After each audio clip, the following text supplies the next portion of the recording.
Ah, yo, how are we? G'day, lads. Ba, ba, ba, ba.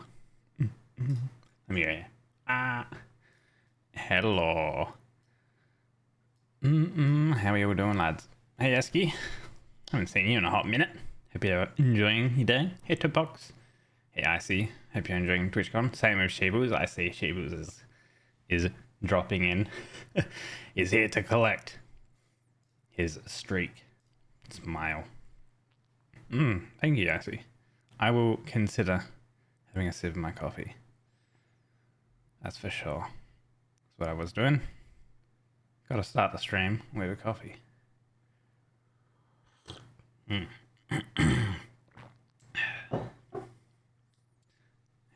Hello, Apu. Did I miss anyone else? Ah, V. G'day, V. We'll step into a bit of Star Rail in a minute, I would say. I think we might have another look at my Steam library and finish off what we were doing the other day on... When did I stream last? Friday? No. Did I stream Friday or was it Thursday? When did I stream last? I can't even remember. I know I didn't stream over the weekend. That's for sure.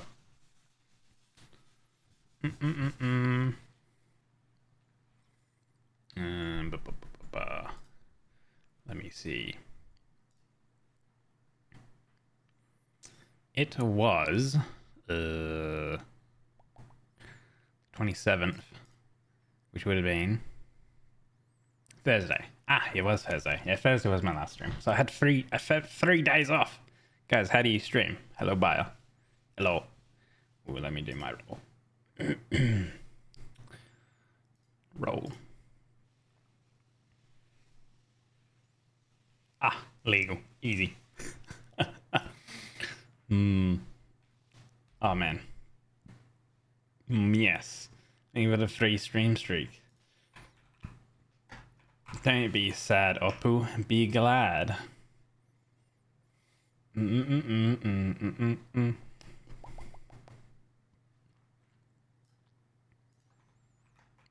So many people here. Hello, Icy. You stream as well now. I gotta remember that.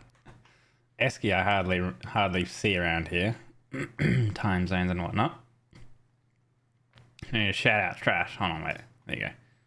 Heh, they're fucked. Oi, what do you mean, oi? Little bitch. Take it! Take it like you like it that way. She was I saw you though. Wish you got fucked. Hey yo. In what way? Good. So on Thursday, I remember I literally spent the whole day or I guess not the whole day, the whole stream, going through my Steam library. So we're gonna finish off that today. I think we got here. Let me bring up. Where is it? Here we are. There we are. So I think if I recall, we got to if I go to my collections real quickly, we made another collection called Games to Play, and I believe we got up to O, maybe even R because we have Rain World there.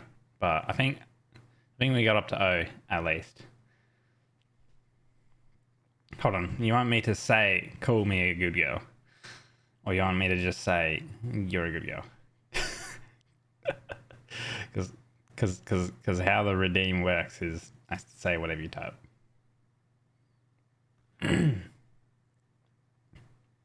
No, I see. Hoppy, you're a really good girl.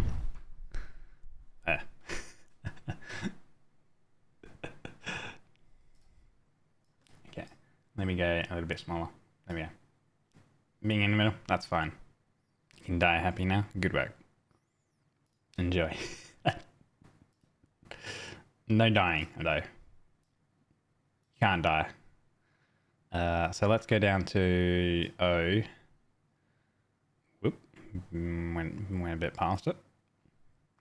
Because I know that we added Oxygen Not Included on a bit of a to playlist. Did we go through? I don't think we went through P at all. Yeah, I don't think we went through these games yet. So I guess we can start like going through the last little lot of our of my Steam library. Actually, did I go through like N and stuff like that? Oh yeah, I remember talking about Murky Divers. Because I played that with Lesh and Akame. Oh yeah, and then we talked about New World as well, how it was that new expansion or whatever. And I think Tactical dropped in at some point and was talking about it like shutting down, but I think that was a bit of a debate. He got debated by something. So I guess we can. Did I pass near? Oh yeah, I did pass near. Yeah, okay. But I don't think I saw Neo though. So, but we got up to O. I feel like, man, I can't remember. Do I need to watch my old stream to see where we got up to? Because I don't think we actually got through here. Left 4 Dead's, I think I did get to. Man, I can't even remember. Buyer has something for Hoppu. What do you have? Is it a hug? I think Hoppu needs a hug. Let's all hug Hoppu.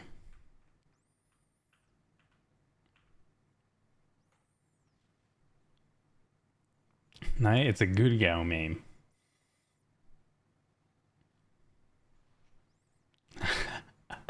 What? Yeah. A meme though. Doesn't sound the best. Or is it a good meme? Is it a good meme or a bad meme? I guess. Kind of depends. Oh yeah, I did remember going through Killing Floor and Kingdoms of Amalur. Wait. Actually, Kingdoms of Amalur, I feel like it's getting some update thing. Unless I'm like cooking. Kingdoms of Amalur. I feel like maybe I'm just cooked. Because I feel like Re-Reckoning is like a remaster type deal. Okay, never mind. It's basically how you picture Hoppy. Permanently like horny or something. I don't know. Oh yeah, LA Noir. We went through The Last Life, and I think we just skipped that. Left Dead. I think we did talk about Legion TD. Oh yeah, I remember Legion TD too. If you ever played Warcraft 3, you'd probably remember Legion TD as a custom tower defense map. And my god, that was some good fun. You're not always horny. You can be depressed too. Thank you very much. Well, hopefully you can find the good in life and surround yourself with some friends.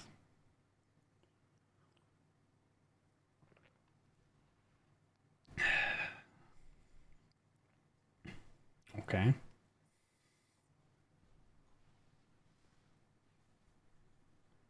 There's a lot of people who love you.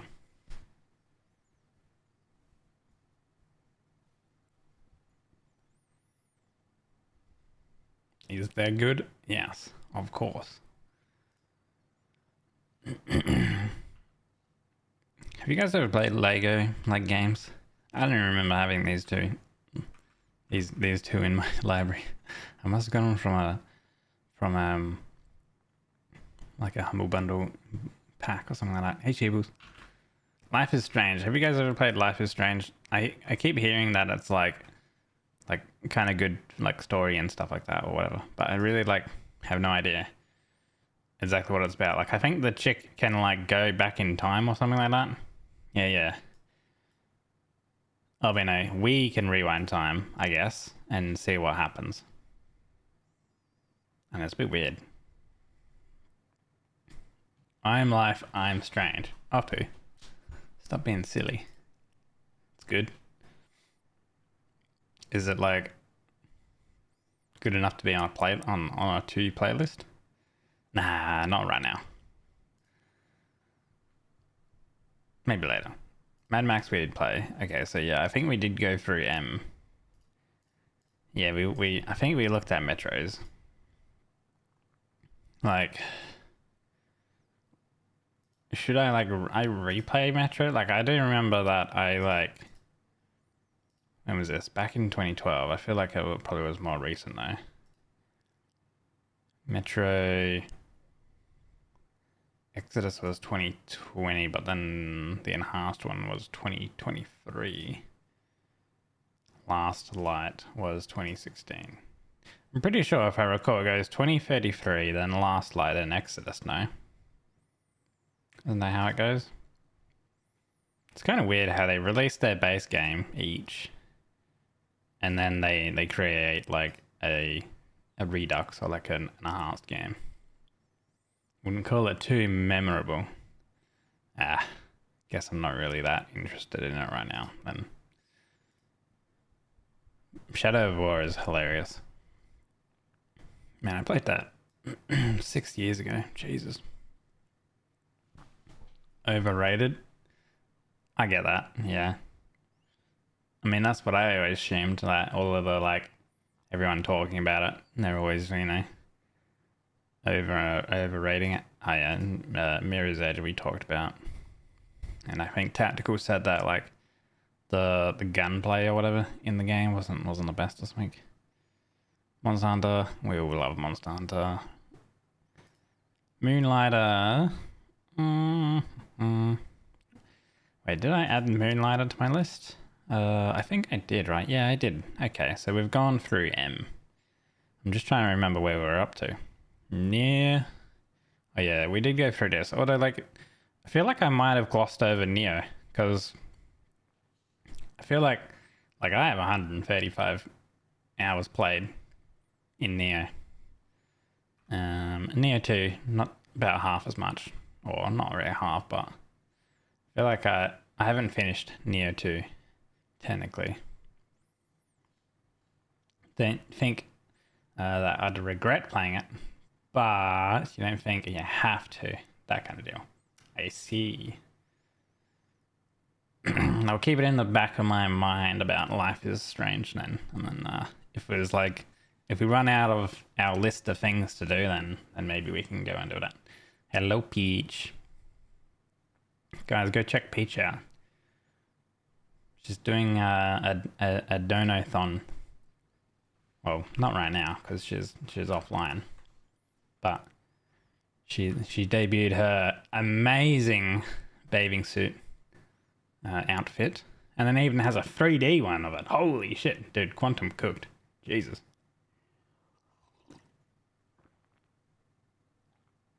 And did you know you can even support without actually doing any monetary support, by just watching and lurking? She adds time at the end of the day. So yeah, go check her out. She's actually a lovely person too, and heaps fun. Heaps fun to chill out with. Man, No Man's Sky, holy. I feel like back in the day, if No Man's Sky came out how it is now, when it came out and when it did come out, I feel like it probably would have been the game, I guess. Because apparently they've added a lot of stuff. They ended up adding, let's see, did I have it down here? Have they updated their list? Probably not. But I do remember that they've got now,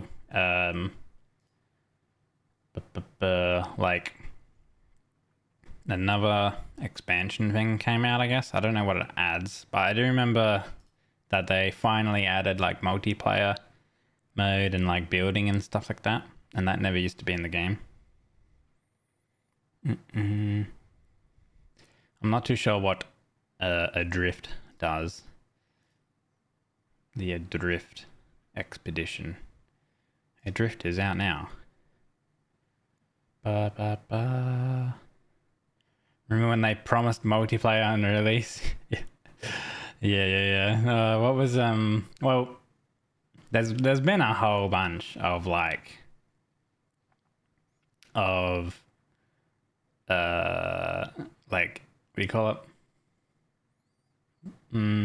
Like recent, well, not really research, but like what realistically like happened and why. I can't remember his name, but like why he was like that and said that, and it's because of those like social anxiety and like how there was just like so much hype and stuff like that when realistically I wasn't like prepared for it, and he was just kind of like saying stuff to like appease people kind of thing, but like not in a sense to deceive them, because he was just there. He was like, kind of like a shy like nerd type guy who just wanted to make games. Not he like he was never he was never like to be there in like the spotlight kind of thing. So,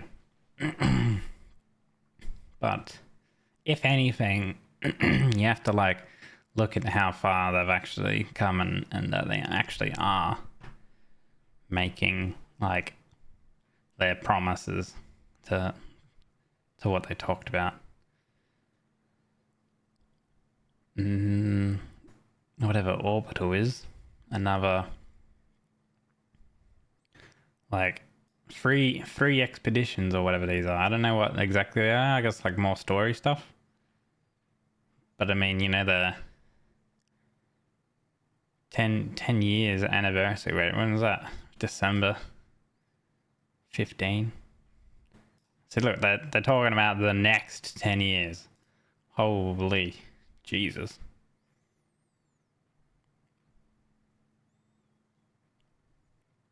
Expedition Holiday Redux. I don't know, but yeah, it's they've done a lot of stuff. I don't know if I would go and like, I don't know, replay it. I feel like nowadays, like these types of games where it's like really open sandboxy aren't for me too much. Go enjoy your lunch, bye. Hey Calden, how are you going, buddy? Yeah. I don't think No Man's Sky is really for me, like the like that kind of demographic. I don't think it's for me anymore.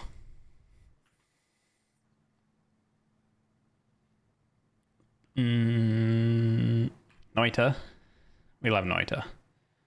Wait, have I not added it to my playlist? Although, I mean, it kind of always... I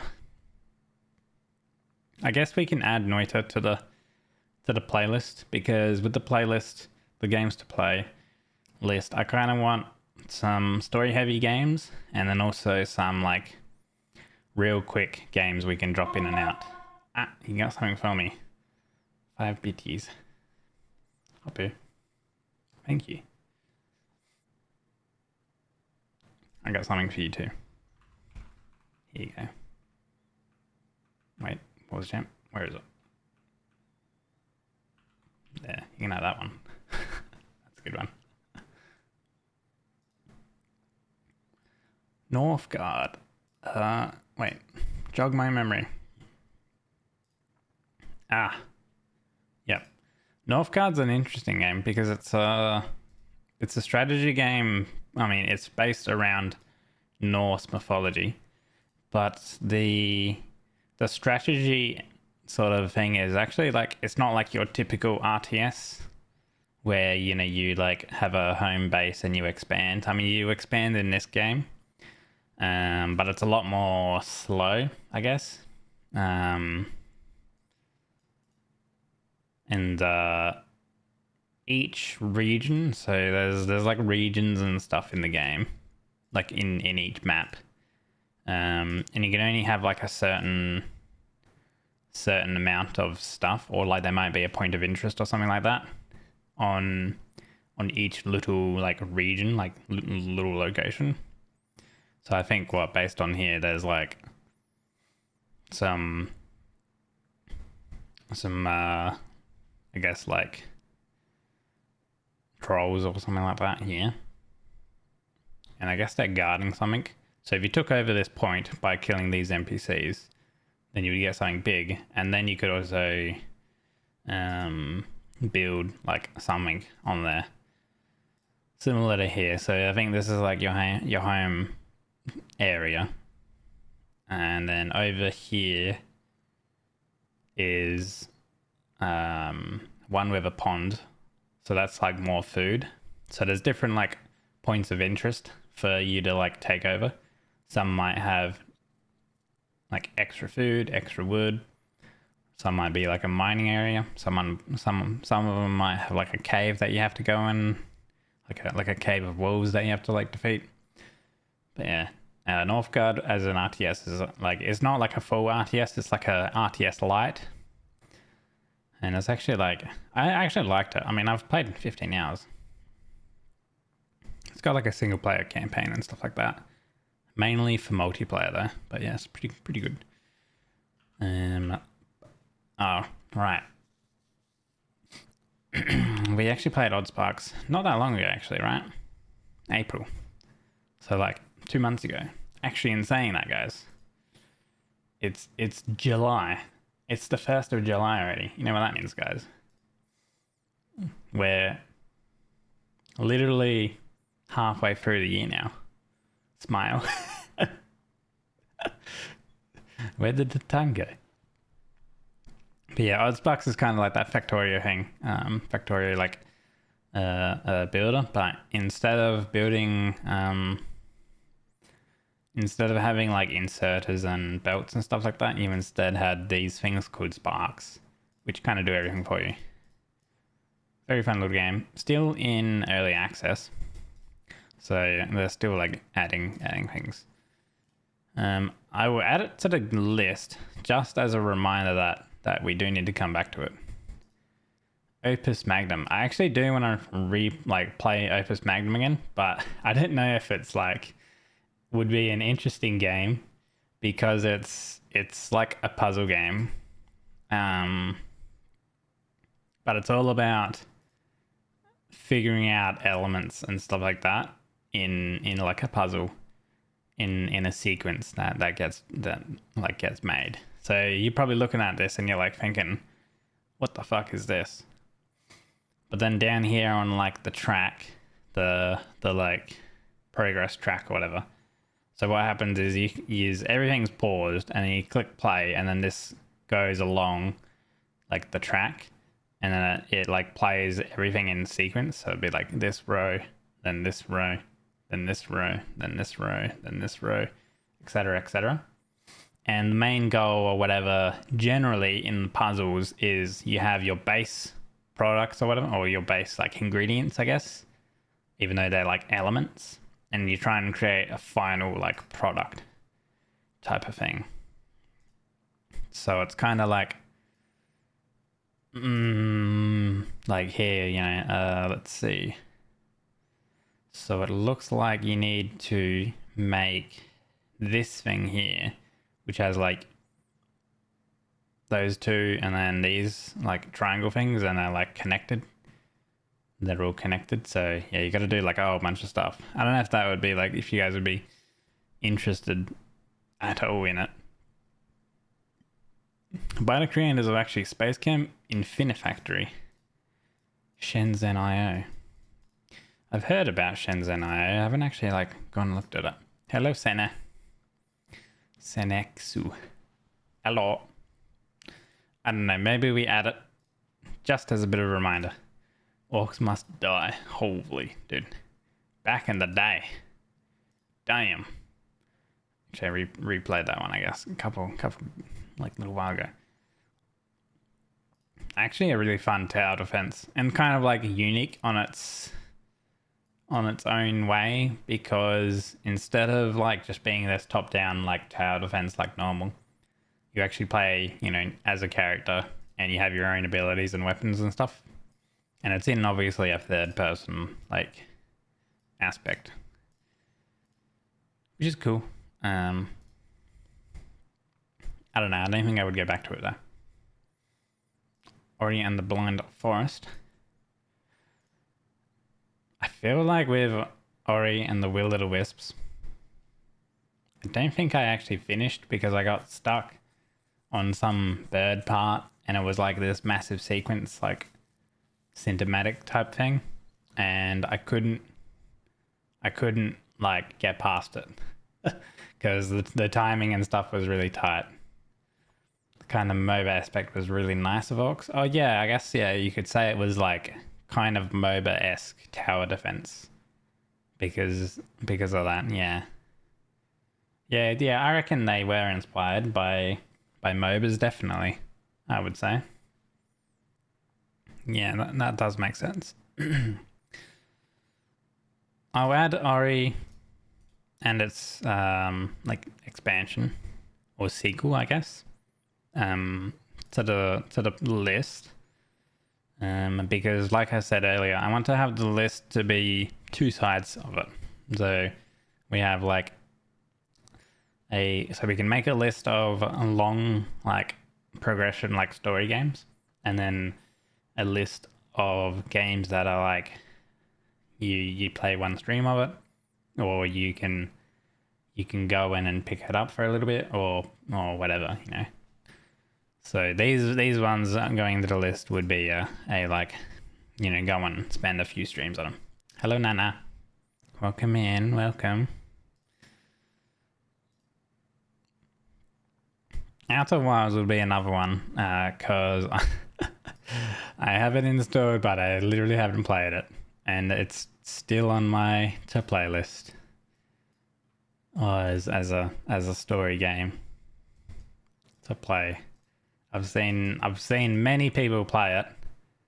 Well, I haven't really seen them like play it, but I know that they did play it because I'm kind of like still avoiding like the spoiler-ish type stuff, I guess. But I know that like Dreamy played it. And then the Outer Worlds, I've also heard kind of like okay, good things. I think it's this game. Is it? Maybe it's not. Maybe I'm thinking something else. I might be thinking of something else. Maybe, I don't know. Because I thought the Outer Worlds was like kind of like the Fallout, but it's not Fallout. I'm not too sure. Wait. Yeah. That's where I'm getting it from. I think it's like by Obsidian by Obsidian Entertainment. And it's very Fallout New Vegas inspired.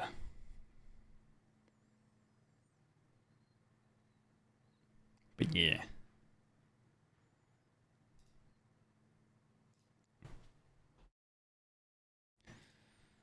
Oh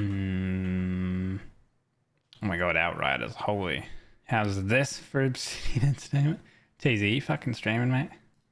Alright, you're on a little break, aren't you? Because you said you were gonna have some food. No? What's going on, mate? You ended? OBS shit in the bed? Internet shit in the bed? Tech difficulties. Ah. Fucking shame in it. Jesus. Guys, go check out Teasy. It's his like, what do you call it? Affiliate anniversary? Oh, in saying that, what's your actual time for your affiliate anniversary? What's the actual date? Has it gone, or has it is it now, or what's going on? Now remember, you can actually check to see what Twitch says that your official date is.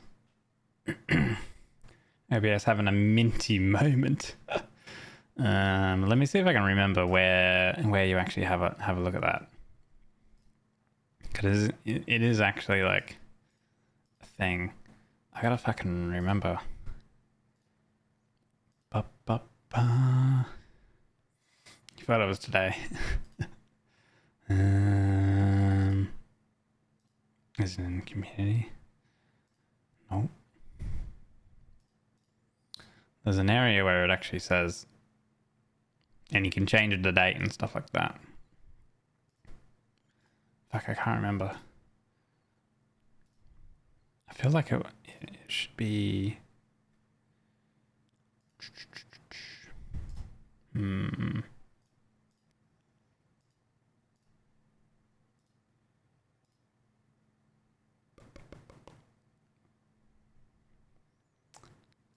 it's not there.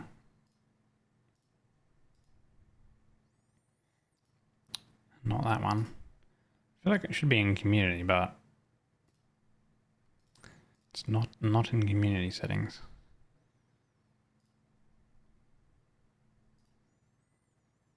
I guess it's not in that section.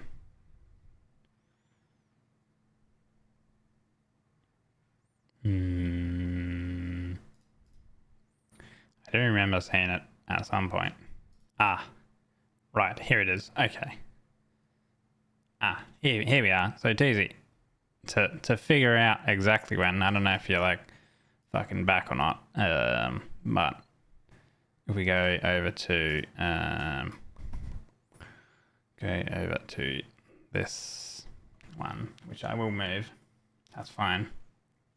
So you go over settings, channel, and then over the top, it'll probably be here to start off with. You just drop over to stream events, and then it's got this data here, or like this little thing. So 12 hours before and 12 hours after, including the whole day. So it's a 48-hour total. And then it'll be your thing, your date here. So mine's obviously the 23rd of April. But yeah, that's where it is. If you wanna figure out exactly what they say, it's over in settings on your dashboard, settings, channel, stream, events. Yeah. Funk. No worries. Enjoy your stream, buddy. Hopefully no more tech issues, yeah? Indeed. Catch you, mate. Classic. Alright, let me go back small again. Okay. There. Back to it. Outriders, holy. Outriders was like a kind of like, I would say, very similar-esque with Mass Effect, I would say 3 in its like multiplayer co-op mode. I would say holy. A. Thank you, Tactical, for actually 12 months, like total, going into 13 months. A full year of actual like support. Holy damn. Giga Chad. You hated Outriders gameplay? The only thing I hated about it was the difficulty later on was like everything was like bullet spongy and stuff like that, man. I hate it when games just ramp up difficulty by making shit bullet sponges, dude. Stop it. It's the worst way to do difficulty. Other than that, I feel like it was an okay game to like, you know, drop in and kill some shit and just have a bit of fun with a mate or two. You know? But yeah, when you were at end game and getting like the best gear and stuff like that, yeah, the enemies were just bullet sponges, dude. It's, yeah, I know what you mean. Yeah, kind of annoying. Outward is like I would say like think of Skyrim, but a little bit different. That's how I would consider Outward to be. Like a bit more, I wouldn't say sandbox-esque. You can actually play the game like co-op and stuff like that. But I mean, if you think of Skyrim, it's kind of like that. You know, there's different classes to play, like magic, you know, fighting, stuff like that. A whole bunch of quests. You can get your own little personal home and stuff like that. That's kind of what Outward is. We already talked about Oxygen Not Included. I think because I wasn't sorting the list via alphabetical order beforehand, like when we went through my list on Thursday. So party animals, kind of everyone knows about.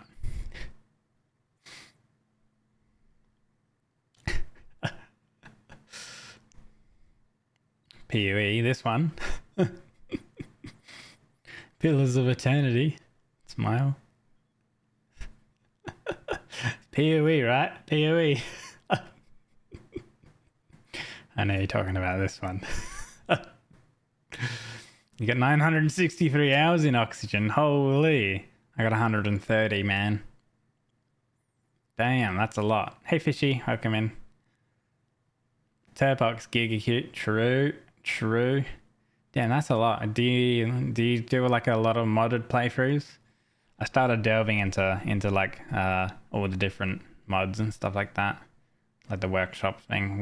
Games with workshop support are so nice. But with Oxygen not included, I never got to like fully figure out how you do. Wait. Stop page. Yes. I never got to figure out how you do the spaced out DLC stuff. Like how you like travel between planets like this, and you like move resources from Fuck one you planet back. to another planet and stuff like that. Fuck you so much. Wait, I'm not toxic. Do heck. Because yeah, it was always weird, like this stuff, because you had to like tech up your main place so you could have, you know, a spaceship or multiple spaceships, I guess. So you already had to go into like late game tech, I guess. So then being able to launch spaceships and go to the different worlds and then setting up new colonies and stuff like that. YouTube tutorials. I mean, YouTube tutorials was how I made, what were they called? Hold on, Community Hub. I wonder if someone has the name of them. Man, what were they called? They're like infinite, like self-sustaining infinite like oxygen thing with the plants and stuff like that, and it's like fully automated and actually like generates excess oxygen and whatever else. Those types of machines, like I figured out, like maybe it's in guides.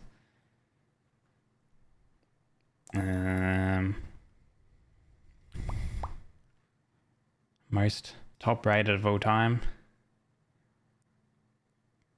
Maybe it's in Amazing Designs. Surely it's in Amazing Designs. Ah yes, the Rodriguez thing. This thing. Where it only, like, these machines take so basically this whole machine, you guys are probably looking at this like, what the fuck is this? So basically these little pumping machine things, they take what was it? They take water, I think. Yeah. They take water and they pump out both oxygen but also hydrogen. These machines at the bottom here, these are air pumps, and what they're doing is they are taking hydrogen, or if there would be, although I think in this system they try to make this a vacuum, so there actually wouldn't be any carbon dioxide. But yeah, these ones take hydrogen, and the ones at the top, this takes the oxygen. And then what this allows you to do is to basically have like a very good, clean oxygen system, producing system for your duplicants, your people in your place. There's a half one.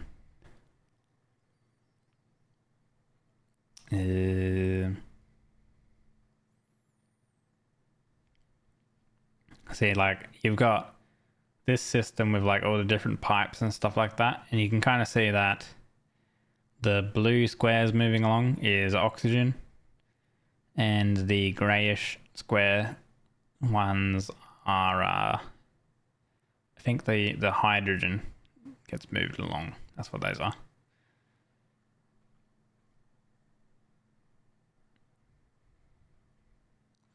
But I think with this system, I don't see any way for them how they're managing the heat levels, because all of these heat up eventually.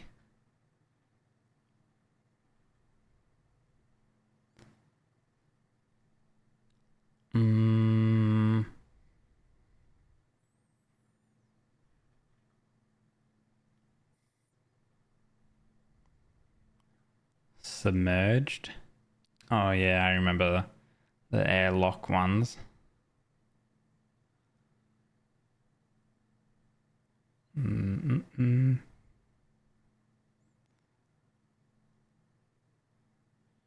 It doesn't over pressurize.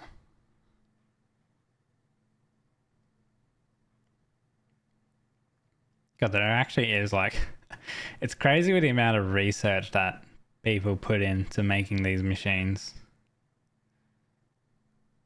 Actually unreal.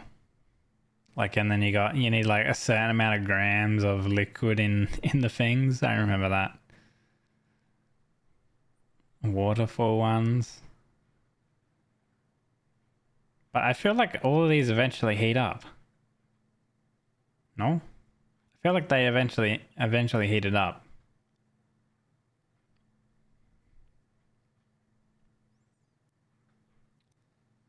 But yeah, there's a crazy amount of different like little machine type things you do, and oxygen not included.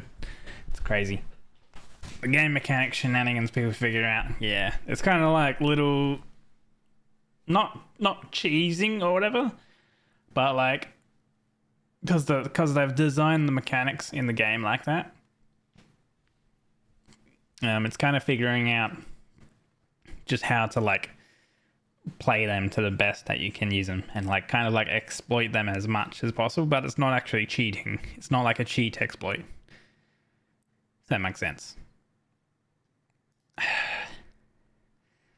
I saw that Turpox was excited because PoE is here.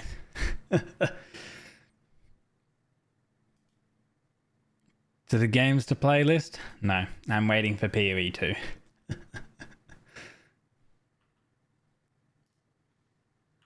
Pathfinder, I think, is kind of like actual Pillars of Eternity. Pavlov VR, another VR game. It's kind of an FPS like immersion sort of game, like multiplayer. Payday, back in the day. Actually played more than 69 minutes. Pillars of Eternity, man. Kind of like D&D, but not Baldur's Gate. I feel like Baldur's Gate is like way better than Pillars of Eternity, even though Pillars of Eternity I think is way more like game-esque, like true to the game, to D&D, I believe, which kind of makes it a little bit more confusing, I guess. But yeah, Last Epoch is fun too. I've heard that Last Epoch is not too bad. Pistol Whip very similar as well. Another FPS VR, like, I mean, I say FPS VR. Well, VR is kind of first person in by itself. Pit People, dude. Pit People is like a fun. Well, it's not. I mean, fun. It's a weird one. I would say it's got like very humor-esque game sort of stuff, but it's like a sort of a turn-based tactical game, I guess. You can put equipment and weapons on different characters, and then those weapons and equipment like kind of determine what they can do and can't do, and there's different types of like units you can get. But the humor in the game is quite funny. quite funny, like humor and stuff like that. Hello, Sally. Hello, cutie. Guys, check out Sally. They do amazing artwork. Oh.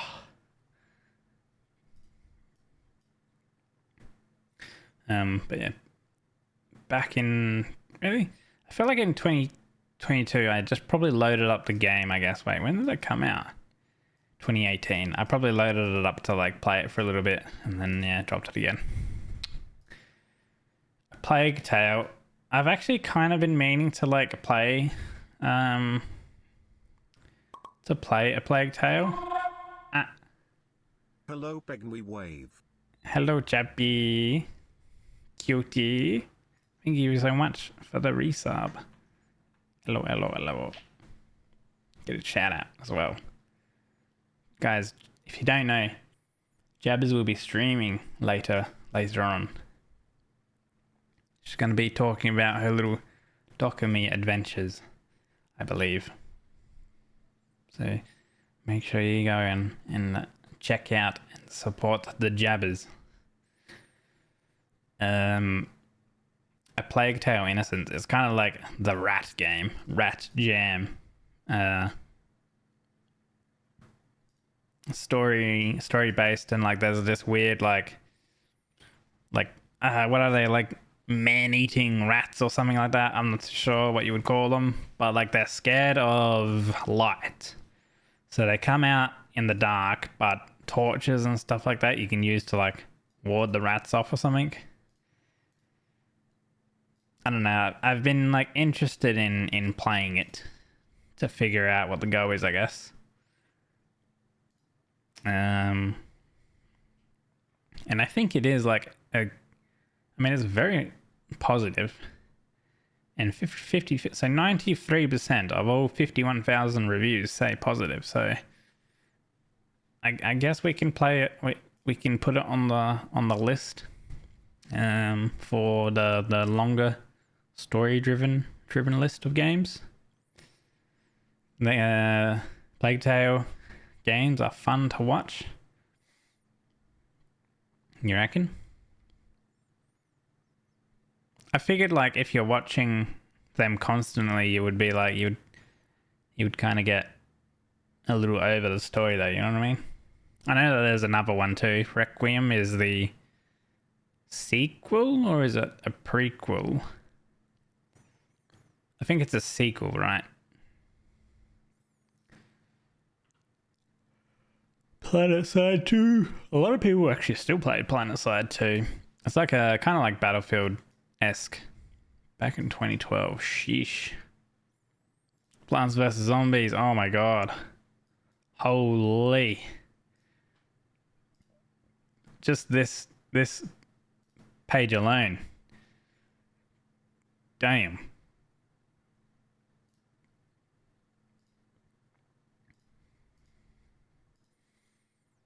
Oh, look at that. Look at that. Jesus Christ. Chubby, don't look. You're gonna feel old. Oh, wait. Never mind.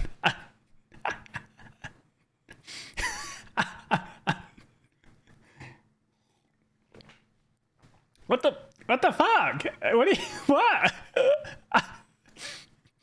You just said you feel so old, and then now because I said that you're old, you say fuck you? What the hell? Jeez. Shut up! Ow! No! Fucking hell. Yeah, I literally said like, oh my god, this makes me feel old. Like, what do you mean? Ugh.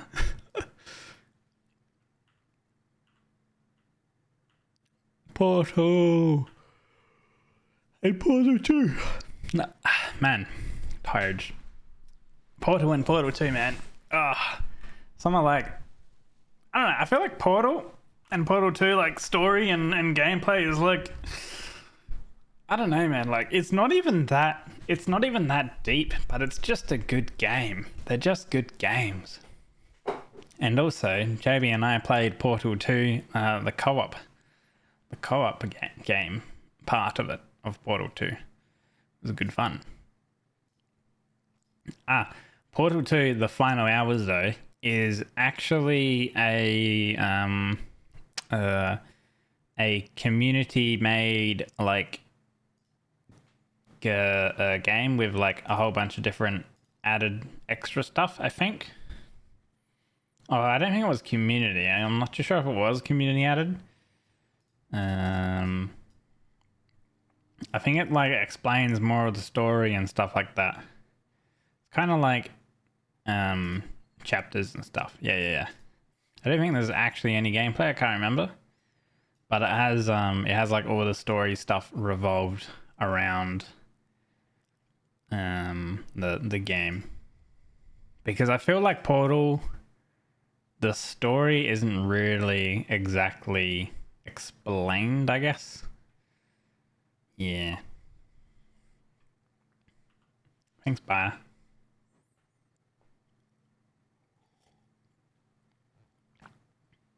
Here we go.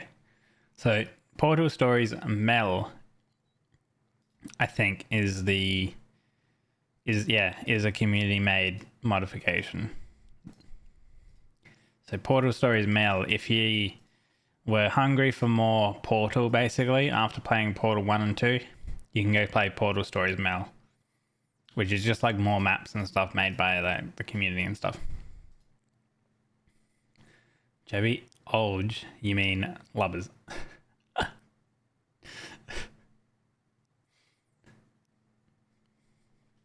Portal 1 story is hinted at best, yeah.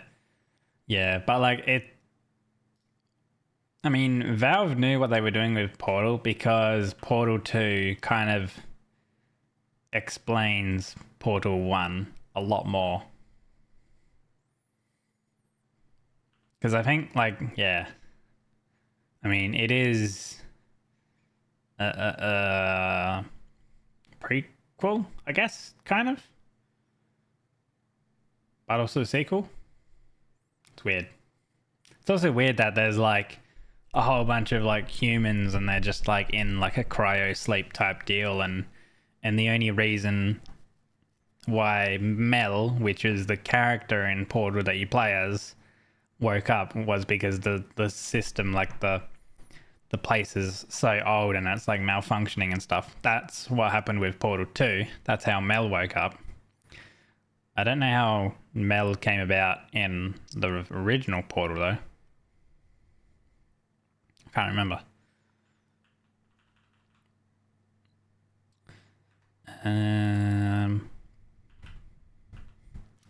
Prey. Dude. Man, I'm sad, man. We're not going to get a Prey 2. And I feel like Prey is just a game that needs a sequel. And we're not going to get it anymore. Because Bethesda decided to shut down Arcane Studios. Such a good, like, RPG game, I feel like. Like, the story is so interesting.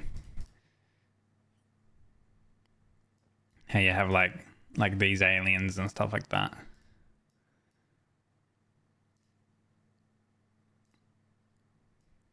And you're like on a ship and stuff. And there's actually like good choices in the game, and the choices that you do in the game actually do affect the game. So like you can like what do you call it? Like you get upgrades in the game when you level up, and you can like get stuff where you can get like powers, and you can get like alien powers and stuff like that. And there's like story implications where if you like inject yourself with like the upgrade like material thing, and you get too much like alien like DNA or whatever, then like there's these actual what are they? Turrets or whatever. There's actual turrets in the game where they detect aliens, and if you've like injected yourself with too much like alien material, they'll actually start like shooting at you, which is like really cool actually. Kind of regret not finishing your playthrough of Prey on the Xbox. I'd recommend if you can, go finish it. It's pretty good. Pretty good gameplay too, actually, just in general. A game of its time. You greeted Jabby, but she ignored you. She didn't see it. This game used to being ignored by cuties. Yeah, that's why I don't ignore you, right? Exactly. But yeah, we'll add Prey to the list again.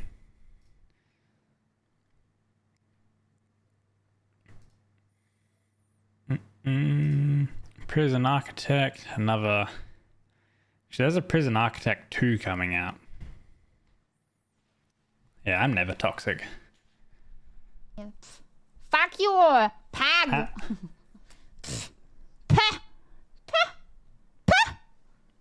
No. You are toxic. Exactly, Jabby. You are toxic.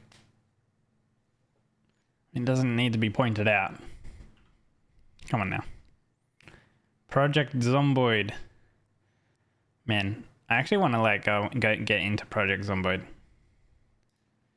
There's like a lot you can actually do in the game apparently. I feel like it's a game that like you kind of want to sit down and invest like quite a bit of time in though. Any Project Zomboid enjoyers in chat? No, you. So good that every time comes another sound clip. You want the "Don't Call Me Rabbit"? It's the cutest. Oh, all of them are pretty cute, I'd say. But yeah, that one is peak Jabby. No, don't call me Rabbit. Fuck you, pig. Yeah.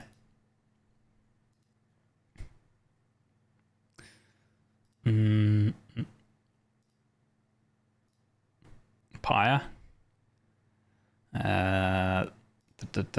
What's their name? Yeah, Supergiant.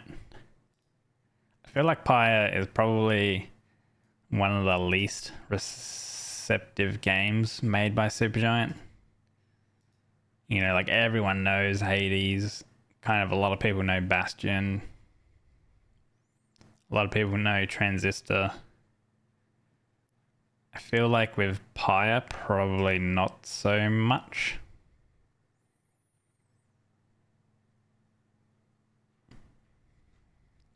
I would like to play it to actually see what it's like, what their different games are like. But I feel like, I think I've already got Transistor, or at least if I don't have Transistor on the list, I'm going to be putting Transistor on the list because I want to play Transistor over Pyre. It's a 5-star pool.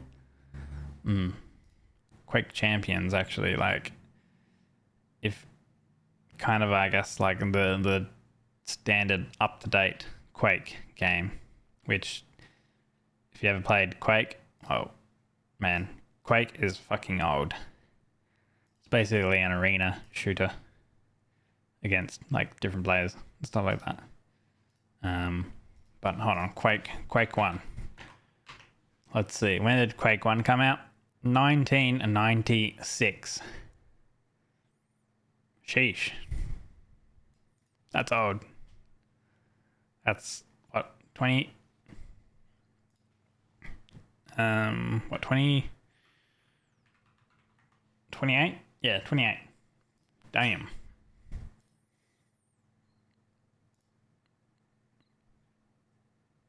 For Quake 1. And if we actually have a look,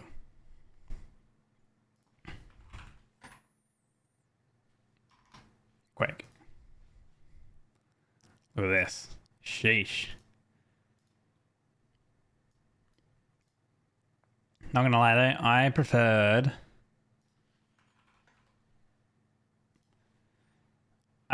Quake 2. Oh, I remember those guys coming at you. Man, that shit was scary. Back in the day when these guys were coming at you. Holy shit.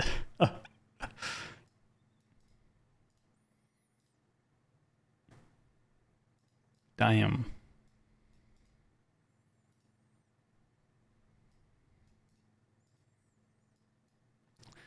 I saw that there's like the Quake RTX thing. Quake 2. Holy shit, what did they do to my game? Jesus Christ. What did they do to my boy? It looks so weird. Hey Moody, are you hiding in the fucking toilet again? If you don't know about Quake, you're just too young to have a valid opinion about anything. My god, it's so like, this is weird. The gun is like so like a high def type of thing, and then the texture on the hand is just so weird, and then the particles here are just so like old. I don't know how I like, what is this? What is the super shotgun? Why is it so like shiny and everything? And then you just got the model of the hand. Like look at the straight liner. Like, oh my god. What? Jesus. RTX. My god. Ugh. I mean, ray tracing is some amazing tech. But holy, like this is literally like what? Like ray traced and like globe, like lighting, and it's basically like a graphic update without actually updating like the graphics kind of thing, I guess. Like the engine. Which is kind of like crazy when you think about it, right? You know, like the actual shadows and stuff like that. That all there are. So it's like actually like crazy. It's the stuff you can do that. I didn't even know I had the Quarry. I actually kind of like watched a little bit of Ginger play the Quarry. I think actually Ginger like played and finished the Quarry in like literally one sitting, which is actually pretty crazy. I don't know if he like went back and got like all the story stuff. It's I don't know, very very heavy story game. Cube and Cube 2 are puzzle games. Rage 2. Rage, you can think of kind of like Borderlands, but worse, I would say. Rain World, that's right on my list. Red Faction Guerrilla, we played, and Armageddon, we played. Red Orchestra is kind of like very similar to Day of Defeat Source. Remnant 2 and Remnant from the Ashes. These were good games. Or these are good games, I should say. I do like these two. Rethink. That looks like a very old puzzle game. Ricochet, I can't remember. Rift. Oh my god. Did you guys play Rift at all? This is a pretty old MMO.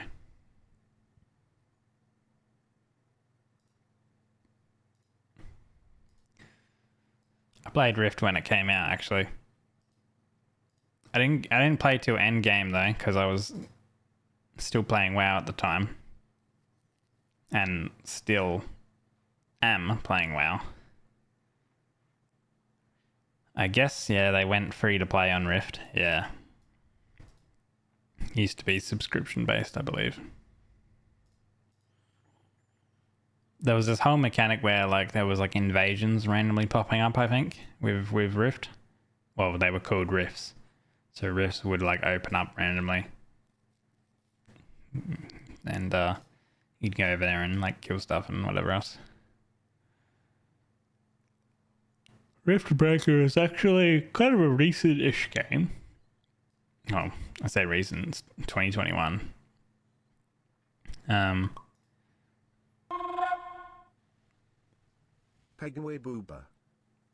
Hey the other, thank you for the resub for 12 months coming up. Damn. After this month, it's gonna be a full year. Jeez. Oh, thank you, champ. Theo. Thank you. I appreciate it. A Rift Breaker is kind of like this. Well, as you can see, top down type deal. You build your like bases. You build like all these like infrastructure and machines and stuff, and then you can go out and like do some exploring. But then you're like predominantly setting up defenses because enemies will come towards your base. You can do different skills and whatever else. Enemies will like come towards your base where your machines are, so you want to like build up. It's kind of like a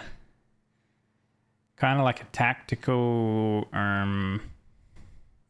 base building tower defense. Very kind of neat, I would say. It's pretty cool. And you're in a mech. You're in a big old mech as well. Hey Robson. Hope you all had a nice Dokkameet TC or weekend. Yeah, a lot of. I think some people are still at. Some people might even still be at TwitchCon. I don't know how late TwitchCon goes. Well, I guess. Yeah, right? Because there's still one day of TwitchCon. Is that right? Can't remember. I think there is, right? Or is it technically over now? Was it just the weekend? It might have just been the weekend. Yesterday was the last day. People are on their way back. Yeah, that kind of makes sense.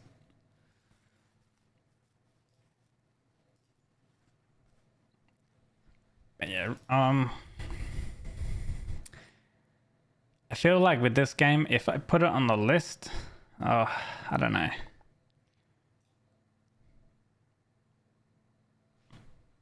Maybe I put it on the list, but it's like on the list as just a reminder that it's there to play.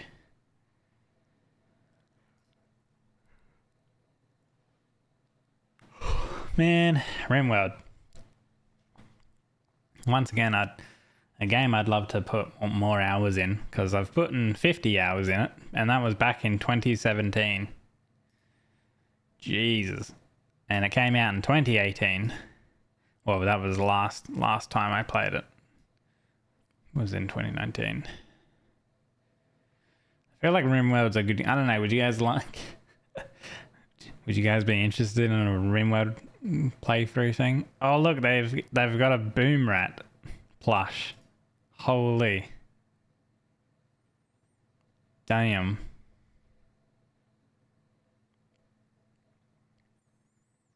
Boom Rat plush by Makeship. Sheesh. Anyway, how you doing? How is DeckCon? DeckCon. Rat. Pogo Rat. I don't know.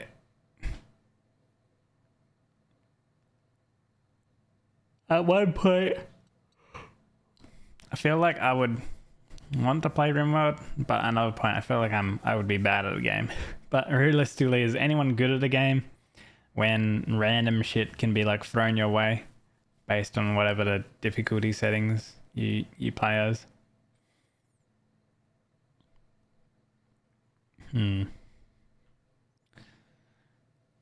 Rise of Industry, I think, was one of those simulation type, make your like business and whatever else. Yeah, and you set up transports and stuff like that. Different tech trees to figure out what the go is.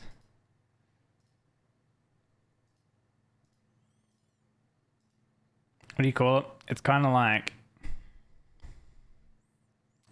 not a business. What do you call these types of games?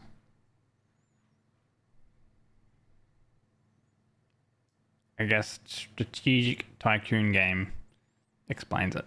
Man, tycoon, actually, saying the word tycoon reminds me of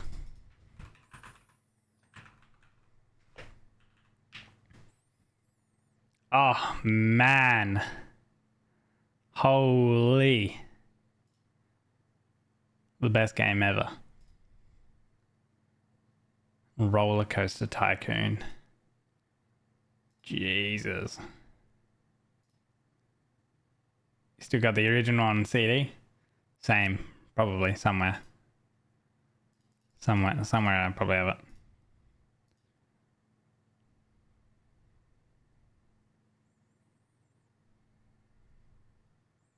Oh, look at that.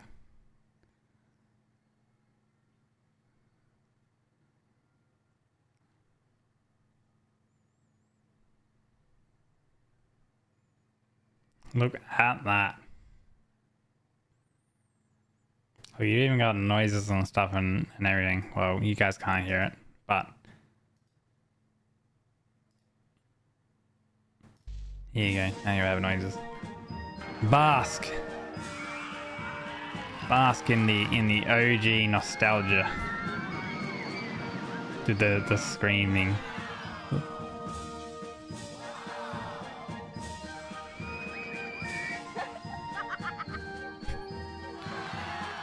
God.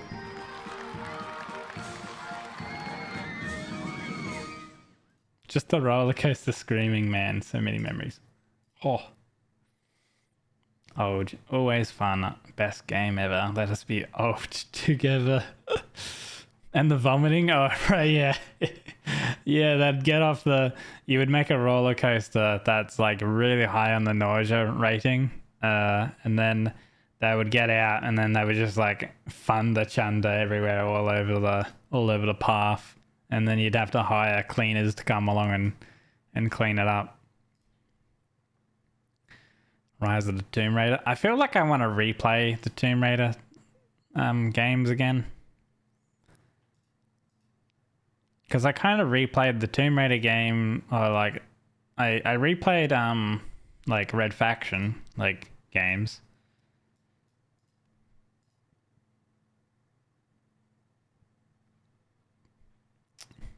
Don't know.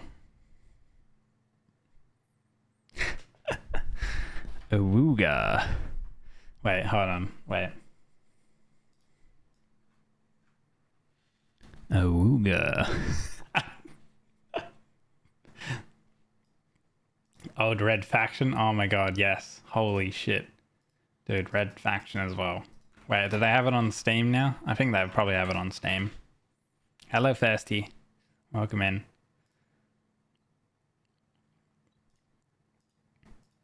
I don't think it was this one that I remember. I think the Red Faction that I'm more fond of is Red Faction 2. Red Faction 2 was the one that I'm more fond of, or like more memorable of, because of on the PlayStation 2, I think. Yeah, me and my brothers used to play multiplayer like all the time, just like with us three, pretty much. That was good. How are we doing? I think we're doing pretty well. We're going through my old games, my old Steam games like list, or not old Steam games. We're just going through my Steam library list and putting things onto like a bit of a list to maybe look at and play and stuff like that. Because a couple of days ago I played the Elden Ring DLC for like about a week, and then I finished that, and then now I'm like, what should we do? Because pretty much for the entire month of July and then up till the end of August, I'm kind of like free with whatever I want to do. And then towards the end of August, probably nearly all my time for about a month will probably be spent playing WoW. Because that's when the expansion comes out. Towards the end of August. And then if you guys don't know, like how I originally started like streaming and stuff was I was just streaming my World of Warcraft raids. So I'll be streaming pretty much all my raids, but that's like towards the end / start of September. So So we got a month or nearly 2 months basically to kill time basically. I don't know. Should I put the Tomb Raiders on? What kind of Tomb Raiders do I have? Hold on. I have Tomb Raider. Then I have Rise of the Tomb Raider. And then I have Shadow. I think that's the order. Yeah, I think it goes Tomb Raider, then Rise, then Shadow. And all of these ones are actually like the remakes, I guess. When they remade this one to how it is. It's weird because it's like they remade like the Tomb Raider series and they call it Tomb Raider, which I fucking hate when they do that, right? Or we're gonna like remake the series or whatever, and we're just gonna like do a reboot and just call it the same name as the very first original game. So annoying. But like they were like, oh, we're gonna make like Lara a way more like vulnerable kind of thing. Even though like towards the end of the game you just end up like killing like everyone, like all these dudes, you just, you know, just like start like basically killing everyone. It's so weird.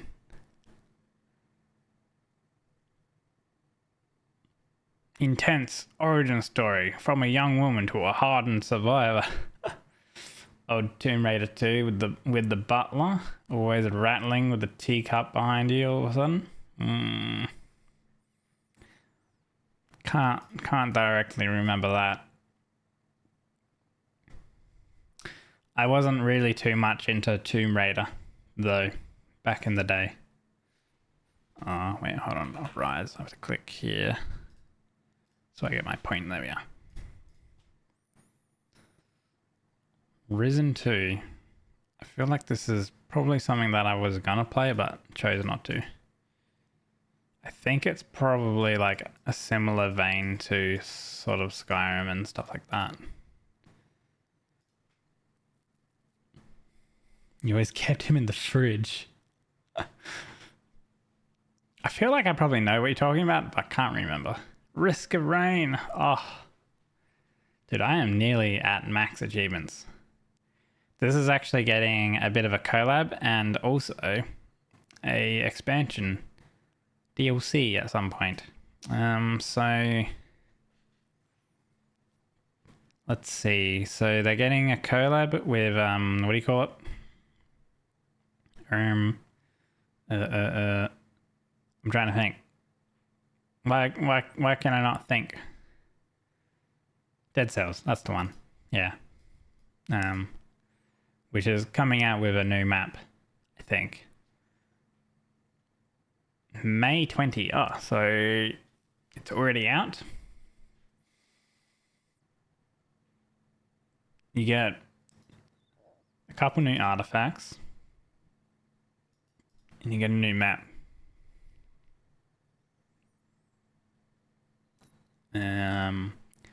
But it's more so, this is what I'm waiting for. Seekers of the Storm DLC, I think.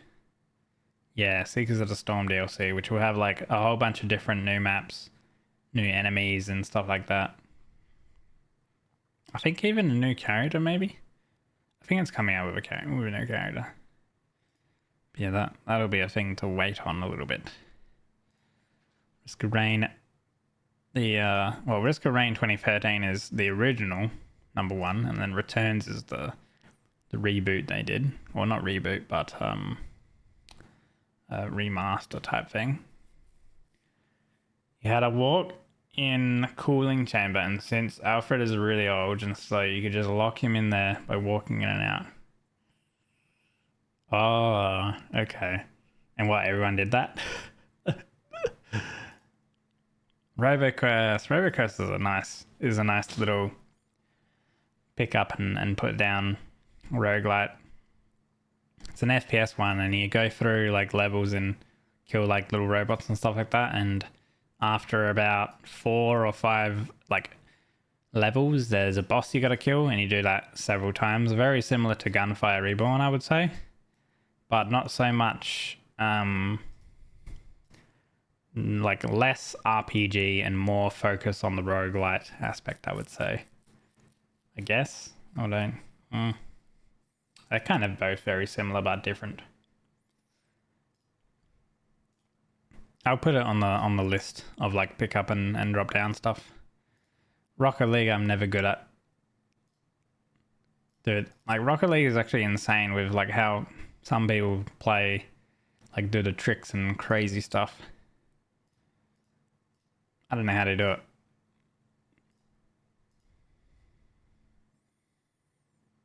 Saints Row. My God. Jesus. Saints Row basically like... I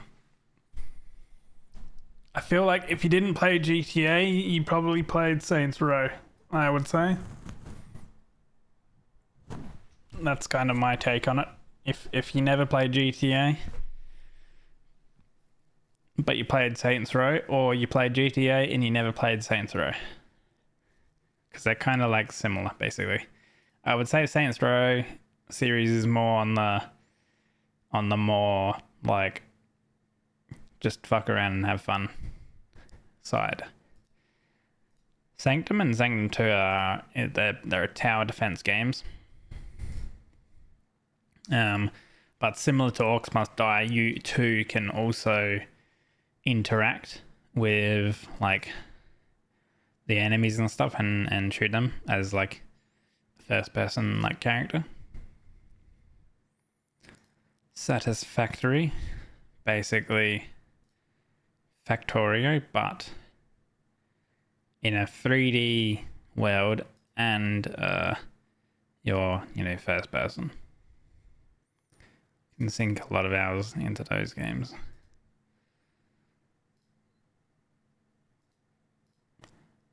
Sekiro. I do want to actually replay Sekiro. I'll add it to my list. I picked up all the achievements. Kind of like basically Elden Ring, you can say, or like Dark Souls, but a different take. And it's more focused on parrying and just playing one character. Full Soulsborne run. Or you mean without the token? I've actually never done that. I always keep Kuro's token. Or you mean playing all of the Souls games again? Is that what you mean? From like start to finish? That's a very long time. God, that would take a while. But I probably wouldn't play Elden Ring again. Not for a long time, because I've just done the DLC.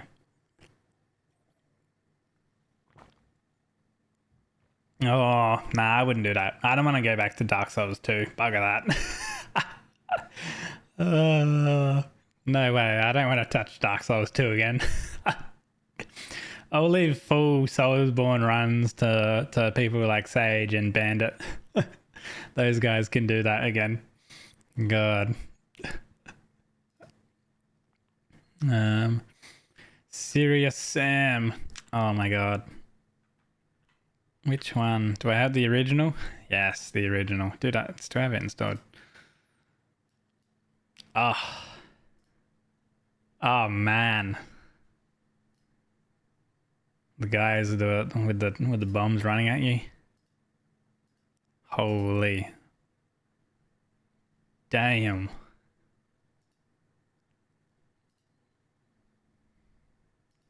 We love some serious Sam. DS2 with a poison area, yep. Yeah, and destroying your equipment.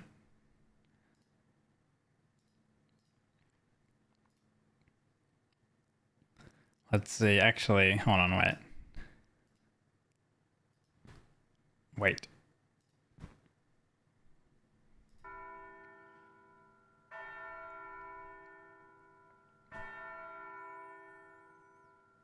Devolver Digital, the classic.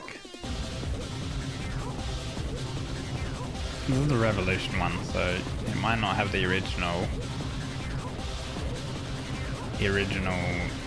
trailer.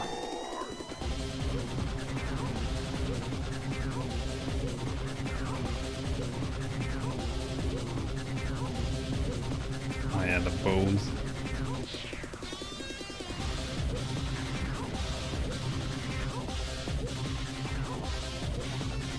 I never did the multiplayer stuff.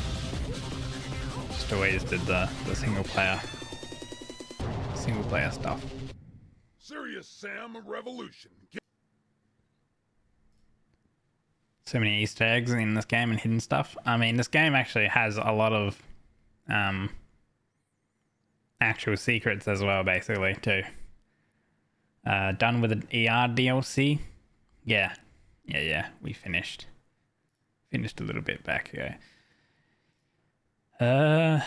What's their latest one? Was it BFE? BFE 3, I think, was the latest one. You can look at like the original to like this one, and then there's like a crazy graphical update because of the engine. I think they went to Unreal Engine 4 with this one. Can't remember. But yeah. I mean, you can think of like Doom and like Doom Eternal. It's kind of like what Serious Sam is, but instead of like kind of like more closed in like arenas, this is more open and a little bit more crazy.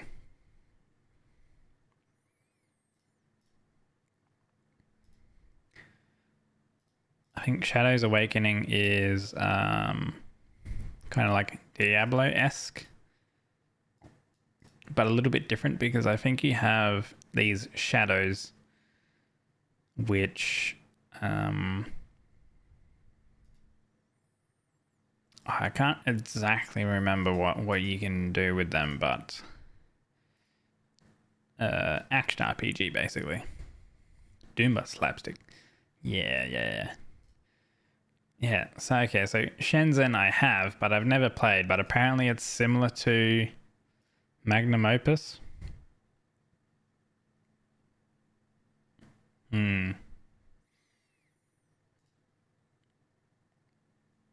Okay, I feel like this game would be a game where you like need a good tutorial with it. Because yeah, I can see the resemblance to Magnum Opus.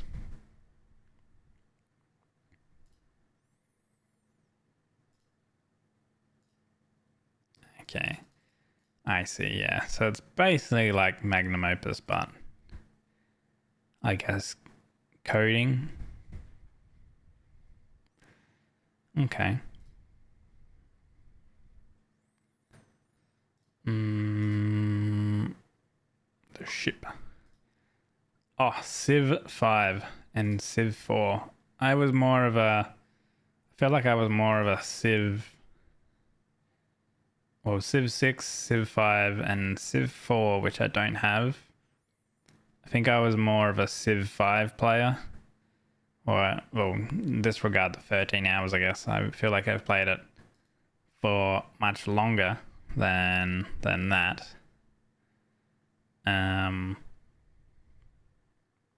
But yeah, if you haven't played Civilization, it's kind of like I guess you could think of it like Age of Empires, but more tactical and like grid based and turn based. Doesn't matter which Civ and never let Gandhi advance. What do you mean? Peace rules like forever. It kind of reminds me though. Do I have... Ah. Holy. Jesus.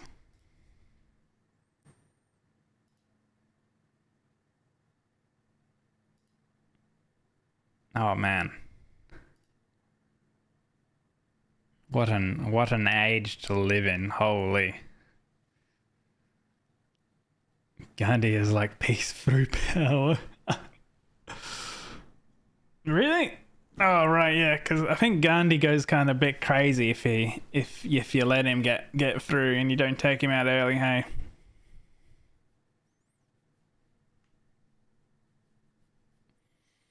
Man, Age of Empires, dude. Holy, so many hours.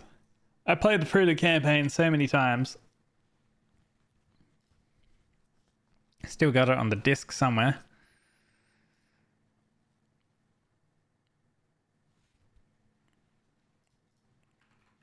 What game were we up to? Civ, right?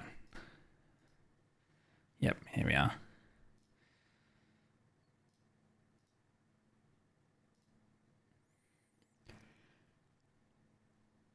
So we're big on to.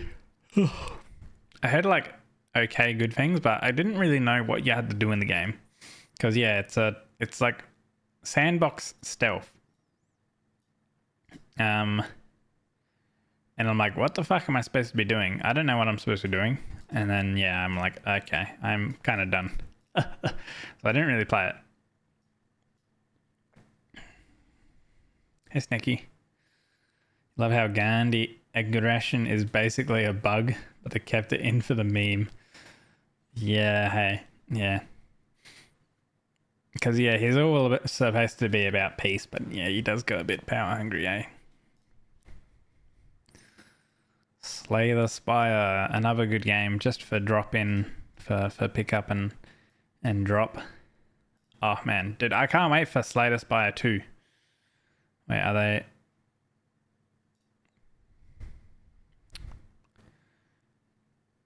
It's crazy that they've been working on for a sequel for 3+ years when they announced it in April. So technically, like, if they say 3+ years, let's just say it's at the base of 3 years.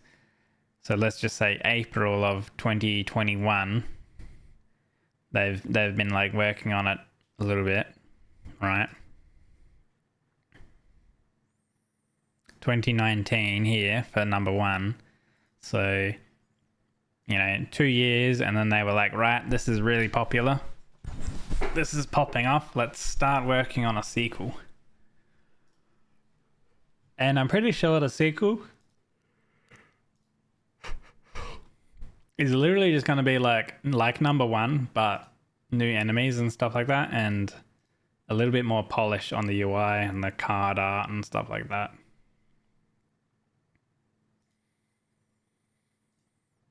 Ingenious idea, basically. You know, add like more random stuff. Oh, I think they're adding a new mechanic in as well and stuff like that, and like enemies and like more animation type stuff. I mean, I guess it is completely rewritten with a new game engine, so I guess that's pretty cool. Oh, Slime Rancher. And Slime Rancher 2, I know that Slime Rancher 2 has been out for quite a few times. Did you guys ever like actually invest a bit of like a lot of time into Slime Rancher? I feel like I didn't. Was it like number 2? Slime Rancher number 2. Oh look, you got like a little bunny slime. That's crazy. What the hell? What is this? It's way bigger. Yeah, I don't know what's going on. What did they do to my boy? They ruined it. Okay. Sniper Elite. Sniper Elite V2, I feel like was like, because I think, well, when did Sniper Elite come out? 2005. Right, and you look at that and you're like, what the hell? Okay, and then you go to V2, which was, it doesn't even tell me when it came out. Cool. Oh, I guess it's because there's a remaster now.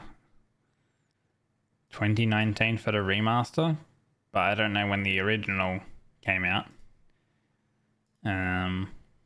But a completely like new engine update, so it actually looks modern. And then from V2 they made 3, and I think there's 4. And I think there's even 5. And then they also made like zombie versions and stuff like that. It's basically a sniper game, but like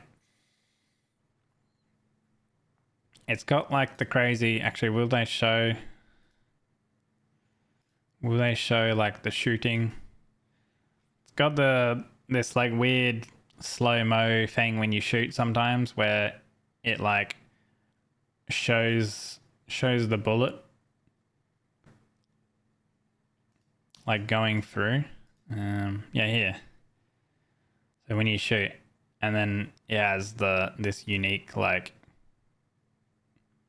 like X-ray 3D like model type thing. But yeah.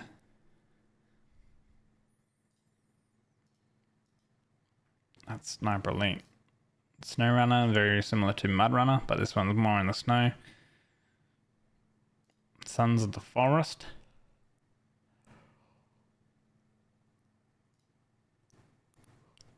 Do you guys like fighting games? Soul Calibur 6 is basically a fighting game. I was really like kind of not really into them.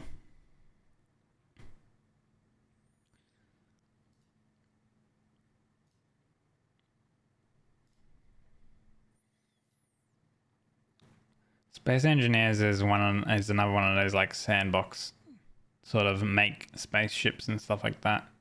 Or alternatively, you can also do like more so the survival aspect as well. But it's very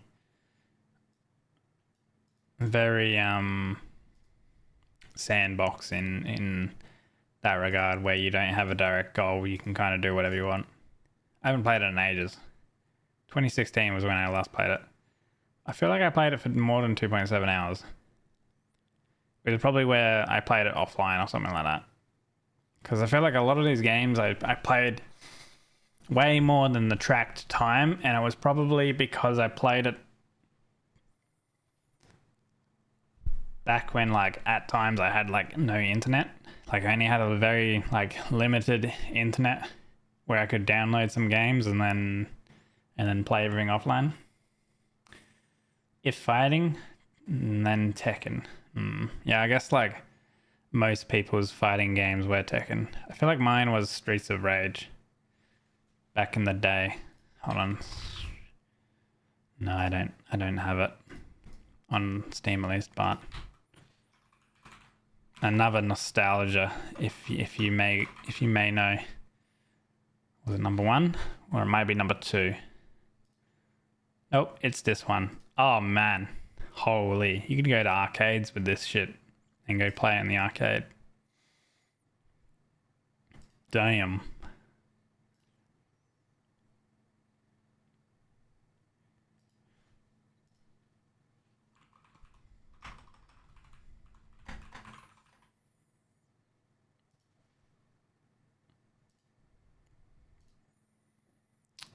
Number 2 as well. I think I remember number 2 more than number 1. Yeah, number 2. Streets of Rage 2. Just Rage's side scroller. Yeah, but it's still a sort of fighting.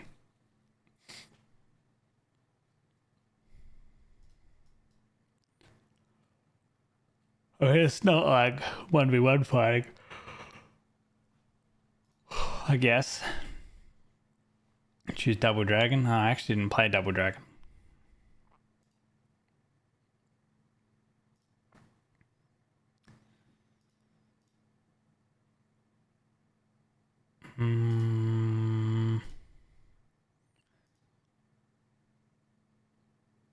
This is weird. So you have Spin Tires, which is MudRunner, but it's like weird because it's not.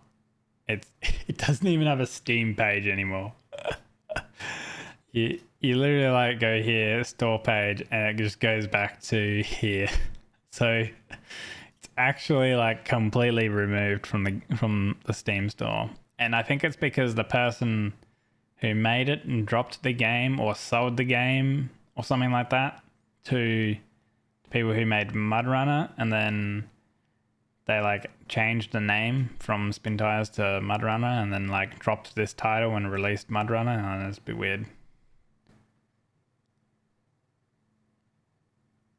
I don't know, kind of weird. You know, I haven't actually really delved too much into Stalker series, but I am interested in playing Stalker 2, and that's 6th of September. However, I'm going to be busy around that time. That's like peak WoW time. So,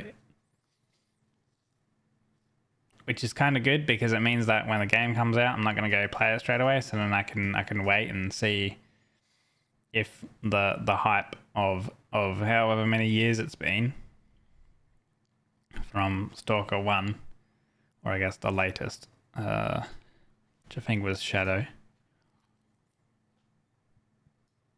2007. So that's, you know, 15 plus odd years or whatever. Well, longer than that, like 18 years.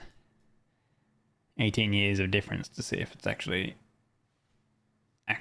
kept up with like the hype of a number 2 sequel. We replayed Star Wars Jedi Fallen Order. We did this in like 2 streams.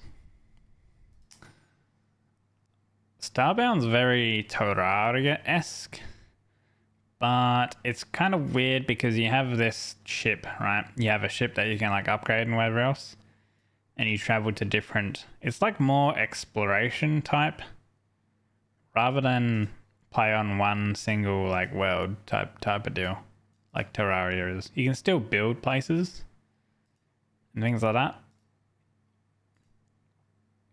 but it's kind of like you can travel between worlds and stuff.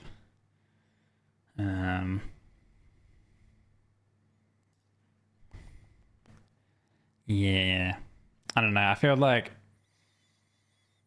Terraria in space, basically, but I still prefer Terraria. Stardew Valley. A lot of people still play Stardew Valley. Another one of the kind of sandboxy, but there's still actually a little bit more of a push, more of a direction with Stardew Valley, I feel like. Where a game where I could actually play, I feel like you never played it. Damn. I feel like a lot of people have played it. Look at this, 600,000 reviews. That's a lot of reviews. Holy.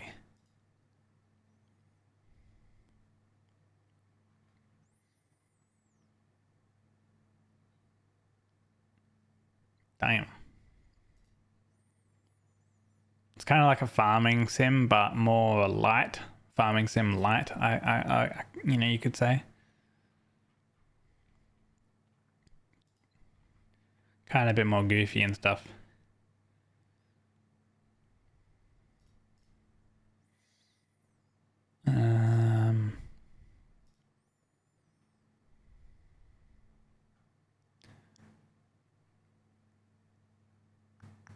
Subnautica is another good game. Man, Subnautica. I played so many hours of that because I played it in the early access, and I played like a lot of hours in early access. And then I finally got like full released, and I was able to actually finish the story. Holy.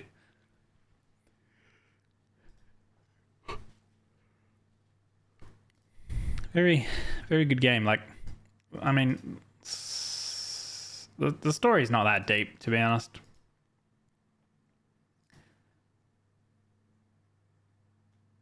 I don't know, it's just like 6 years now. Holy. Well, a little bit longer than 6 years. Man. Back in the day, playing this in early access, no less, when I played it. Jeez, I saw so much potential. And I guess they kind of lived with the potential and the direction they made the game, considering they also made Below Zero, which I don't think I've finished. I was playing Below Zero on stream, but I don't think I actually like finished it. I got pretty close. Don't think I finished it though, but I kind of dropped it because I think something else came out. Lita, Jabby. Soon, Lita. Soon. What's this? Soon. Get a shout out, woman. Guys, go check out Lita. She does amazing artwork. Ah, and the magic. Ah, yes.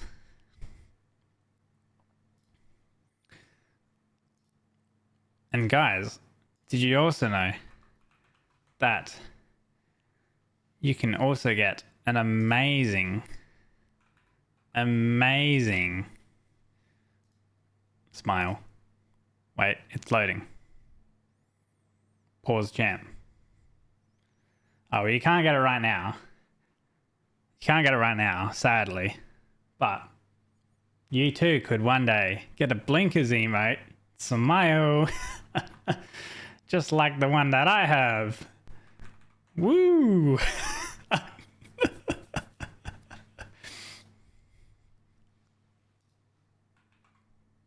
I'm being less right now. There you go. Look, even Jabbers has a blinkers emote. Even Tina has a blinkers emote. Sheepy has a blinkers emote. So many blinkers emotes. Crazy. How many actually do I have right now?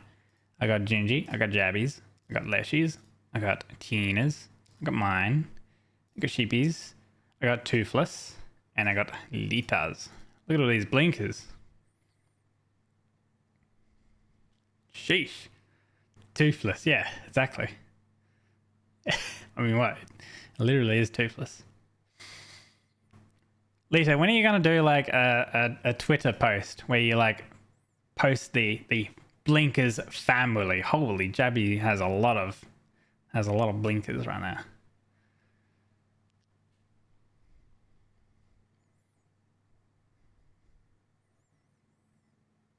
Get your blinkers now. Now, boy. You don't know how to do one. Natsu, you gonna get a blinkers emote? You like emotes, right? So you don't.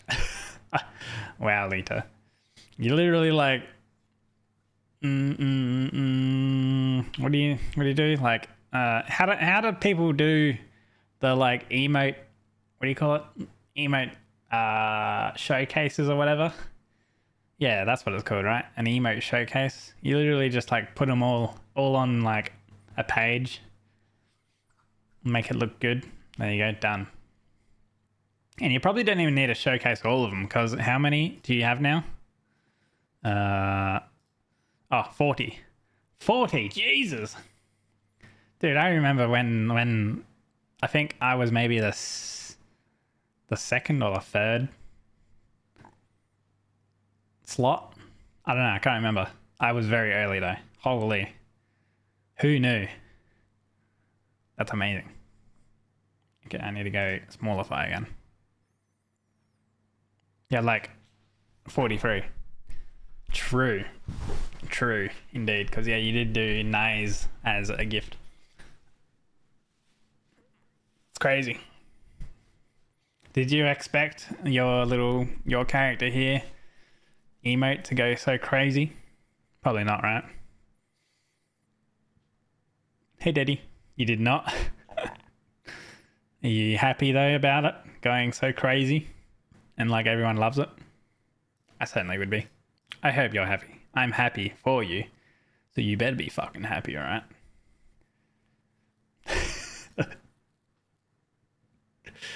Glad that people like it? Of course.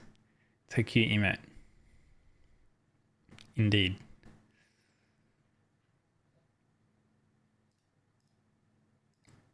Super Meat Boy.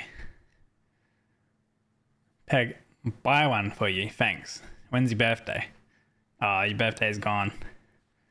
I can't buy one for you. Lita hasn't opened her commission.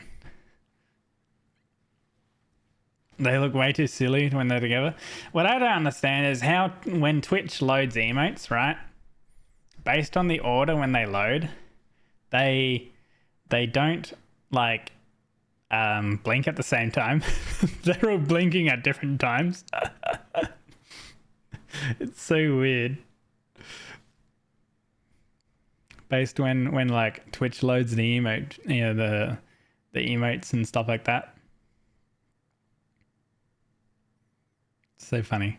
Like some of them are blinking at the same time because they got loaded like together. But yeah, it's cool. They all should be blinking at the same. Yeah, I know that they all should be, but it's based on when like it's either my OBS or like my FF7 or something like that loads all of the emotes.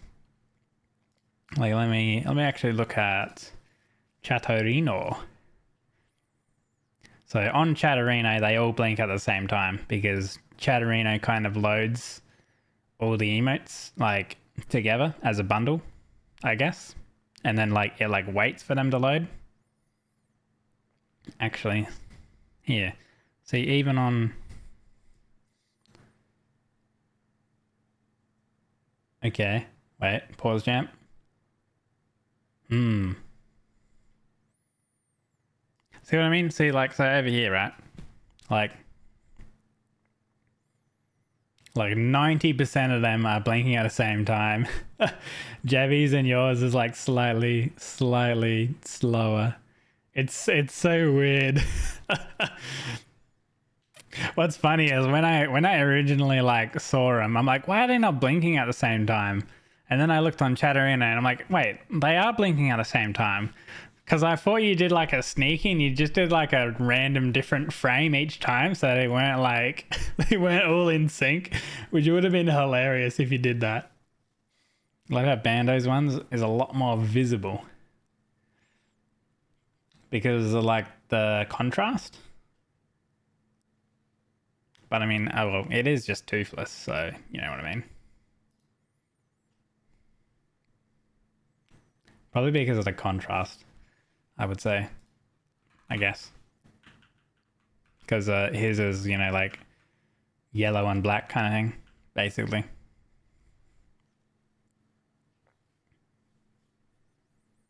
You know, where everyone's kind of like, you know, white on white type deal.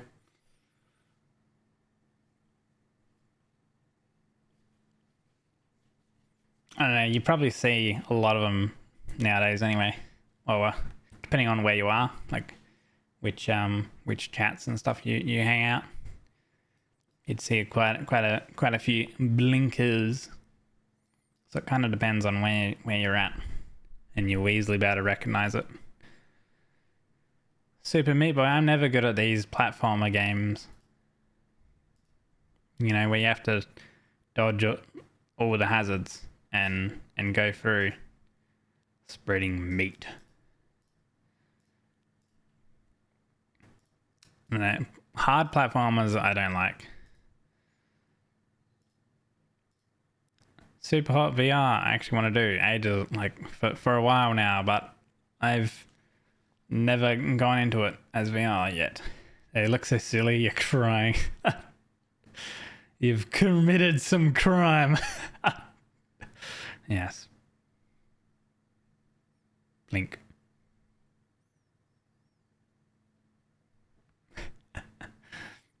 Just give him a knife. Here you go. Do some crime. The Surge and the Surge 2 are a Soulsborne game where you're in like kind of like an exosuit, I guess. Yeah, an exosuit bag. Did you know that there are new monsters in Lethal Company? Blinkers. Lethal, did you know that? Let me have a look. I don't have Lethal Company. I don't play Lethal Company. What do you mean, how? I never got invited to it, so I didn't pick it up. Smile. What? What do you mean? Why are you hawing me? What the fuck? What? What was the one that we did? I can't remember. What did we do? What was it? I mean, like, I know that I did I did Murky Divers with Lesh and Akame. What was it? Content warning. That was the one. Yeah, we did content warning. Download it now and let's play. Lita, I can't download it. What do you mean? Hello? Where is it? The streamer one. Yeah, the streamer one was fun. I still have those clips. What do you mean you can't download it? I would need to buy it. And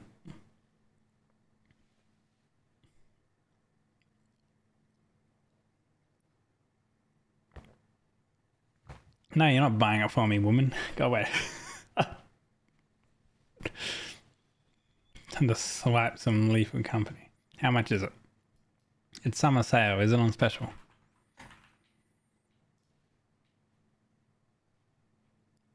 Oh, look at that. It's on special.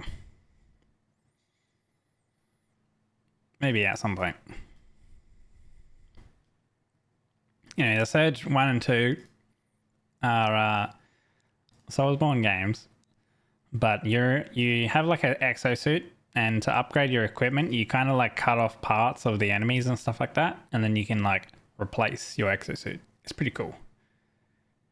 Unique way to like get weapons and stuff. And there's like secrets with the bosses where if you kill them a certain way, you get like their secret weapon. It's quite nice. Hopple, pretty cute. Giga cute. Great assets. Well, they're just together dancing. What's weird is great assets is green screened, but quota isn't. Shaking my head. Man. No, you? No, you. Dude, I love Mewtwo's. No, you. Emote. It's so great. The artist did an amazing job. Assets. Lita. Woman. Woman! Look, you have a good one. Enjoy Jubbers. Take it, ho.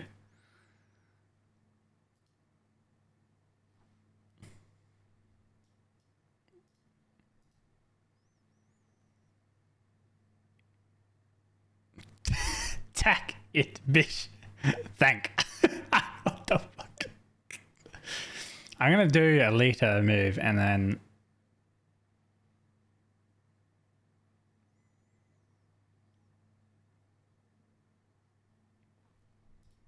it'll stay there.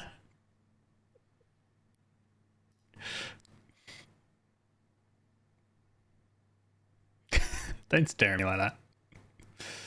He chose war. You know me. Nanalia.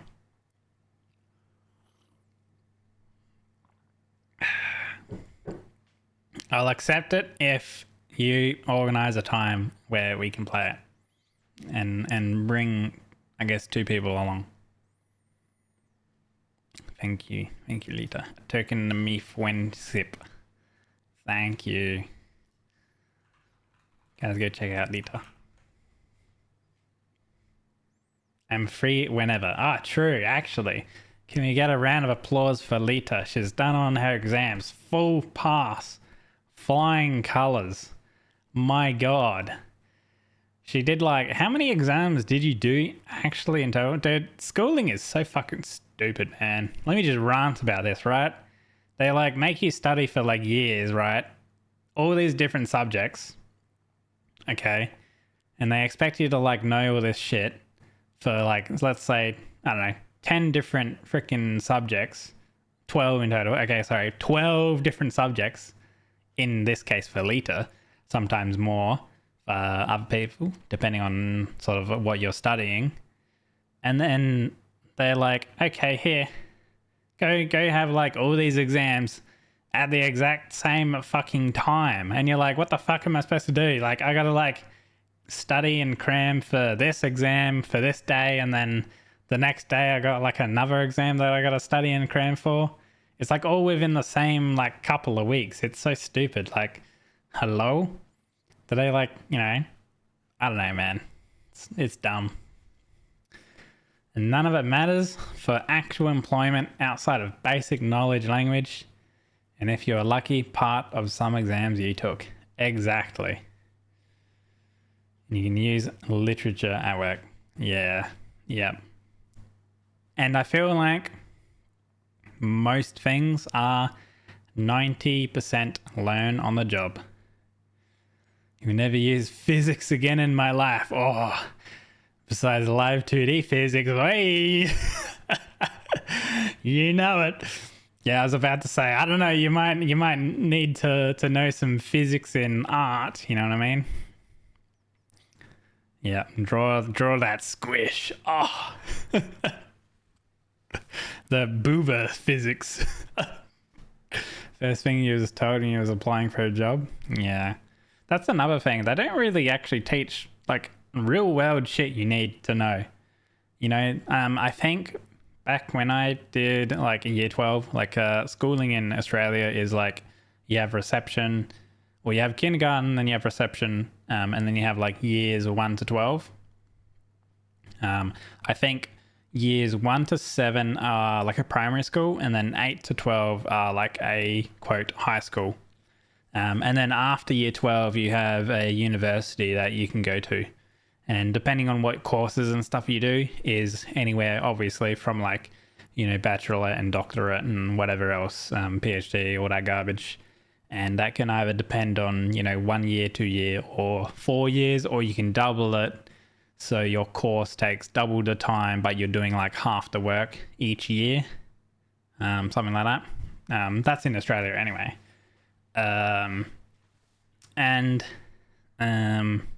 I feel like there was only like I think it was in 12 or 11. It might have been 12.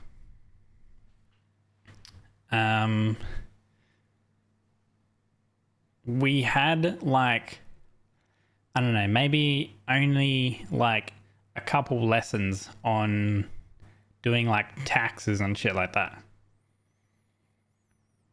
I was like, I don't know about you, but like once you have a job, like you have to start doing taxes and all this shit, you know what I mean? And you have to like file for tax and stuff like that.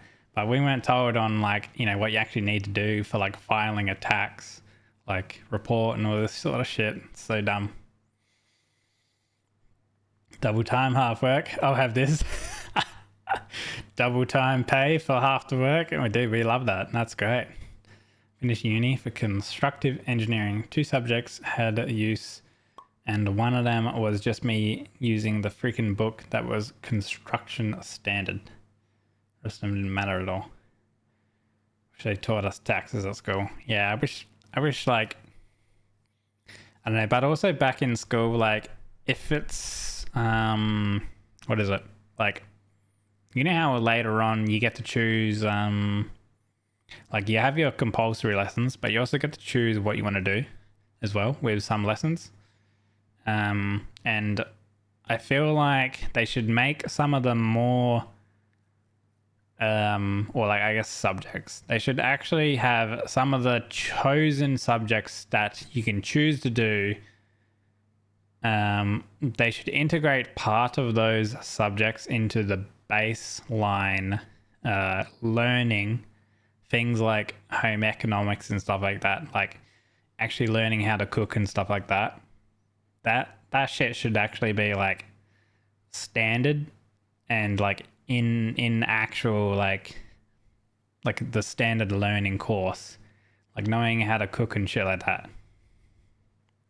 You had cooking though? Well, like we have We have like home economics in like my school that I went to. We had home economics, but it was an optional subject that you could pick up.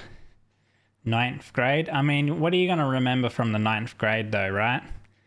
I think we also had it mandatory as well. It might have also been ninth grade. Yeah. But like, they should bring it more so into the later ones as well. You know, like I do remember making...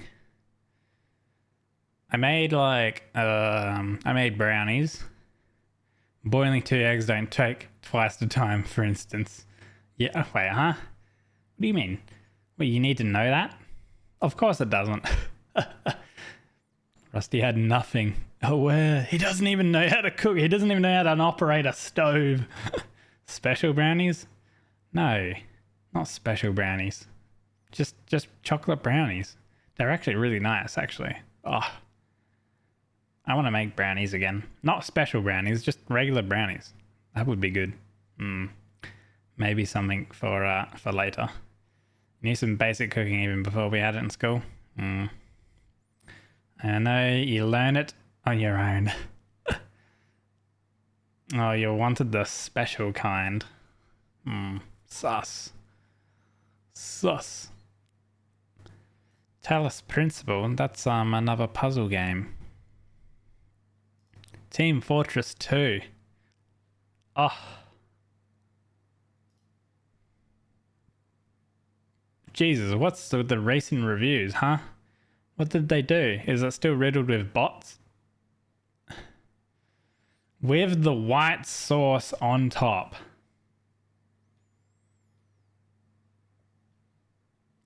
Alright, guys. Catch you later.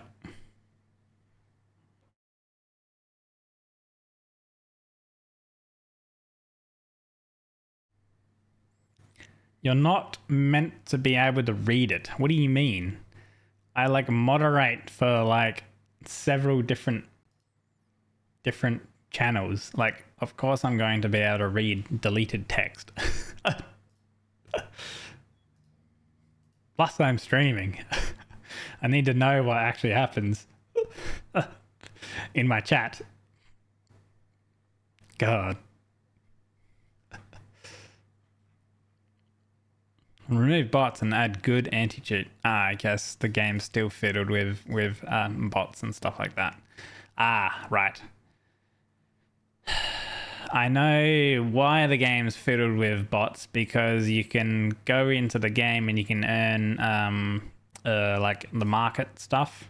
You know, earn items in game, and then people will sell these, and then that's how they make, you know, money. That's why. Hello, Tay. Workman. No, I don't. Stay clueless. No, I need to know everything, alright? A scratch. Did you put this emote? 7TV beam Pega. No wonder you see Whoops' emote here. You're not making any sense, Tactical. You need to know everything about you. No, I need to know nothing about you. I need to know everything about my chat, though. You know, there's a difference. Come on now. It's not all about you, Hoppy. Come on. Knowing a little bit about you, like that you're back streaming regularly. Keep at it, Hoppu. You got this. Keep streaming regularly. You're back. Woohoo.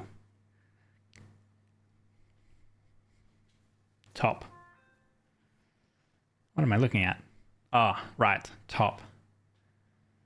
I see. God, what is that fucking flashbang of an emote? Christ. You're not though. What do you mean? You are. There's like you rated me that one day, and then you were literally streaming the next day. Like, of course you're streaming regularly now. What do you mean? Oh, Hold on, I need to lurk in a chat. I see a cutie drawing a cutie. Oh my god. Yeah, cool. Yeah, it's the. I know it's the Final Fantasy. I've heard.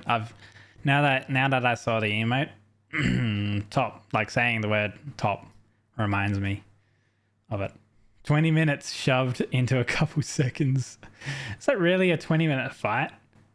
That's freaking unbelievable, man. I like the longest fight I think we've had in at least recent World of Warcraft. I think was like 13 or 14 minutes or something like that. But it's not constant like 100% focus mode. There's little intermission parts where you can like kind of relax and chill out and have a little bit of a breather. Like the Legion expansion had Sylvanas, and that had like a little intermission part where you had to like run along some platforms and stuff like that. So it was like a little bit of a refresher, like a little bit of breather. And that part took like maybe 2 to 3 minutes. So it kind of was like a little intermission break time in between the first phase and the last phase, which were both really intensive, like full focus. Ones before top are amazing. Top just looks like shit Fiesta. It's really not forgiving. There's usually a minute or two cutscenes to relax as well, but usually you make a mistake at start from the beginning. 3 out of 5 and then quit. Yeah, that's what I mean though. Like if you make a mistake towards the end, then it's all that time kind of wasted, you know what I mean? I'd much rather shorter fights. Shorter fights that like, I guess, well, I don't know. It's kind of weird, eh? Because if it's the hardest content, then they don't want it to be a pushover. And they don't want it to be like a fluke where if it's a really short fight kind of thing, that like anyone can get through it, I guess. And it's kind of weird. I mean, you guys have watched me like raid, like in current, like, you know, WoW stuff. Like when I was actually progressing on the hard stuff and it wasn't farm, like we hadn't bet it. So, but yeah. Terraria, 300 hours. Dude, I feel like it's experienced. Tuned to the 2.5 second rotation. Yeah, that's weird to me as well. Like, if you're a WoW player and you go to Final Fantasy to see, you are like, holy shit, this is so easy and so slow. I feel like because you have so much time to interact and do stuff. You're like you're just sitting there like, oh, when can I do my next move? Whereas I feel like in WoW it's much more engaged and like fast paced.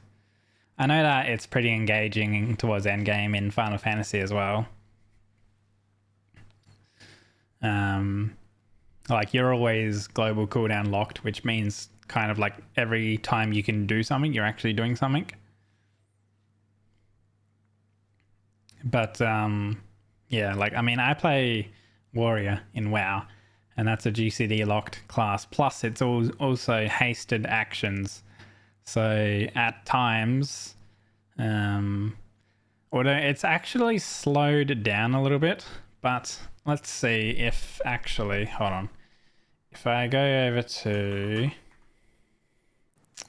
if I go over to here, which is Warcraft logs, it's basically all the logs for the dungeons and the raids and stuff like that. And we go over to here, and I don't know if I can maybe check through statistics. FireRack. Can you check through, actually, hold on, all bosses. Let's do damage.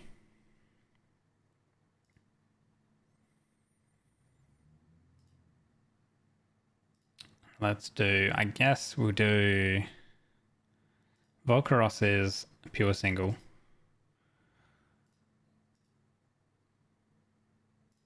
And we'll actually do Warrior Fury. At max.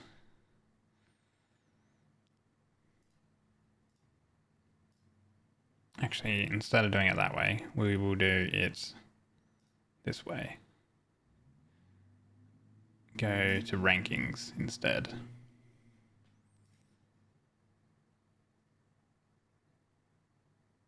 I don't even think Warrior is the Warrior isn't even the fastest class anymore. So if we go to this guy's log, we can go to casts. 183 casts per minute. Jesus Christ.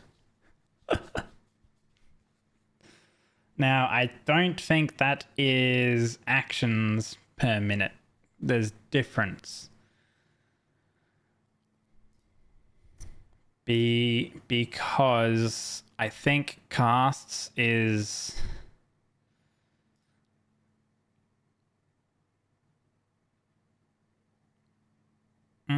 maybe it is. Because that's 96 casts. Actually, no, I think that's different. Because I think with this ability, it's taking into account that it's a multi-hit ability. Yeah, it is. Oh, man, I can't remember how you can check for how much casts per minute they have. Is it a timeline? Is it on the timeline? No, it's not on the timeline. I can't remember. Because what this is this is actually one ability. It hits 4 times. So while it looks like it's four presses, it's actually only 1.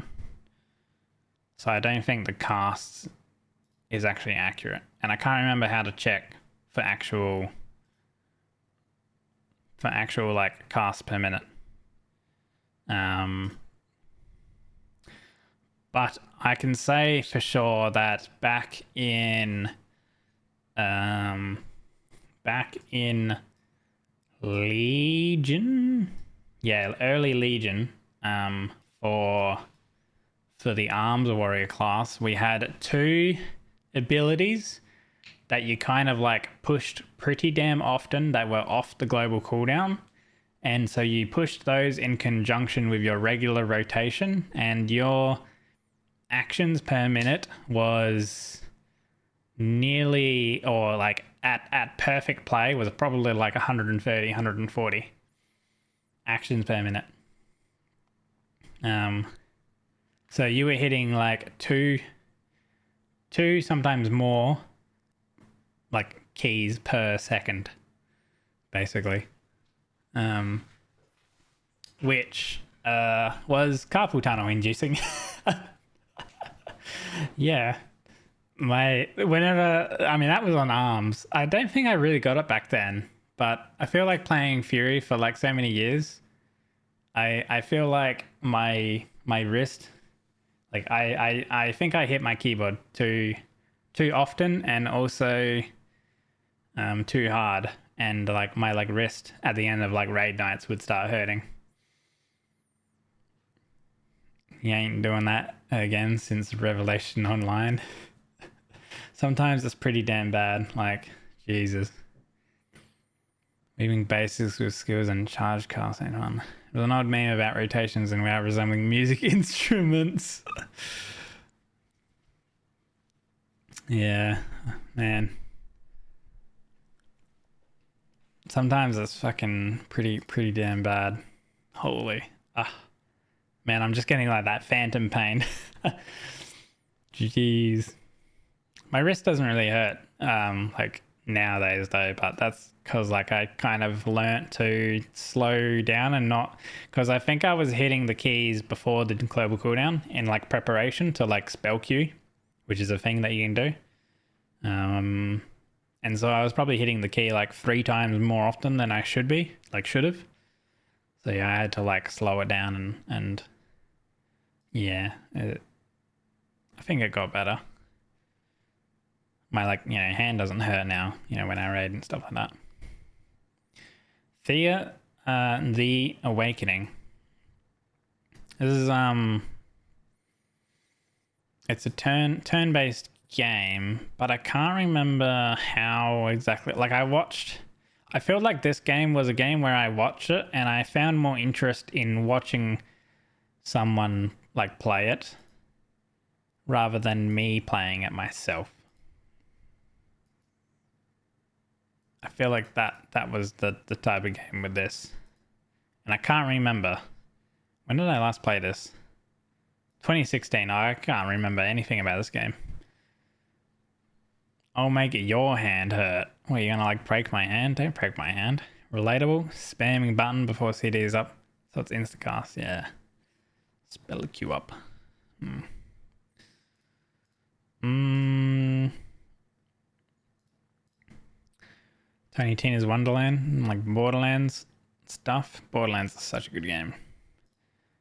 Titan Souls is a Soulsborne type game, but hard. Team Mod Loader, basically Terraria mods. Torchlight's actually really fucking old now, isn't it? 2009. Jesus. ARPG, Diablo-esque. Same with Torchlight 2. Coming from now, Final Fantasy seems so slow. Yeah. Yep. I think that's a lot of people's experience when they go from WoW to Final Fantasy. Now you're just gonna bite it cutely. Wait. No biting.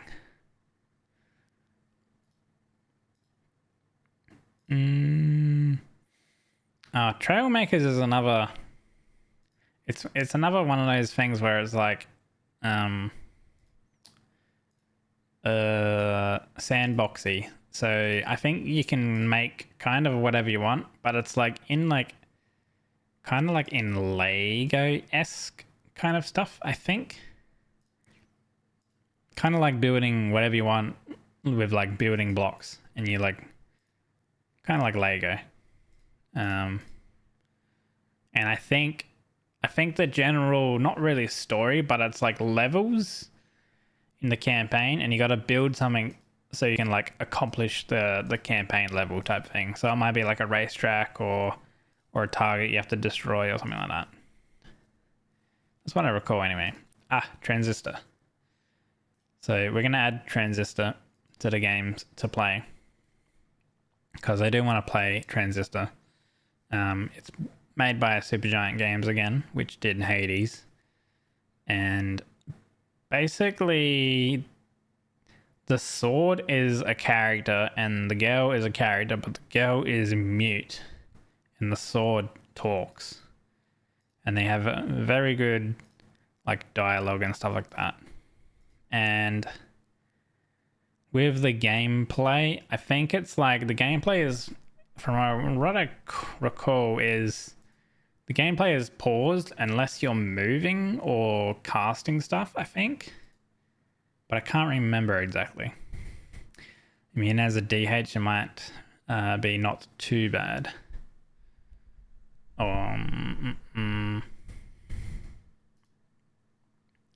DH in Final Fantasy is... What are you talking about DH in WoW? Because DH in WoW is Demon Hunter, but I don't think you're talking about that.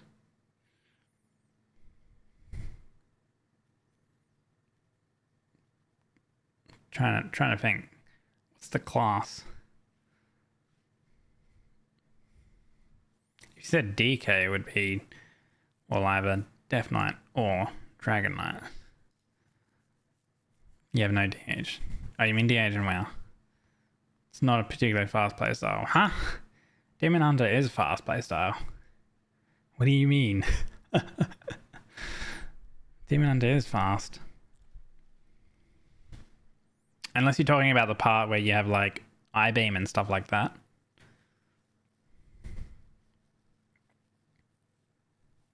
Not for the momentum build. Oh, okay, right. Yeah, I suppose.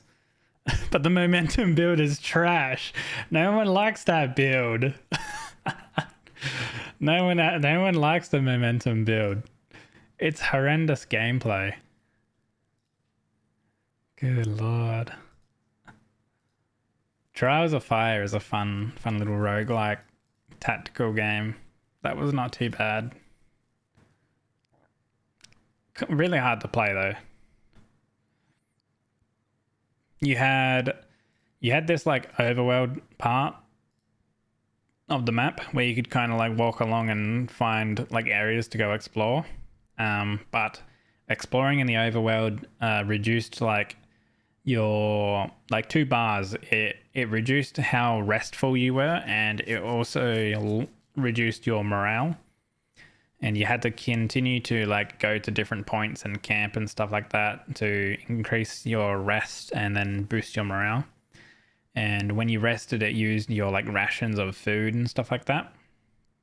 And you had to go towards your main goal while also going into like little side objectives so you can get more supplies and stuff like that.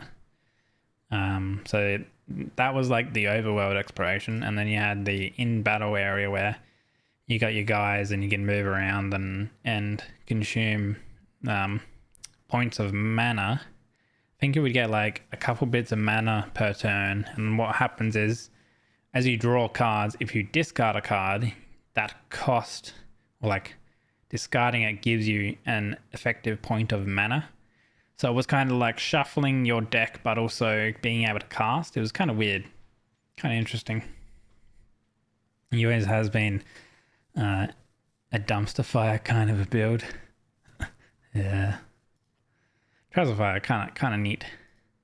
Trine. Oh my god, Trine is actually a fun co-op puzzle game. However, I think Trine 4, they changed it up a bit.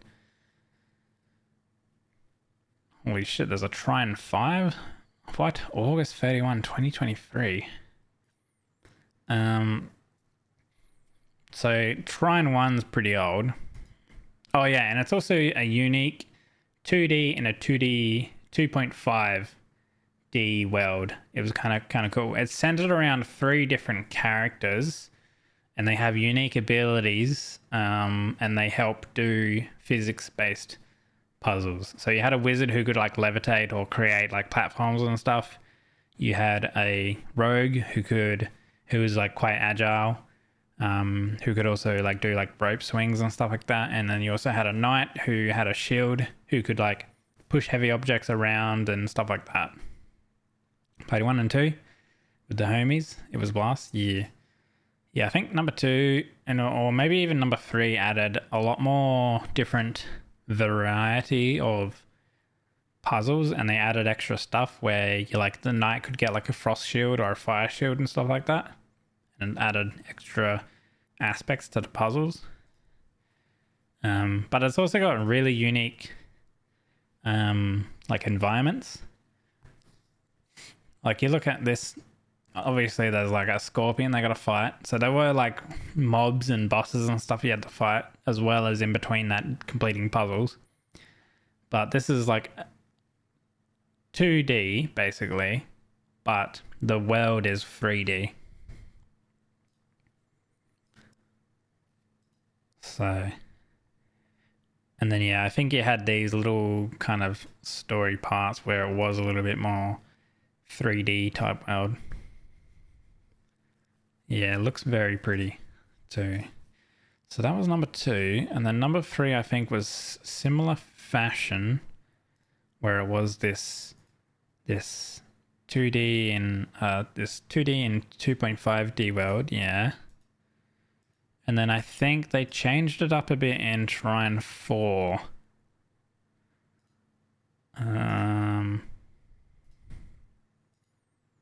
Oh no, looks to be the same. Still 2D and 2.5D. Yeah, see, so here you this is co-op, obviously, because there's 2 characters on screen at a time. You got the wizard levitating a box, but attached to the box is a string which the rogue would have done. And it's lifting that so they can go hit this or whatever, so.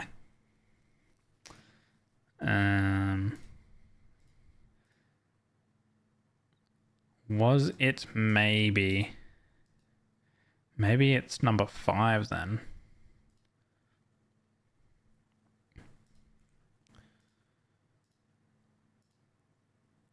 Oh, that still looks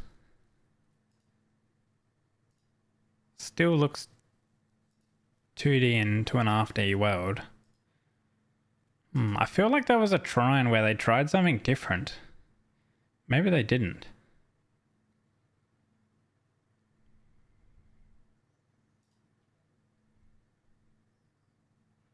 I guess they didn't. I don't know. This was Trine 4 that they tried it. No, still 2.5D. That's been their whole niche, I guess. Maybe I'm thinking of a different game where they tried to do like a little bit more like 3D type stuff. But yeah, that's been their whole niche with the Trine series is 2.5D landscapes that look really good. You know, like it just fits in with the level. Character personalities as well. Yeah, I think in Trine 1 they were going in a direction of like kind of more of the humorous side, and they just continued that throughout the series. Under the ocean? I don't know what that is. Wait. It doesn't exist anymore. Okay. I don't know what that is, even though I have 7.4 hours played.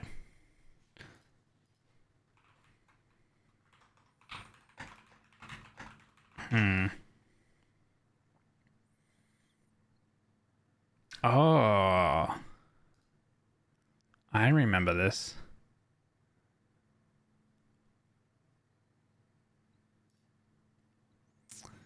Oh yeah, I think this was one of those games where it was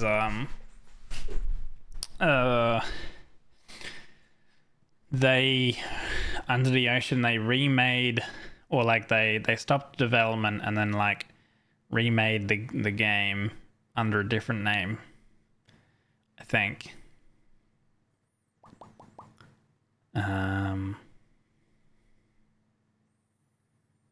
They had Under the Garden. Wait, is Under the Garden still available? Under the Garden. No. Okay. Interesting. Wait, did they go indie then or something?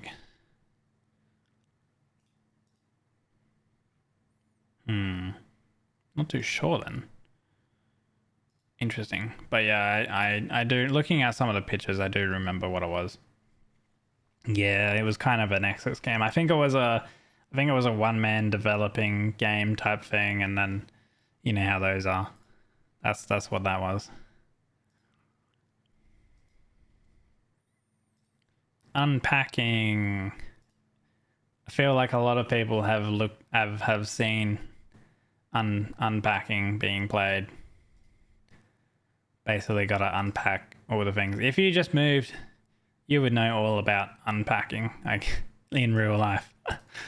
You know, got to unpack all the shit and put it in, I guess, locations that make sense. Basically a block fitting puzzles. Unpeg, huh? I'm gonna add it to the list because I feel like that would be a very nice chill game if I don't know what to do and I just want to chill out.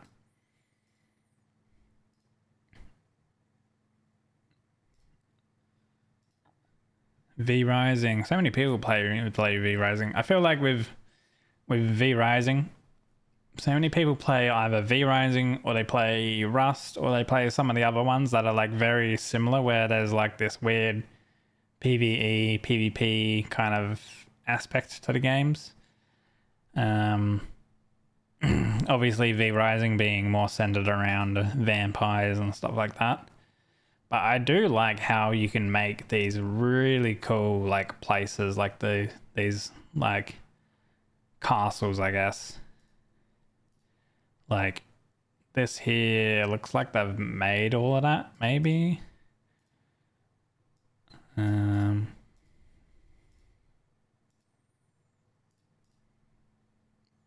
I don't think they made that one. Hey Bartek. Doing pretty good. Hope you're doing well.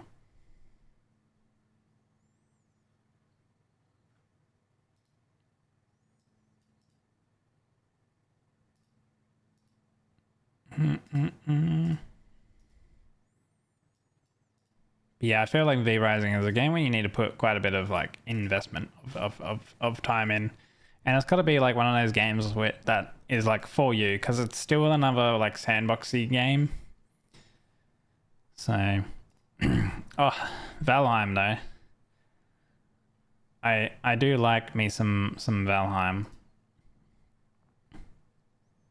I mean, Valheim is sandbox, but it's got like a main story component where you have to go and what was it, fight all the different bosses so you can like restore the altar or something like that. So you had like an overarching goal, but between those goals you could do kind of whatever the hell you wanted to. And I actually really liked the building in this game, in Valheim. It was kind of like physics-esque based, where you obviously you had to have your structure being supported by like enough walls or supports or whatever. I actually like modded the game quite heavily. Dude, it's still in early access. Crazy. When did it come out? 2021. Man, how do you guys feel about early access as a thing? I think in some cases early access is a good thing for some games, but I feel like some developers abuse the early access title and they just keep the game in early access for like inordinate amounts of time. Kind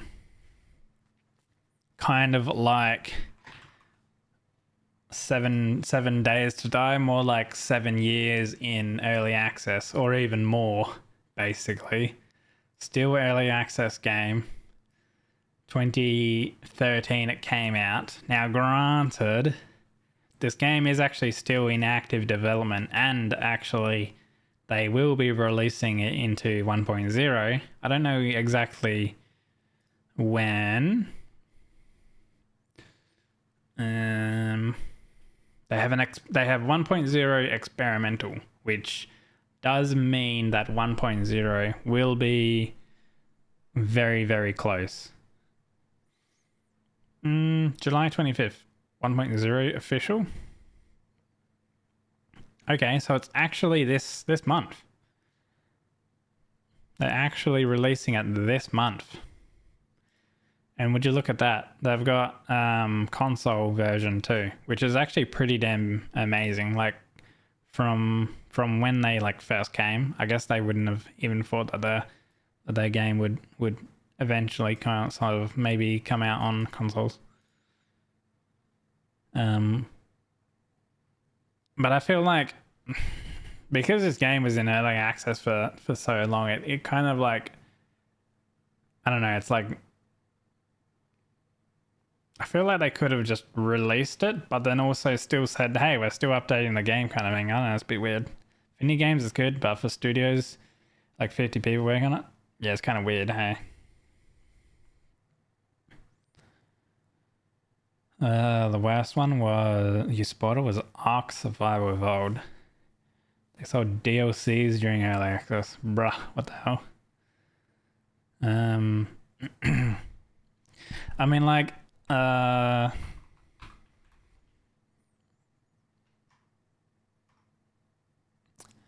Baldur's Gate 3 was originally early access. Do you guys remember that? And then, you know, it's like one of the best games of 2023.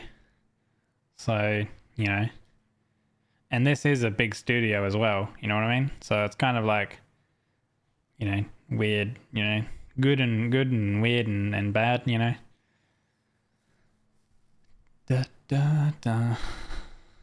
Acceptable for small studios, else not. Needs to be cheaper, and if you took part in the A, you should get some tangible benefits. Yeah, maybe like a flag on your account or whatever, where it says like, you supported the game in early access kind of thing, I guess. Something like that.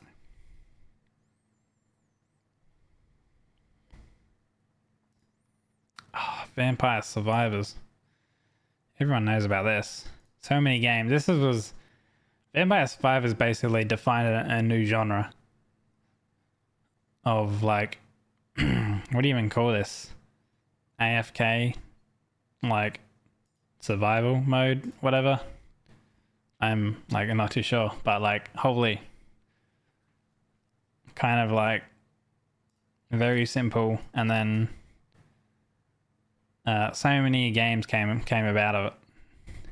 Legit Vampire Survivor, yeah, genre now, yeah. Kind of like how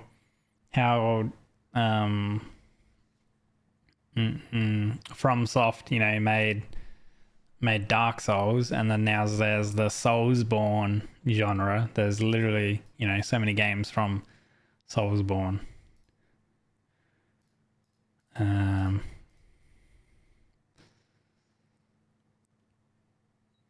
Vigil 2021, not even that much time. Jog my memory. Right, this, as I was saying that, kind of Soulsborne-y, but also Castlevania type of game.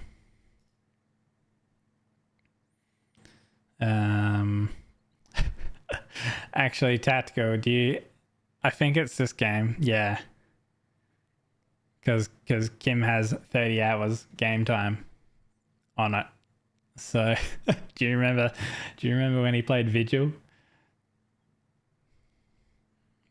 Were you a part of that? I can't remember if you were like a part of that or not when he was playing it. He basically was like memeing about the game, and it's like the best game in the world and stuff like that, even though it's actually terrible. But like, he cheesed the fuck out of it.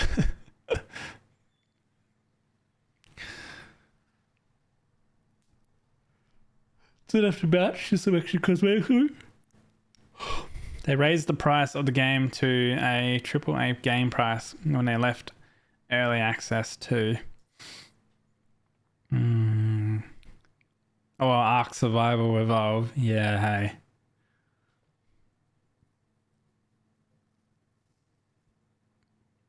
Didn't they get a major shitstorm? Which one was it? Oh crap, don't lose my path. I guess here. Okay, so Ark Survival. I mean, okay, you have Survival Evolved, which is the good one, right? Yeah, this is the good one. Or did this get a shitstorm back in the day? Did this one get shitstormed back in the day? I thought it was the new one.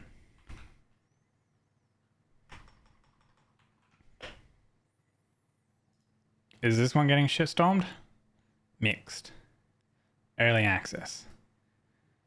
You want $70 for an early access game with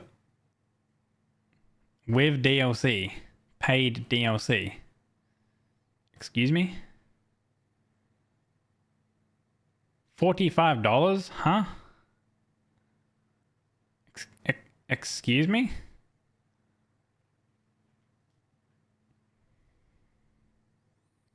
Is this like a DLC where it's like, come and like support the game more, or what?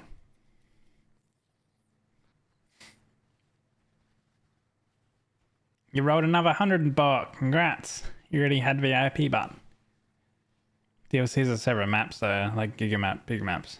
Okay, right. Oh, kind of like Conan. How Conan's DLC added like a really big map. Your third 100? Not too sure. You rolled another one. Buys the bundle. Wait. I guess if it's like adding a whole map, but it's still in the game's still in early access. You know what I mean? What is this? So Frontier Showdown available at launch. Steampunk Ascent Q4 2024. Wasteland War Q1 2025.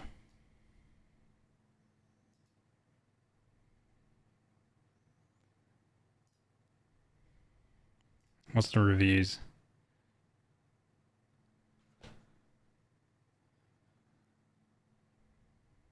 Everything is about money. The passion that the developers once had is well and truly dead. Anything they care about is microtransactions for cosmetics and some pretty insane pay-to-win items. This game was originally supposed to be a free expansion. Oh yeah, I kind of did hear about that, eh? They changed their minds last minute because they understood they needed money to make a new game, but this is too much.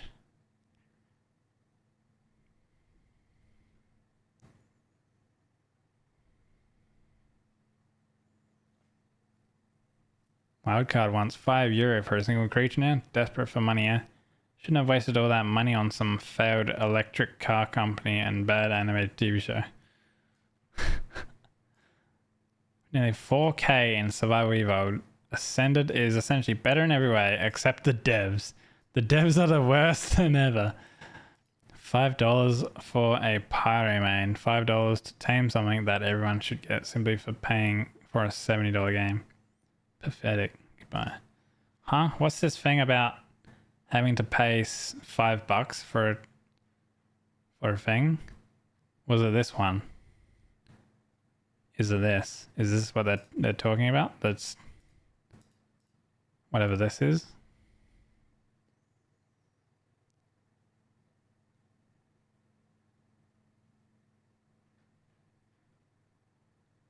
The thing we knew we did not need. Singularly sold creatures. Huh? Wildcard wants my card again. Got cat baited. Pay to win, do not buy.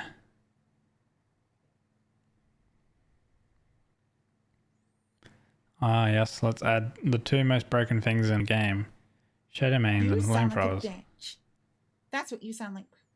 Fuck you, Pen. I don't sound like a fucking bitch. What do you mean? I'm trying to figure out what these bitch of the devs are doing. What are you talking about? So they added as pay money, and it's like the best monster or whatever in the game. I guess. I'm about to bust. I think total arc totals 250 gig or something. Fucking condense your game down. Holy shit. Keep in mind the new one is just a worse version of the first one, but with better graphics. Had your feel of Arcane playing new one until they fix their shit. Playing on official servers was an experience. They're trying to compete with EA games.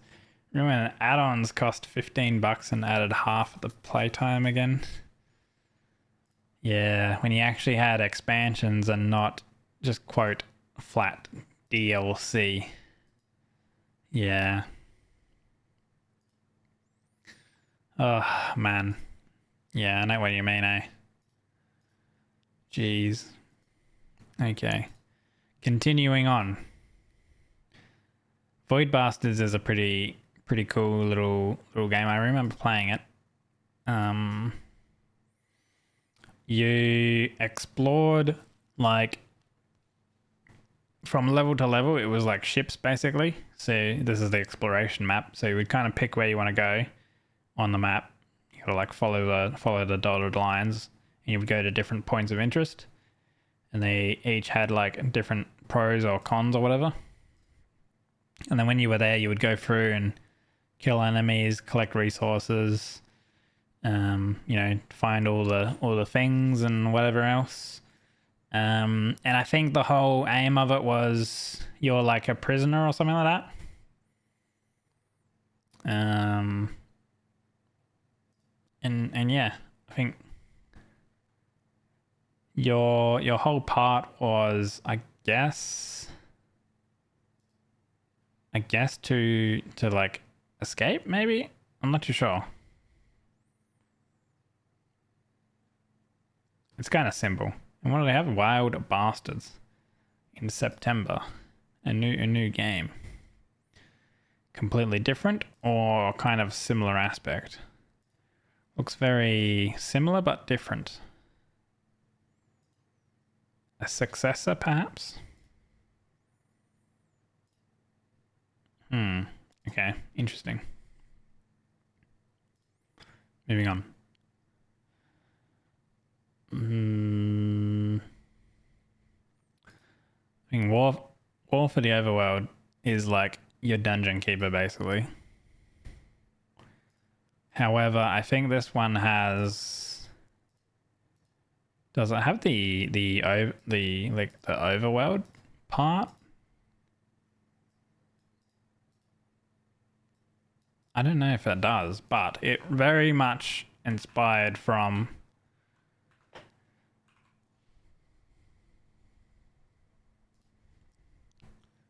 Dungeon Keeper. Oh man, the map.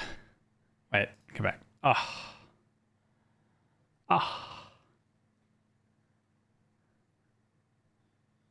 Now that you remember, Escape from Tarkov will maybe this year have a complete game loop after 7 years of early access. Jeez, 7 years. Did you guys ever play Dungeon Keeper? Oh man.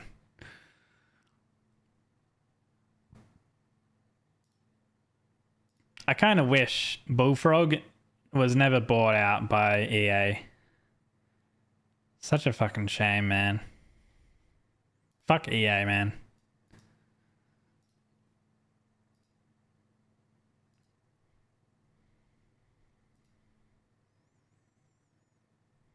Workshop. Torture chamber. With the mistresses getting tortured. Training room. Lair. What do you got? You got a bunch of warlocks. Bunch of dragons. What are they fighting? Fighting a dragon and something else. You watched Limes players? What'd she think of the game? Was she reminiscing in nostalgia as well, or I feel like she should be the type of chick who probably played this? You got some flies, you got spiders, you got trolls. I can't remember that one. You got warlocks. Beetles. Is that what that one was? That one might have been Beetles. Oh, I know. I think that one was Beetles. No, that one was flies. That's flies. That's spiders. I think that's... Which one was the beetle? I can't remember. You know, I never forgive EA for their crimes against gaming community. She has retro plays on occasion. Oh, nice. Yeah, I liked Dungeon Keeper, but I feel like I liked Dungeon Keeper 2 slightly better. It's the mistress. Ayo. Mainly because they had some better UI improvements, and the digging and building of rooms was much easier because you could do it in like a click and drag rather than click click click click click kind of thing.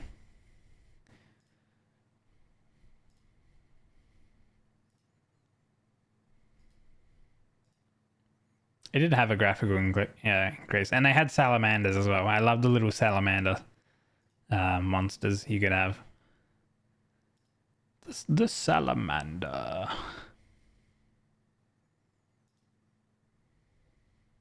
Played this game as a kid back in the early 2000s on a CD copy on my grandfather's off-white Intel Pentium desktop PC. I didn't beat it at the time, I only got about halfway through, but neither did he, since he got to the last level of the game and found it too challenging. A decade or so passed, I played it again. A GOG copy that I got from a friend. beat the game and genuinely understood why my grandfather never beat the game. Because that last level was very early 2000s difficulty. Still fun though. A few years after that, here I am, playing the game that started my love of RTS games all over again. Another playthrough on top of a number of countless playthroughs. This is, bar none, one of my favorite games of all time. Top 10 on my list.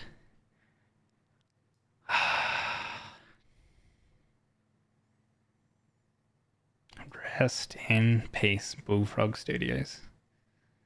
He deserves so much better than closure. Smudge. Just play Black and White. Always someone reminded me of that. Doesn't ring a bell actually. Nostalgia pit. It's good to be bad. Only in Dungeon Keeper. Though. It's good to be bad. Only in Dungeon Keeper. EA games, it's not good to be bad for you.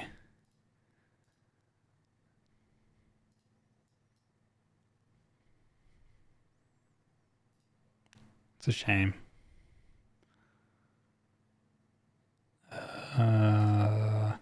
Space Marines.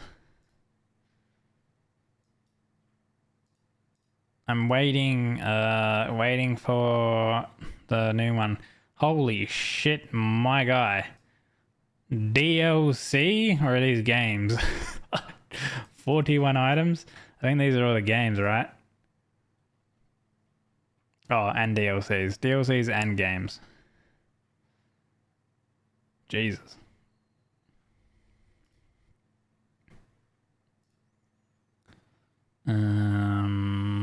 Where is it? Space Marines, I think they're calling it, right? Yeah, number 2. 9 for... Man, why is everything in September, dude? That's when I'm going to be fucking raiding. I'm going to have no time for these. Christ. Hopefully this game is good. I mean, you can't ruin Space Marine. Like, just make Space Marine number 1. Just kind of do the same thing with the better engine and add more stuff. That's all you gotta do. You know? People just wanna... Well, I guess we're fighting the Necrons or whatever, right? Wait, are they the... Wait, which ones are we fighting? Not Necrons. Which one's the... What are the aliens called? I can't remember. The Tyranid, that's the one. So in the original, number 1, you fought orcs, and then in this one we're fighting Tyranids. You know? That's all you gotta do. It doesn't need to be fancy. Just don't add cosmetic, like, you know, your microtransactions. Don't add that shit. You know, have everything you can get in game. You know, you play the game to get the unlocks and stuff. That's all you gotta do. We have some trailers. Which one's this one? Wait, is that gameplay? No. What's this one? It's gameplay? No. I think this one might be gameplay, maybe. Okay, perhaps. Perhaps this one's gameplay. Pause the music. We're facing a Tyranid splinter fleet. They engaged us on 2 planets, Avarax and Kadaku. I'll be straight with you, Titus. I have my reservations about your reinstatement. I would full screen it, but yeah, problem. I can't be asked to fix that, so you get this full window. Tyranids!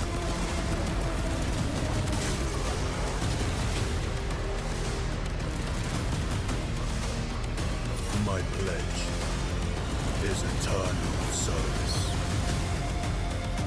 Xenos inbound! Eviscerate this abomination! I mean, it certainly looks nice with the updated engine. Unreal 5, I believe.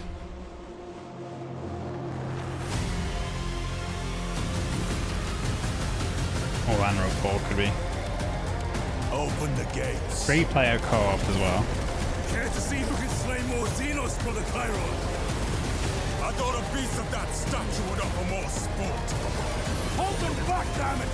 For Ultramar! For the Emperor! And they still have the jetpack that looked basically how the jetpack operated in the original. Pretty much, that's the formula. And add a couple more execution animations. Helldiver 2 in Warhammer Universe. Basically, Helldivers was very much inspired from Warhammer as well. Vermintide. Vermintide's a good little game. Well, I call it little. It's not actually little. Where's the stats? It says 60, but I think it's bigger than 60 now. Kind of like your Left 4 Dead, but in Warhammer fantasy setting with rats. Wait, did they add versus? I think Wasteland is your like XCOM type tactical shooter. Well, not shooter, RPG. I feel like nothing can beat Watch Dogs, man. Actual, like, I don't know. Good, but bad. It's like same vein of like GTA type deal. Is it even available on Steam anymore? It's not loading. Oh wait, it is. Okay.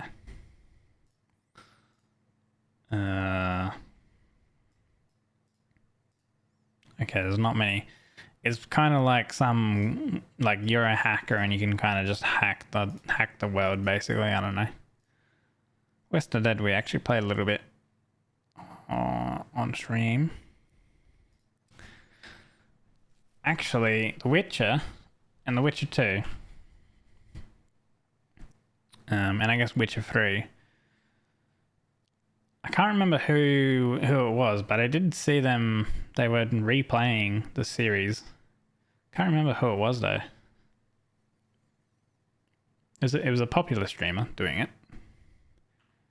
I feel like I wouldn't replay 1 and 2, which I actually have. Yeah, that's the sound. That's the quest completion sound in number 3. I feel like I wouldn't I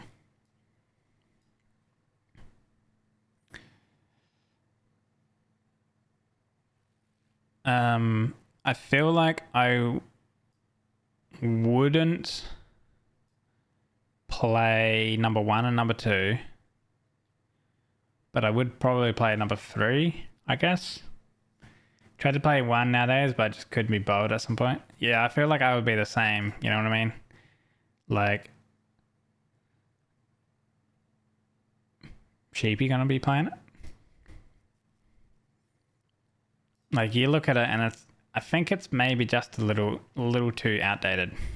Ayo. Probably a little bit too outdated with like the mechanics and the combat and stuff like that. You know, it's, well, not outdated, but it's gonna be like that clunky experience, which doesn't make it fun. If you know what I mean. 1 is okay, 2 is good, and 3 is just so much better. Yeah, exactly. Yeah.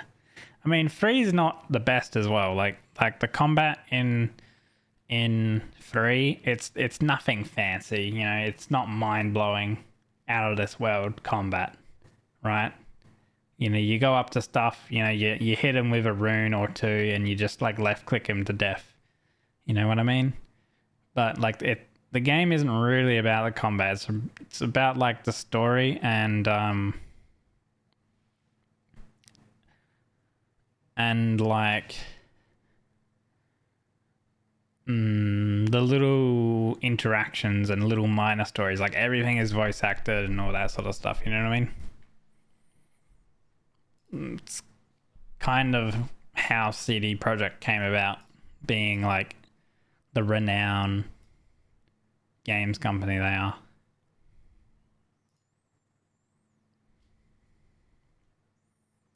World building and the quests. Yeah, like it kind of feels like some little minor quest you think is just going to be super simple, and then it turns out to be some expanding thing that like the granny ends up being some weird monster in disguise type of thing, you know what I mean? Like all you got to do is just go find the granny's old pot that she lost, and you have to go on this massive thing, and then you uncover the truth about the granny, and yeah, you know what I mean?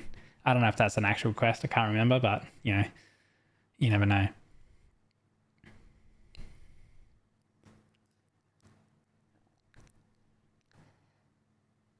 And you end up remembering freaking Lullaby for Wizard with a Gun. It's kind of interesting, but also another one of the sandbox like games. Do whatever you want. I was playing this offline. Played it in the Discord actually for a couple hours. I remember. But yeah. Wo Long Fallen Dynasty.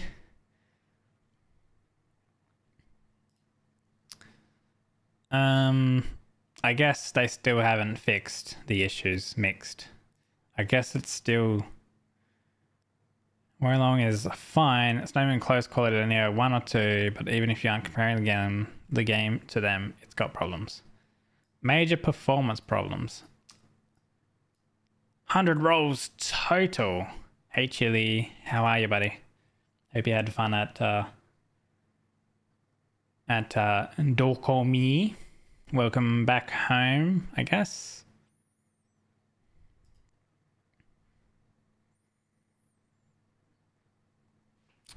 Chili. Is that another one? You just arrived home? Cool, yeah. Lots of fun.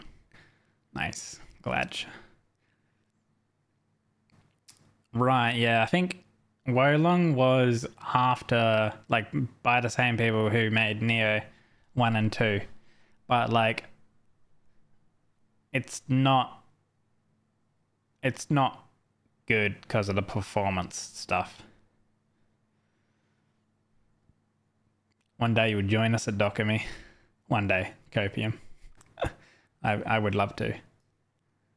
I feel like if I go to an event like that, it would be like I go to there for the event, and then I also go over there for a holiday and do like way more stuff.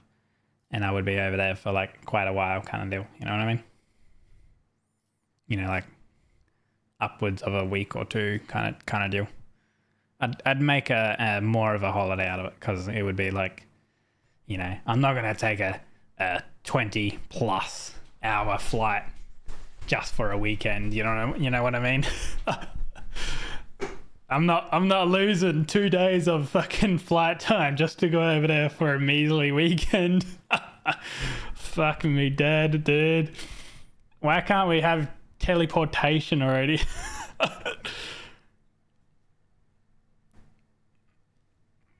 I don't know if I'd be able to do it next year though. With expenses and stuff, I have some already hopefully planned expenses for next year. I did see that Dokumi will be early June though for next year, for 2025. So hopefully, like, if TwitchCon like EU, if it's in EU again, it's you know, they don't look at it and be like, let's put it in June. You know what I mean? Where's my advanced tech world? Yeah, exactly. Why can't we instantly teleport around the world yet. Smudge. Elon! Elon! Screw the cat, girls! We need teleportation! Yes, hopefully like end of June for TwitchCon, yeah.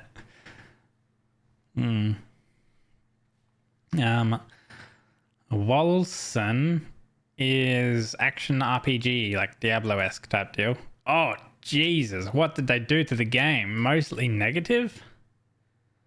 So there were people in the reviews back in 2020 saying not to trust this company at all, saying they had changed the name of the game from Umbra, perhaps, to dodge early donation obligations somehow. These folks said that development for this game, this had limped along for years, devs cagey, devs liars, and that they'd eventually screw everyone over. About this game, it was boring as heck. Came back to it now, and then boring as heck. 4 years later, and we're hearing the news that this was a learning event and not a deliverable. Lessons learned for them. Solid experience for their next game, not this game. Not one people paid for. Nope. For this game, they are removing multiplayer from an ARPG and then shutting down the dev work and moving on. Huh? What the fuck? Screw cat girls. Yes. Everyone was painting a solar punk kind of picture of our future, and now it's just slowly becoming cyberpunk. There might be saving grace as long as we don't go Mad Max. What do you mean it's Mad Max down here already? God, man, what fucking horrendous, man. I wish like if companies like after you've bought the game and stuff like that, if companies go ahead and do this, you should be able to like get a full refund no matter what, you know? No matter what, if it's like fucking 6 years down the line or 4 years down the line. You'd be like, nah. The aspect that they had in the game that I played again, I could probably even try for it, maybe. I don't know. Probably not. You never know. Australian refund policies are very strong. You know? The whole thing about the Steam refund system came about because of how strong Australian laws are on consumer rights and stuff like that. Like that's why that 2-hour thing and like refunding and stuff came about in Steam to begin with, among other things as well. But the primary factor was because of Australian consumer laws. It's pretty cool. Hey Stefan, how are you, buddy? 98. Nearly there. Wolfenstein. I guess like kind of like fun shooting, like FPS stuff. I don't know.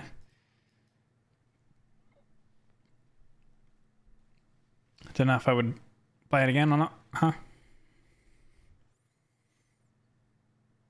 I thought you were your old tactical. Worms! Oh my god. Holy. Jeez.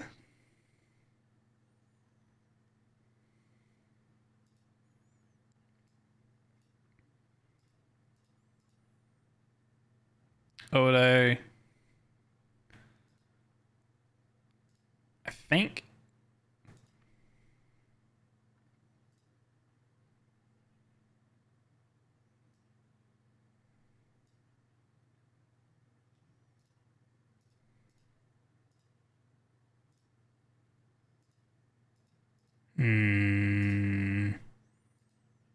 was it Worms on again? I feel like it was like called Worms 2, I feel like, wasn't it?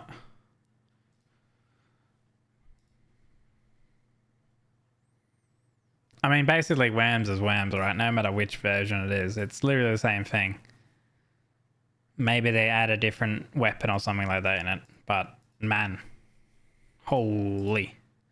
Worms is a flashback. Game is so silly and so fun. There are a million of worm parts. You gotta be more specific. fuck, pinball. Wreckfest. Dude, I feel like Scoo would love this game.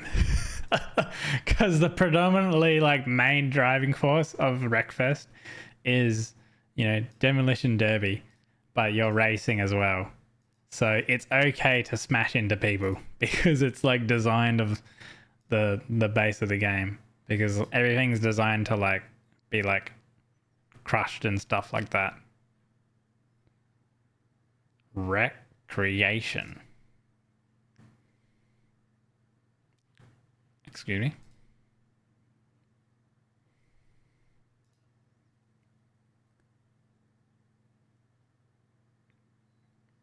Open world called Mick World.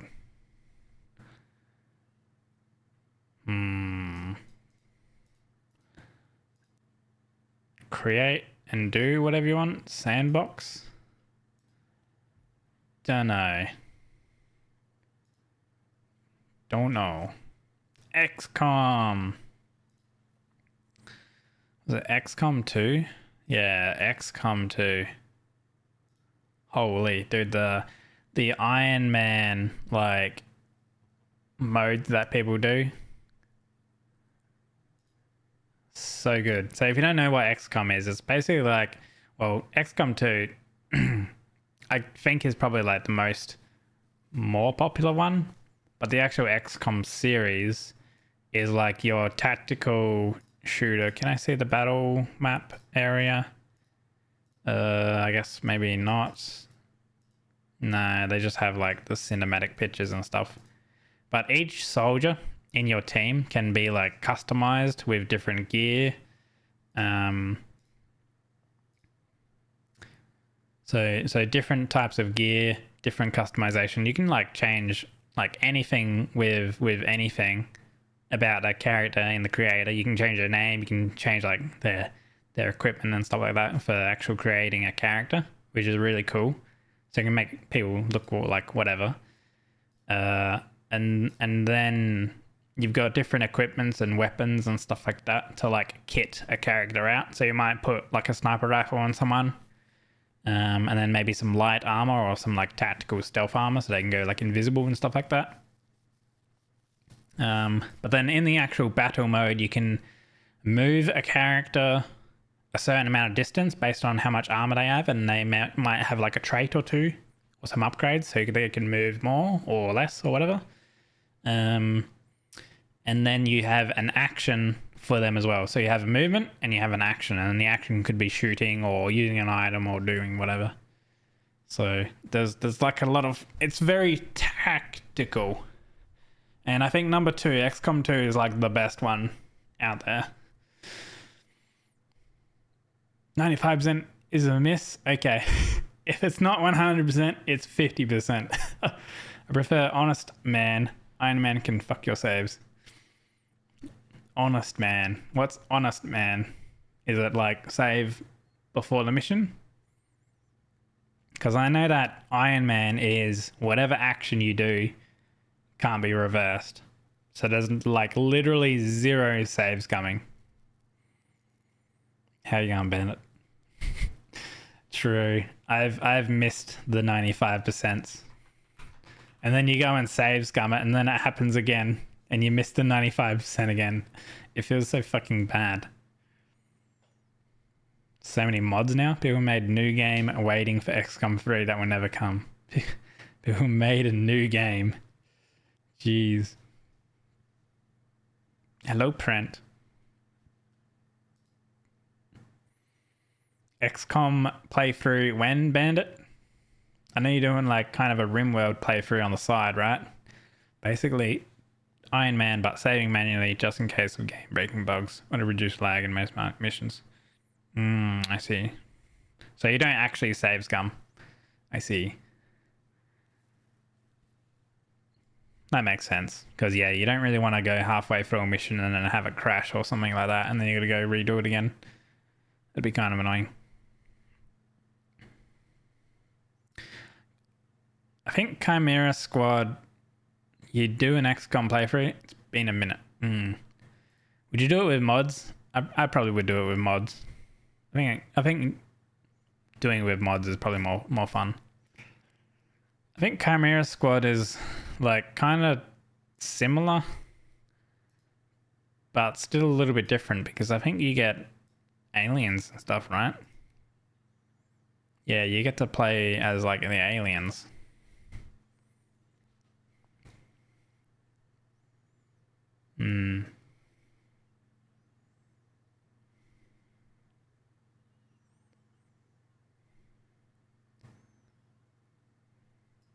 Yeah, I guess you play as aliens, but also humans. Weird. Yakuza. So many people play Yakuza as well. I don't know if I'm like into Yakuza though. I think, was it you, Bandit, playing Yakuza, or was it Gingy playing it?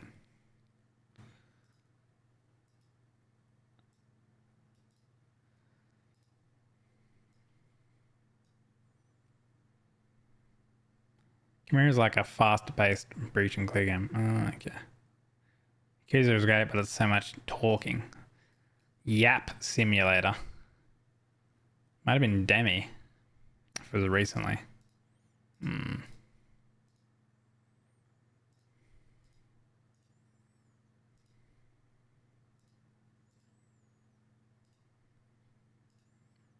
And that's it.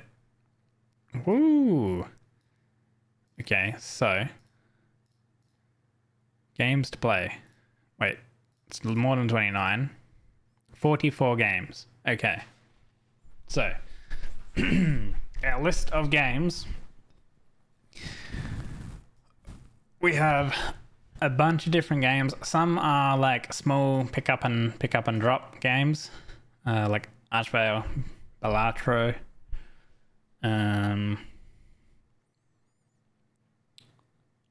Core Keeper, Cuisinier, I guess, Crying Suns, Crab Champions, Dead Cells,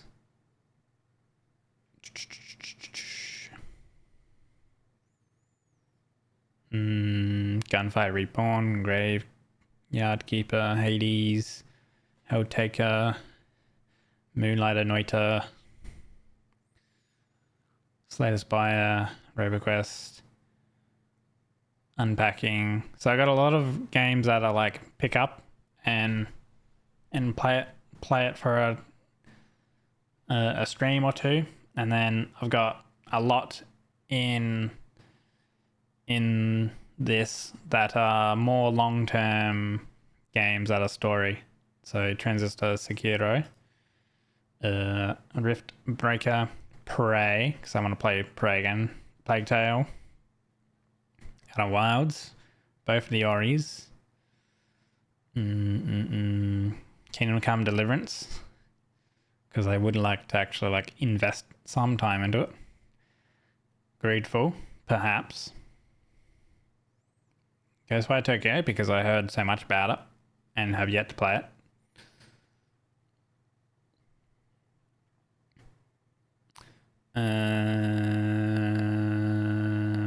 Darkest Dungeon. I feel like I've had played Darkest Dungeon. Did I ever play Helltaker? I've done a little bit, but can't remember half the puzzles. Ignore the 0 time played, though. Because it is, free or whatever, so. But I haven't played it in fucking yonks. Or I haven't seen it in yonks, so. Puzzles, smile. I am terrific at puzzles. Speaking of puzzles, we have Opus Magnum for puzzles, which is kind of like Shenzhen IO. Favorite girl. I can't remember them, so unknown at the moment. Actually, hold on.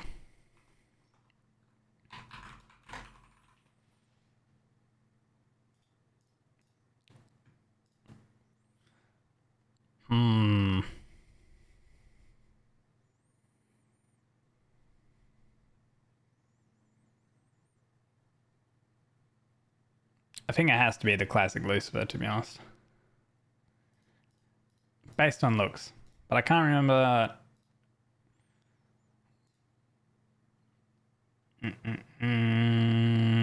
What? What she was like.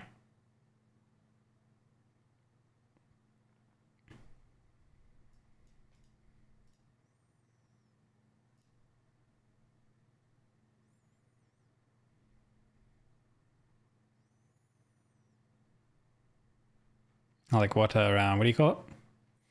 Personality was like. Pancake addict. Yeah, I know she's the CEO, the boss, the big dog. Although there are dogs as well, Cerberus. 3 of them. Bark.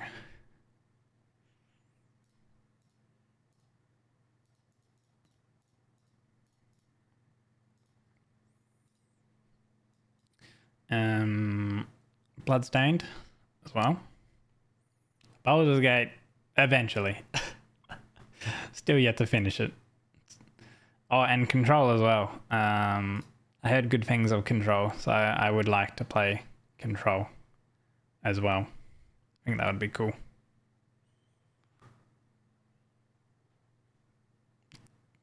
Copium. Yeah. We'll get there. Copium. I mean, that's a lot. That's a lot in there. How long's it been? 3 hours 30. We might swap over to the old drop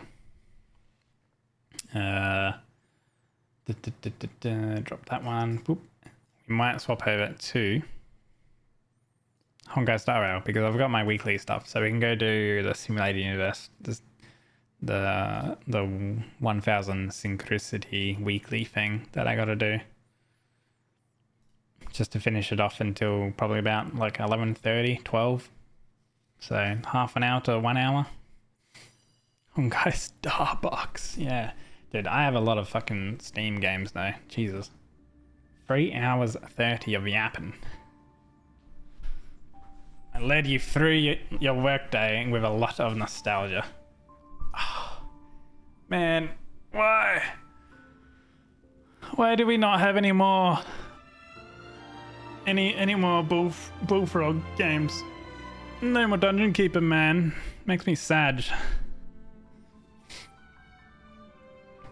Ah.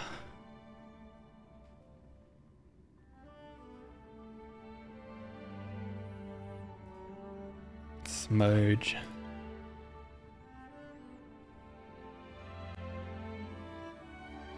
Apu. Alright.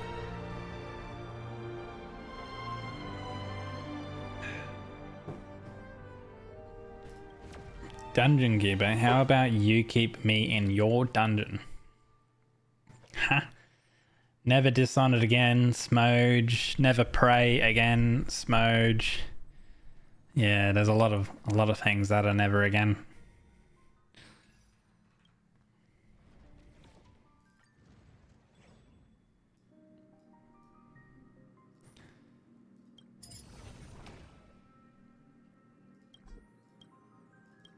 I don't know, like, what the threshold protocol thing does. Is there even a reason to increase it? Do you get more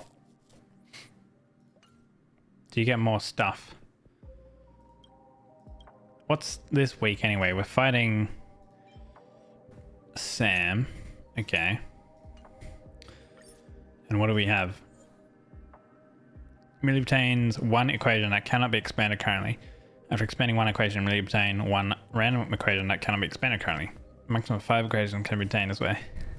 For every expanded equation, increase it well. Okay, so it's kind of like a general thing.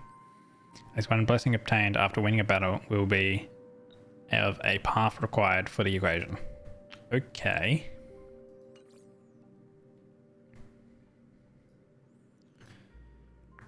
So that's literally all we have for this week. Nothing else. So we can kind of go with whatever then. With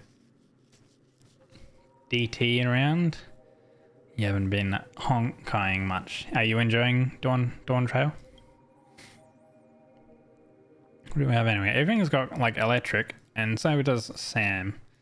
So I think what I might do is I might just go with this team then. You. Do I want to do dots or do I want to just pump Acheron damage? I guess it kind of doesn't matter too much because we can change it around a little bit later on. So we will do you and we will do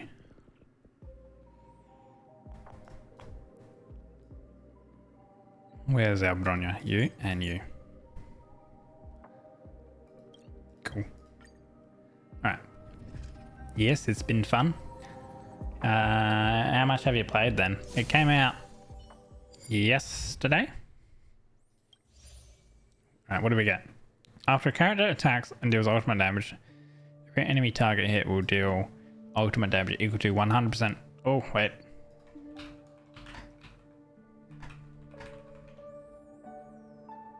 There we go.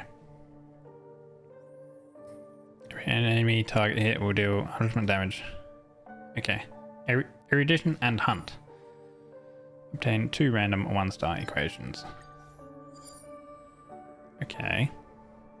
When a character takes fatal damage, Remembrance Preservation, we might re-roll that then. Because a follow-up attack. Okay, Elation, we're probably going to re-roll that. Since the 29th for around 12 hours per day. That sounds like me when... that sounds like me when WoW comes out. Not gonna lie. Okay, so the best one I want is this one. Erudition and Hunt to begin with.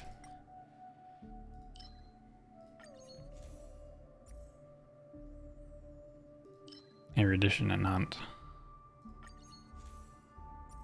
Including Branks.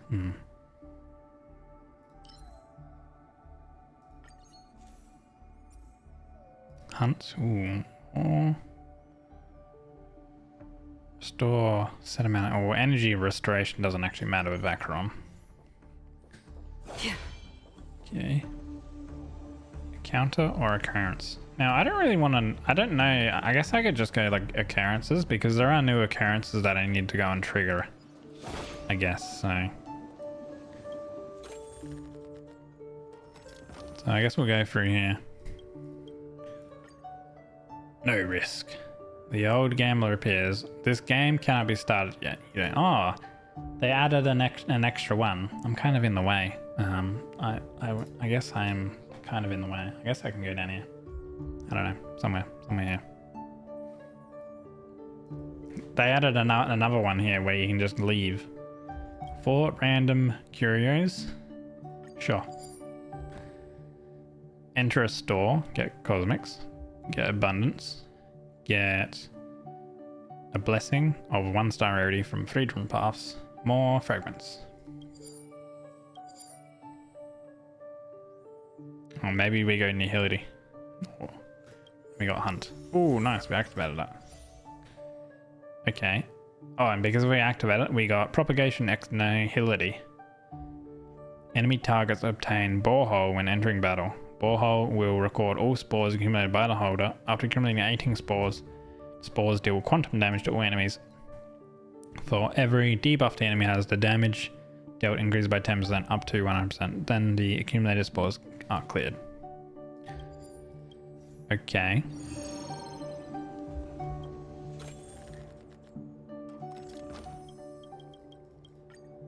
Obtain 1 curios of 2-star. Sure. Preservation. At the end of the turn, character gains a shield. Okay, that's not too bad.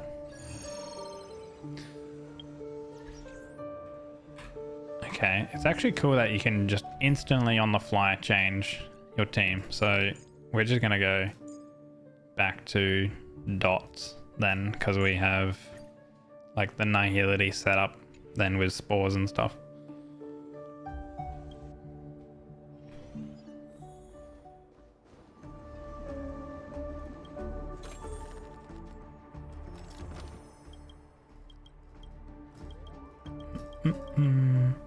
Ah.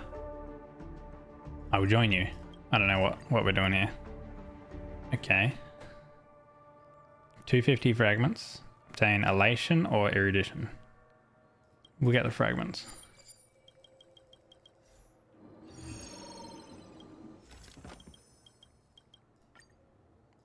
Gamba, gamba, gamba. We love this one.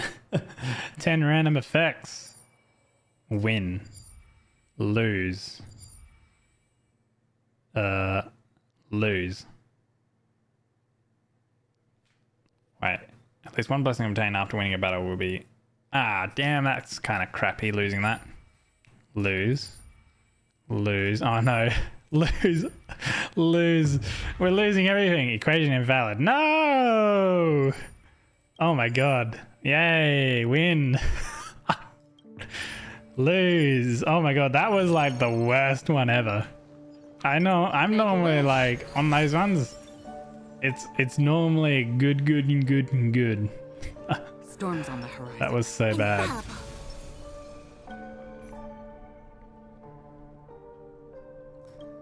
So, overwrite.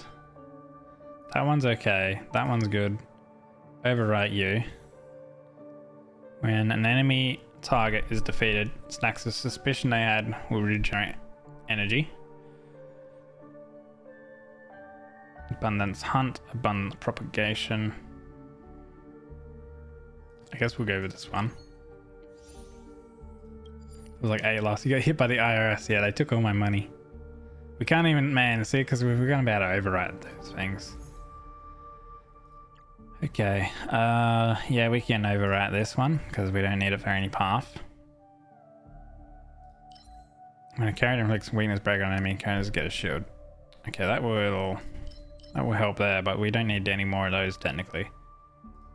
We're not about break damage though, we'll go that one, I guess, just to be safe. Okay. What are we going to upgrade? Get some shields. Entering battle regenerate 100% energy. Alright.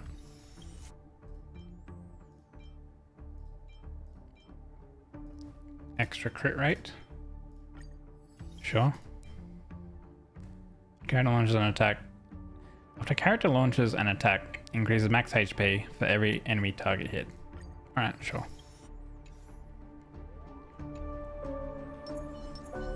Storms on the horizon. Alright.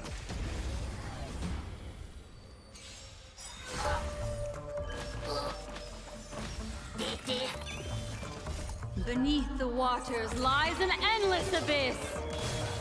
Time to say bye. Boom.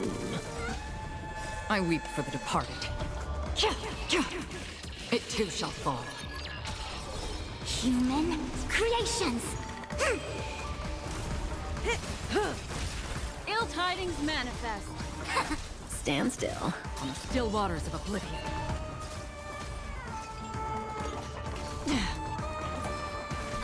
Actually, thinking about it, I wonder if you go with like the I weep for the departed. with Sam. It too shall fall. I wonder if you go with like the break build with Sam, if it would be even like actually better, because Beneath the waters lies can you an activate endless abyss. Acheron's ultimate? That'd be great. I weep for the departed. Because Sam just gives everything fire Time to weakness say bye. anyway. Boom. So if it doesn't have fire weakness, it's actually fine. Creations. I don't know how much conversion data we're gonna get. Ill tidings manifest. Relax. Seems like we kind of got a little bit shafted. Oblivion. I weep for the departed. So you have to kill both of these to get the 10k. Oh, we have one more round.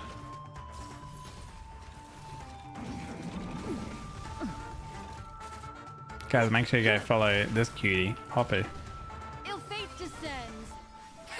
Stand still. On the still waters of oblivion. Smile. Mind your manners.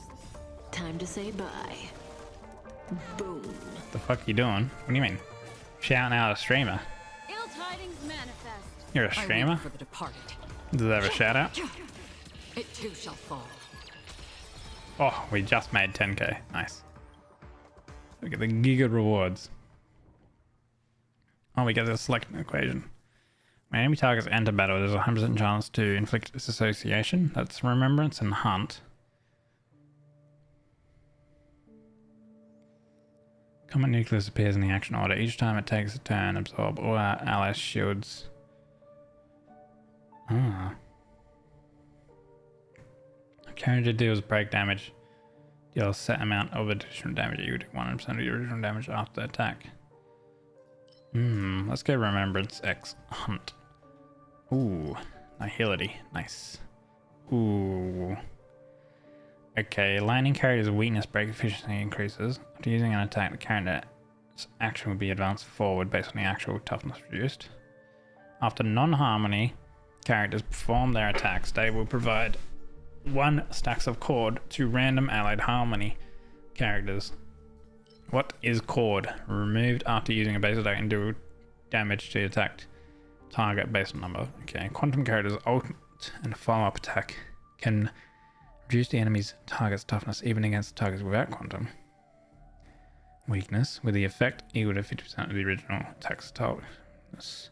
Toughness reduction. The entanglement state applied by break will apply to all enemies and its maximum stack. Holy. Entanglement state stacks and all. Wow, that's pretty crazy, that one. I'm not using any quantum characters though. Wish Fuck you, Pag. some Gamba luck. Oh, Fuck you so much. that Gamba luck. Fuck you. I don't know. Was that good? Did you like that Gamba? Nah. You might have to try again. When a character's turn begins, every stack of crit boost will heal. Okay. Every skill point characters consume increases ultimate damage dealt, lasting until after using the ultimate.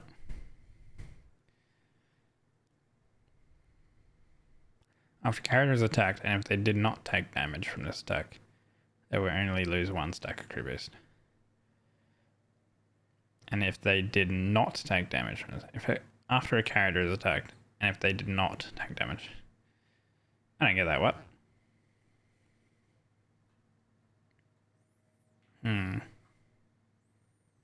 I guess ultimate damage. Still a win since this is Jabby. True. Jabby is a win no matter what. So I kind of want to activate Penman again, but might be hard.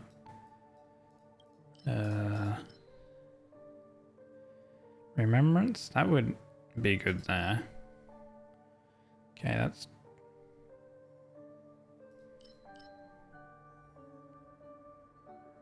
Scholar of the Candles, which is preservation. After characters use basic attacks. Propagation? We do need propagation. I think I'll go remembrance. That's a pretty good one. Oh. Robe of the Beauty. Oh, they've changed this one. They've changed that one too. This one's new. When entering a battle, increase damage dealt by all allies by 20% for every 100 fragments. When entering combat, encounter, or boss domains, obtain cosmic fragments equal to... Ah, okay. So it's kind of baked in with another certain curio. When choosing your blessings after winning a battle, 1 extra blessing can be chosen, but the number of available blessings will be reduced by 1. We just wrote... Okay, that's the same. Obtain 1 random blessing needed for the equation and discard 1 random blessings unneeded by the equation each time you enter a domain. If you don't have any blessings that can be discarded in this way, this curio will be destroyed.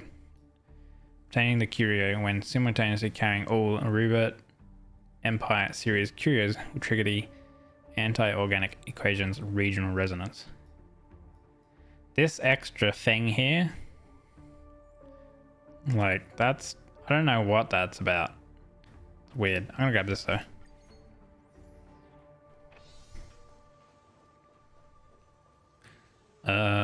We want to enter stores, right? Because we'll get a lot of cosmic fragments. We get 150 bonus fragments for entering a store.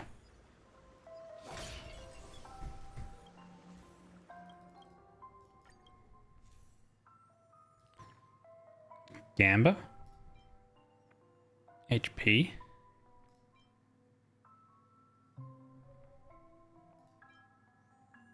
This one's new. Additionally obtain 5,000 challenge points during excessive conversation and increases damage received by allied characters. I don't get this. Like,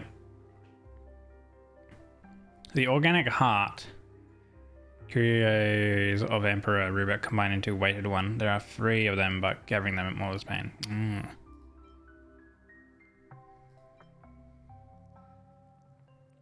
Like, you can get more points in the boss battle, but you take more damage. Why do you want to get more points though? It's weird. I don't know why you would want to get more points. It's just 1 extra chest? I don't think so, right? Do you get 4 chests? I don't think you get 4 chests, no? You get 3. Still, no matter what.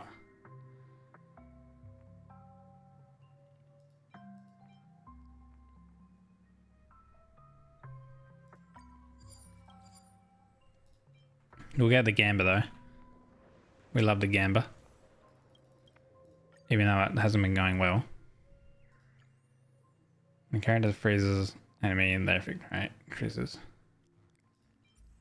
Freezes dispelled enemy targets deal less damage. After an enemy receives dot, they deal reduced damage. Crit. I mean, we do need a hunt here for this one. We do need a preservation to activate that. We also need an erudition. So we need hunt, and erudition, and nihility.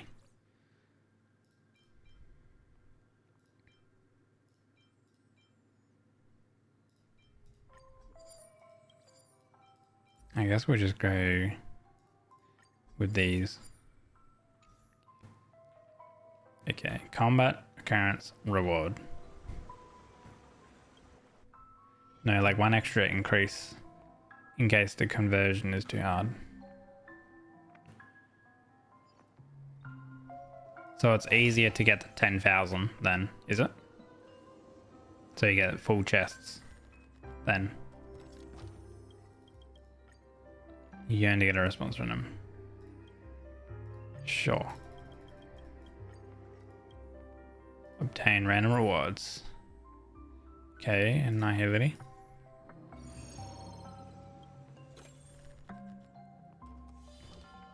Ooh, the good one. 1 weighted or 500. Ooh. Weighted curios are really good, but 500 cosmic fragments is pretty good too. Especially because we have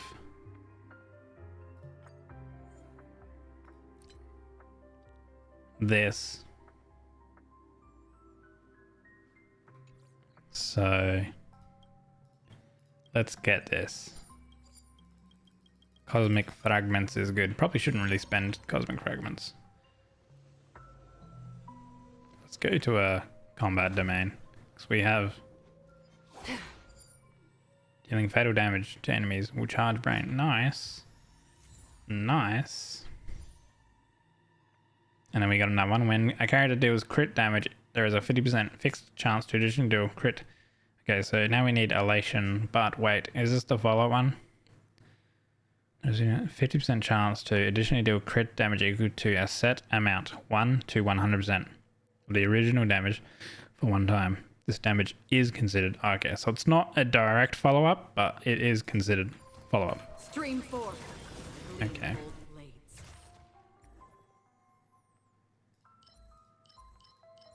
We do need a remembrance to activate that, but we still need... Actually...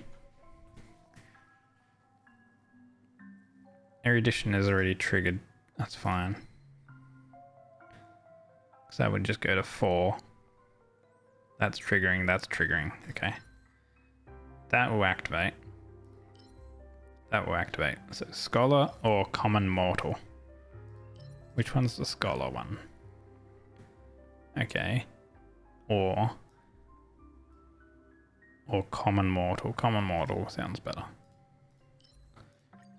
And this increases the carrier's attack, so.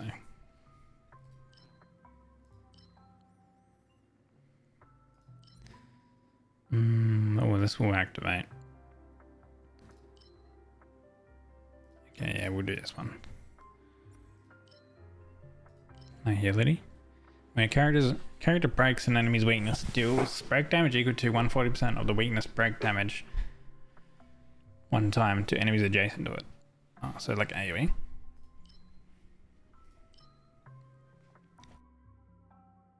When a character freezes an enemy, their effect hit rate increases. Remembrance. It's kind of only affecting that one. Oh, that one too. Astral something. When an enemy target leaves the frozen state, all allies regenerate energy. When enemies are dispelled, they regenerate energy. Okay. I guess, sure. Oh, wait. Okay, we activated that. Oh, okay. So, wait, which one? What was the other one we just got?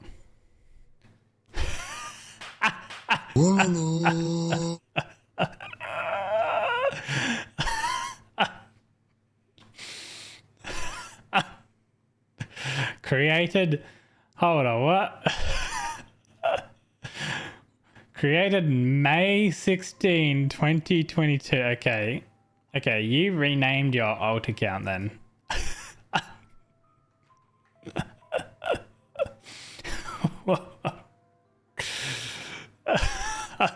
I'm screenshotting this and sending it to Lesh right now.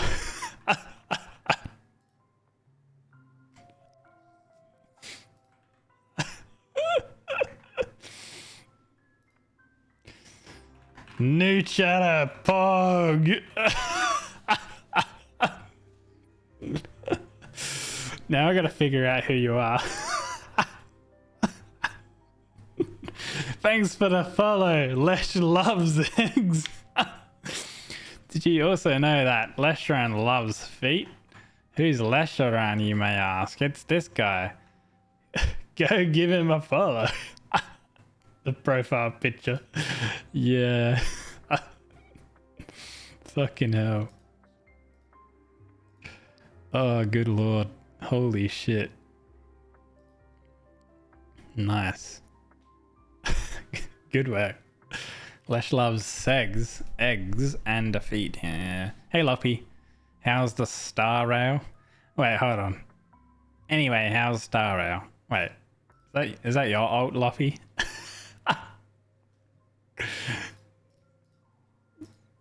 Tell me that's your alt then. Good lord.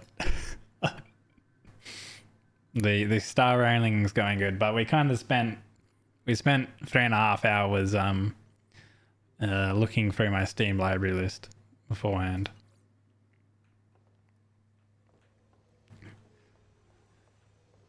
You know how long it took you to find your old account just for a meme? Oh my god. Well, it's a great meme because it's going to be able to continue for forever, because you're going to be able to go to like everyone's chat and follow them. Like anyone who knows Lesh and how much he loves eggs, you're going to be able to go over there and be like, how you going? Good lord.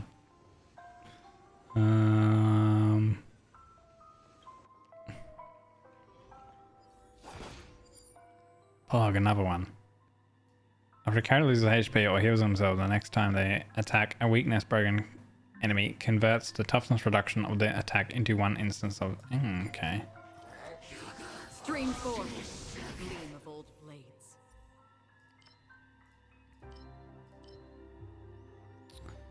Erudition. Nope. Nope. I guess we go with destruction because we need destruction.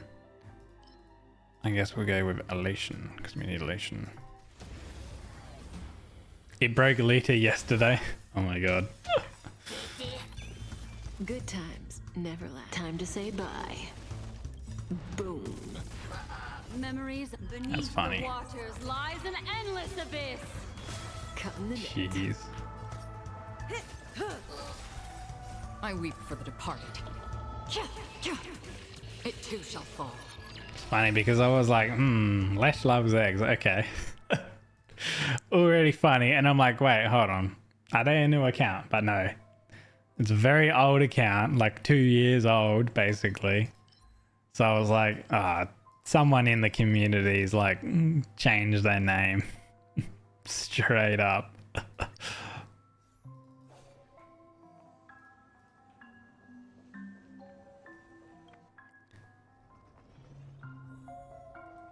I probably didn't really do the boss properly because I don't have points for it.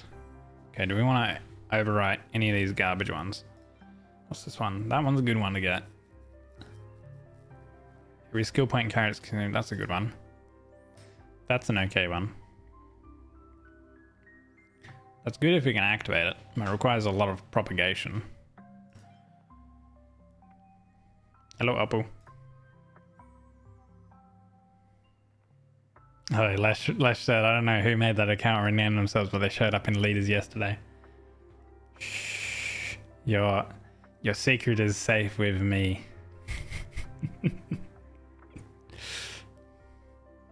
Holy. Those are some large melons you're hugging right there. Good lord.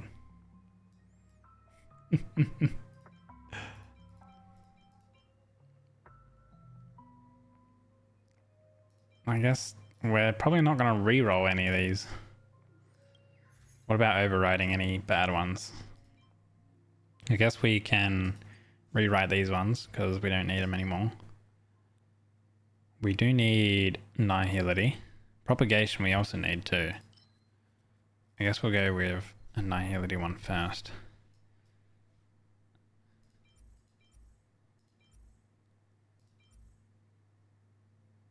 It's kind of weird that these are red marked. Ah, right. They're red because if you re-roll them, you lose the benefit. I see.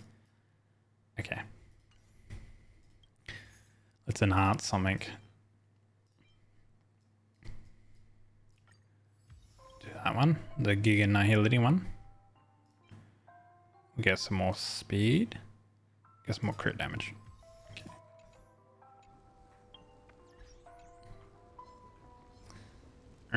I guess we just do that. Because I was kind of Pepega. Just in time. Good times. Time to say bye. Boom. Memories beneath the waters lies an endless abyss. I weep for the departed. It too shall fall. On the still waters of oblivion.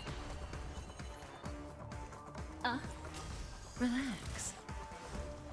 All things human creations.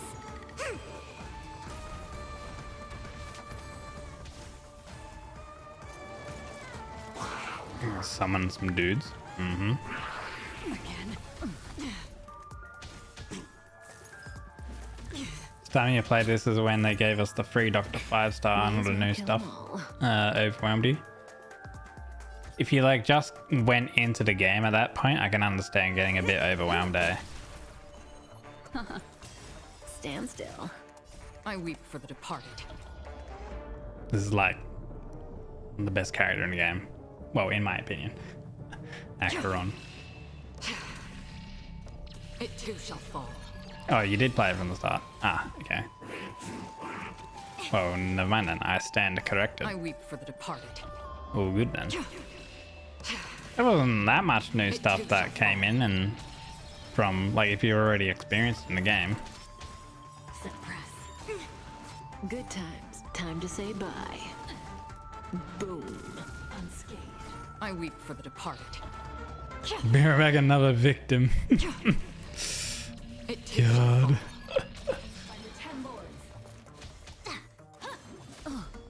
Yin and yang. Say bye to breathing. Memories are ever changing.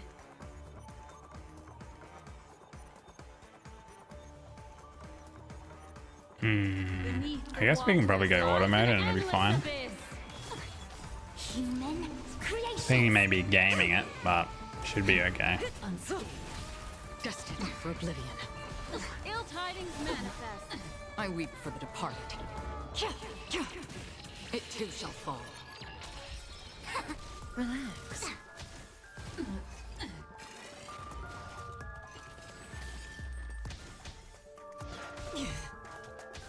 Threat raised.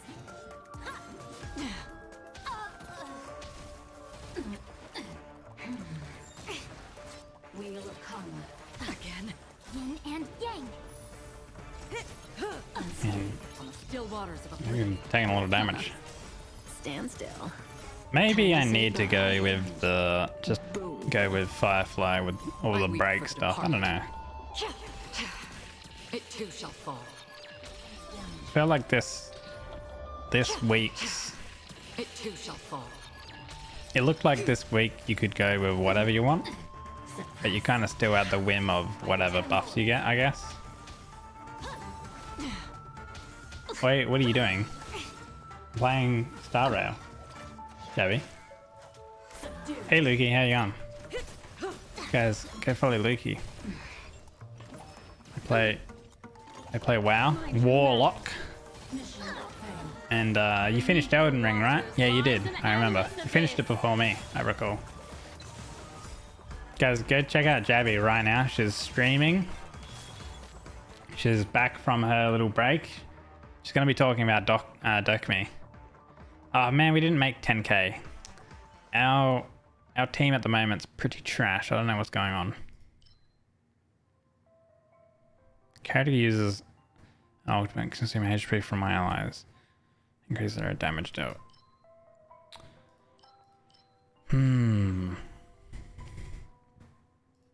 Okay, Nihility, sure.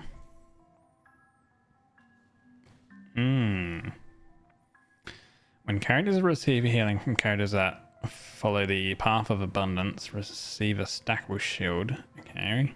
After characters following the path of erudition or the hunt use their ultimate to deal damage to target, they will be considered as having used a follow-up attack. Oh, okay. So then follow-up attacks count for being pretty good. When a character deals damage to a frozen enemy, each stack of crit boost increases crit rate damage. After an enemy target becomes frozen, increase the ultimate damage they receive. Last 2. Both of these will activate, but what one's better? More crit rate and then subsequently crit damage, or just more damage straight up? I think more damage straight up, I guess. Character attacks a frozen target do aftertaste. Okay, so we need an erudition. Go to a store because we get bonus. And nice, that actually activated thing. Okay. And our curio broke.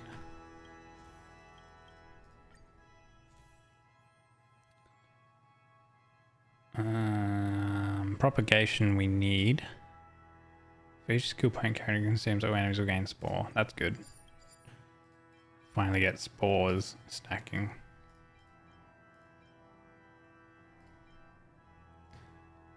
That won't activate it.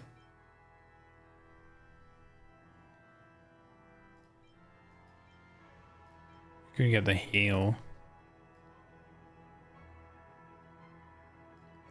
So we kind of need propagation. I guess, yeah, we'll get that. Activated that.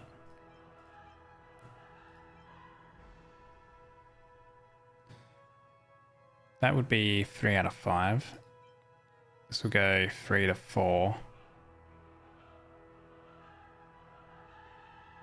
Which one's Bounty Hunt? Oh, Bounty Hunter is a good one to trigger, so we'll get that. We'll get that.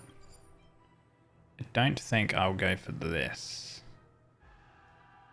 Although, actually, what does this do? Yeah, that one's not that important, right? Memo Snatcher. Just energy.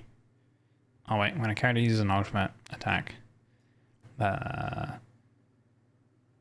deals ultimate damage, consume their HP of the current. Yeah, after there's 50%. Oh wait, this has a chance to inflict freeze. Okay, we'll get destruction too. I can't remember what escapade does. I think I have a quest type thing to go into an escapade though. Okay, we get some treasure chests. When entering a battle with an expanded 3-star equation, activates all characters' ultimates and increases the damage they deal by 25%. Another robe. Immediately obtain 300 fragments. After entering a total of 4 domains, the tree will be destroyed and 600 will be lost. Well, we don't want that. I guess we'll go with this.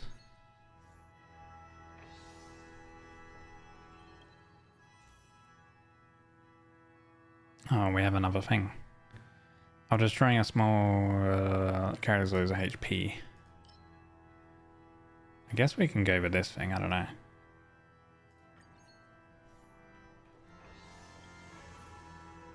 Synthesize curios of equal rarity into random curios of higher or equal. Recast weighted into different weighted. Lightning carried as a weakness break efficiency is increased. That's pretty good, and I feel like that one's pretty good too, to be honest. Maybe we don't want to overwrite. Let's try and make something good.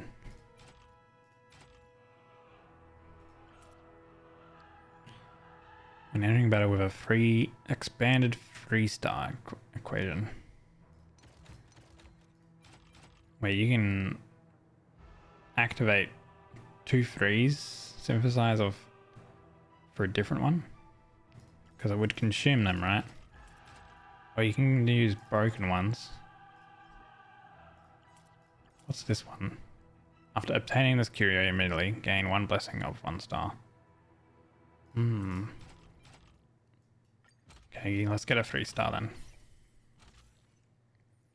Obtain 1 destructible curio. Every time curios are just destroyed, immediately obtain 1 destructible curio. Okay, based on destructible curios, Plague Nest. For every negative curio in possession, increases all allies' damage. Immediately obtain 2 random equations when entering a domain. All equations are replaced with random equations. When entering battle, obtains the effects of all equations that have not been expanded. That's kind of cool, but all equations are replaced with random equations. It's kind of like Giga RNG.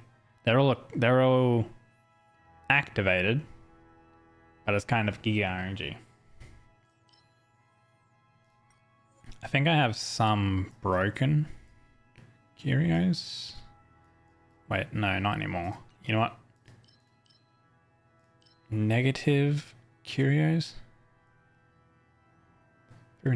For every negative curio in possession, increases all allies' damage dealt by 30% when you possess 2 or more negative curios. We don't have any negative curios at the moment. Let's just go Giga RNG and we get 2 more of these. Which one's activated? Increases the follow-up attack. The launch can follow up a chance to get a skill point. Okay, that's activated. And this is kind of garbage one. Combine these. Family ties. Okay, upon entering battle, increases all allies' damage by 5% for every object that has been destroyed and increases all allies' max HP with every treasure opened. Both of these are good, actually. Based on every time a curio is destroyed, obtain 1 destructible curio. What kind of curios do we have that could be destroyed, though? Only that one. Which I don't know if it's going to break or not. So, we'll go with this one in the middle instead.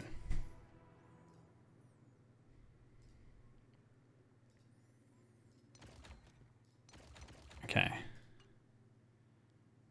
Overwrite a weighted curio. Oh, I guess if you combine 2 3 stars, it goes into the weighted curio. I guess that's what happens. Ooh, okay. Interesting. Okay. Equations lost. 14. Equation obtained. 14. That's so weird. Oh, and that was destroyed. Okay.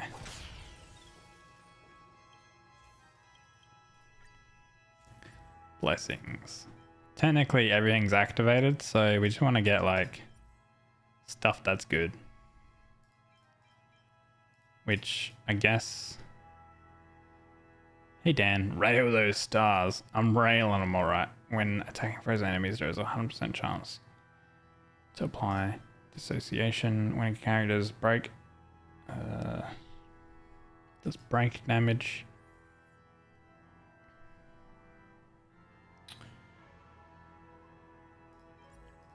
Which one's good then? I guess maybe that.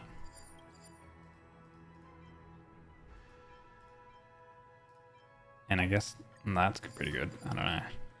I don't really want to spend so much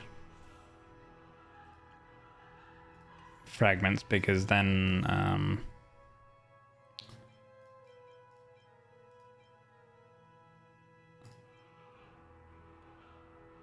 because of our curio. Hope you're doing well, Dan. Gamba, dude, we're practically at Gamba right now because all of our equations get re-rolled by this one. All equations are replaced with random equations. When entering battle, it obtains the effects of all equations that have not been expanded. So basically all of these activate. Which we have a lot, which I guess is pretty okay.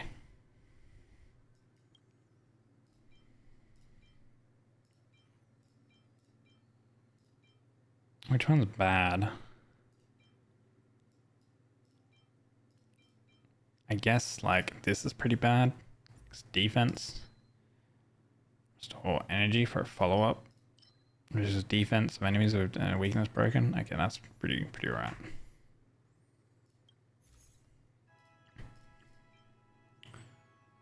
I guess we'll activate that. Or increases character's attack. Sure, we'll activate that.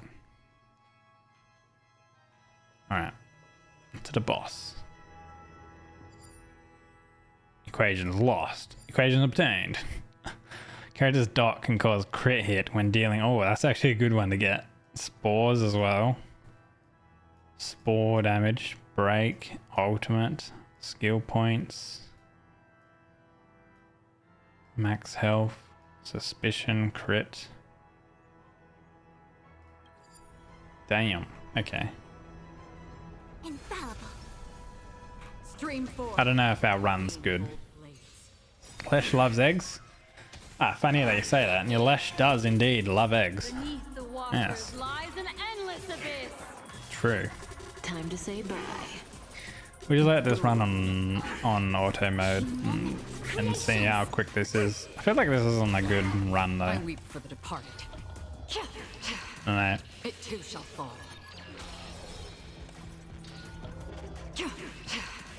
It too shall Have an fall. egg. Step 1, implementation. Damn it. Ill fate descends. Relax. Destined for oblivion. Okay. Don't laugh. The ignition. I weep for the departed. It too shall fall. What are you 3 people on about? Time to say bye. Boom.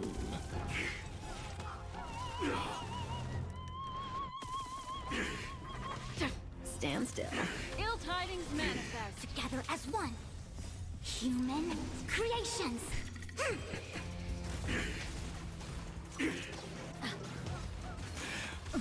Annihilation. Beneath the waters lies an endless abyss. I weep for the departed. It too shall fall. Okay, last phase. I weep for the departed. It too shall fall.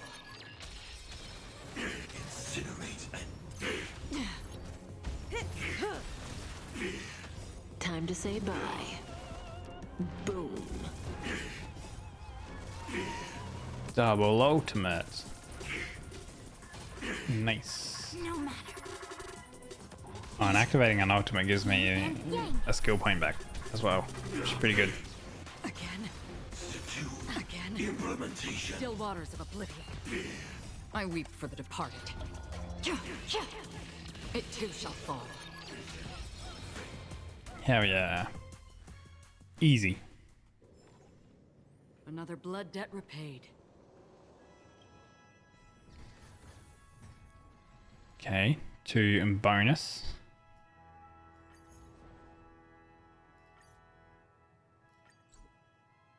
I feel like it's not the best run.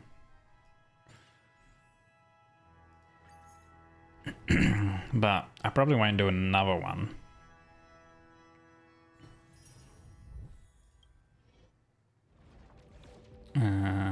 Let's see, our level. Okay, bunch of stuff.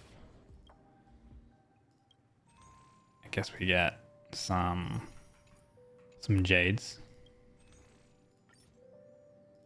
Holy. Actually, kind of close to activating the next reward.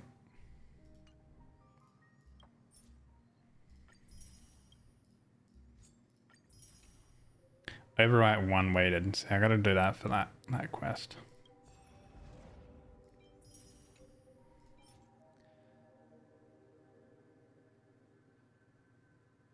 Huh. Okay. So you get like permanent rewards there. An avatar. Wait, is that the only thing you get that's actually like a phone wallpaper?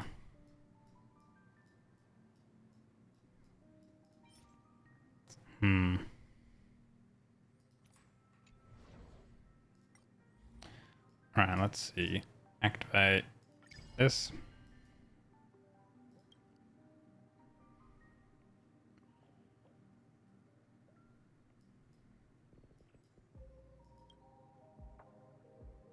Okay, extra heat at the workbench. Starting cost for fragments. Speed. Break effect.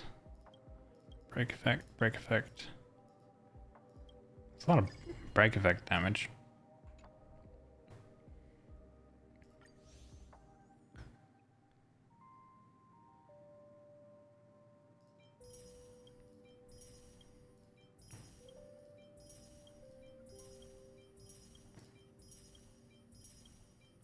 Right, because I'm capped on that, we need to go and do some of these. I'm trying to think. Because of these, I will change my team and we will see how quick this is in comparison.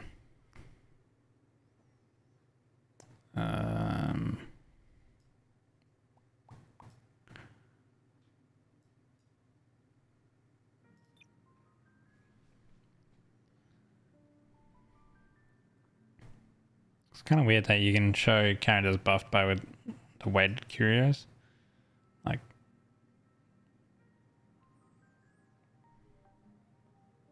you and you. Right.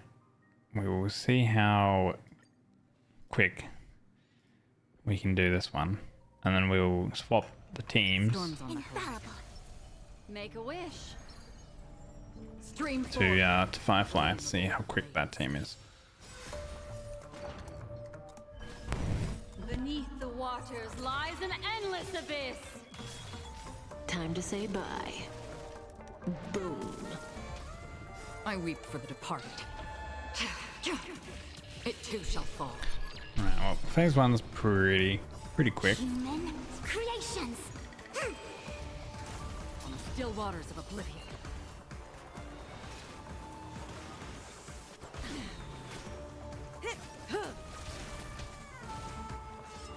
Didn't hurt. Relax.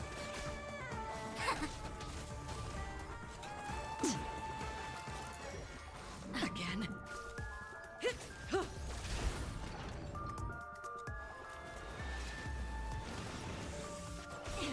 Yin and yang. Time to say bye. Boom.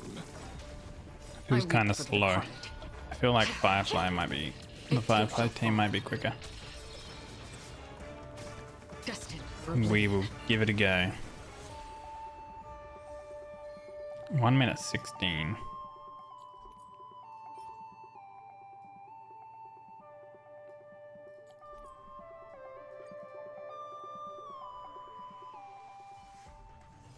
Let me stay here a little longer in this body.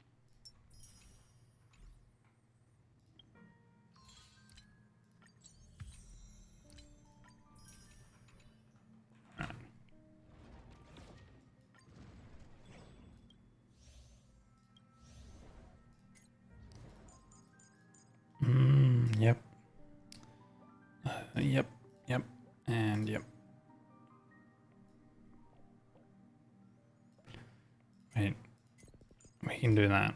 We can do that, and we can go with those characters. Firefly. I'll be taking point. Please stay tuned. Sound lingers.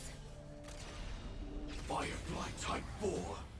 Activate! Because if this just bursts through phase one, it's instantly like nearly quicker. Existence is unity.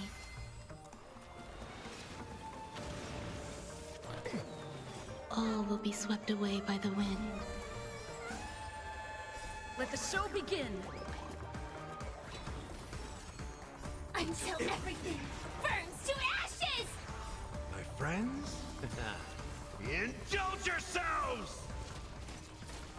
Set the seas ablaze! Enjoying yourself?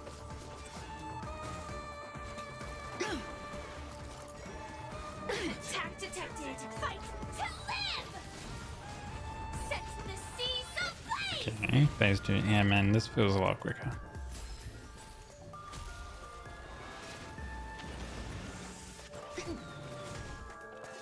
Unless they apparently do that and make it so my characters can't have a turn. Let the show begin. Dreams do come true. Fight to live! Still the same old. Let's improvise. Let the show begin. You need to get early in the morning, so it's good night. Thank you, Loppy, Set the seas and enjoy your night, champ. Yeah, it would be if it's midnight for me right now, it would be pretty late for you. Enjoy Eeps, mate. Thanks for hanging out. Appreciate it. Lightning boost follow up. Maybe save. Oh, what was that clear time? Crap. That was like a minute something, right? Existence is unity. I don't know, it's a bit weird. All will be swept away by the wind. Is it quicker than the previous team or not? I think it's just because like all the ultimates and stuff taking their time. Until everything burns to ashes! My friends? Indulge yourselves! Fight to live! Still the same old.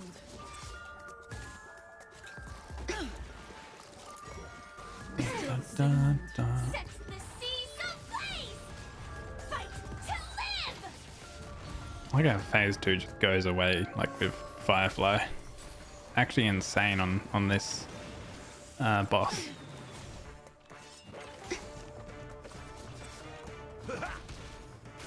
Dreams do come true. All will be swept away by the wind. Set the seas ablaze! Enjoying yourself? Let's improvise. Let the show begin.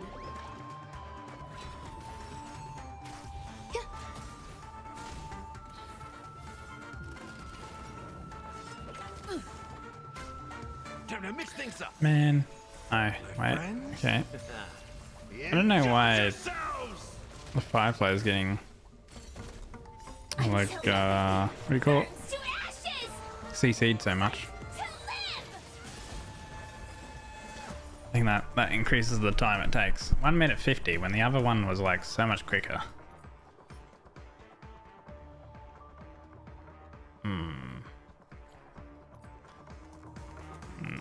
I would do one more.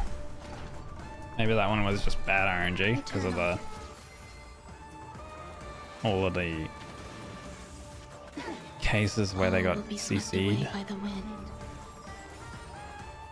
Let the show begin. Until everything burns to ashes! My friends? Indulge yourselves! Set the seas ablaze!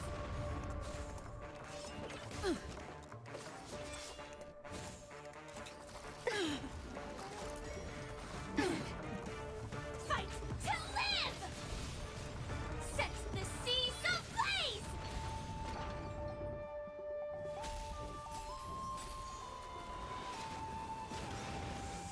Enjoying yourself? How's this taste? Dreams do come true. Fight to live! Okay. Oh, I didn't kill him. Oh, alright. They don't have the super break buff on them. Let's improvise. Let the show begin.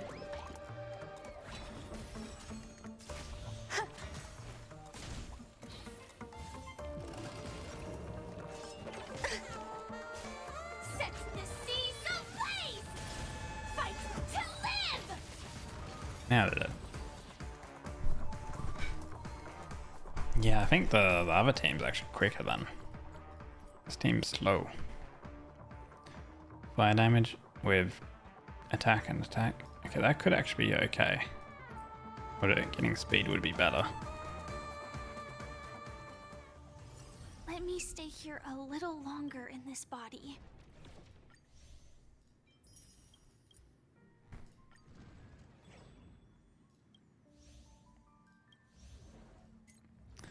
Alright, so if we actually go with this. I do wonder actually. I think we could probably even try. We could try this.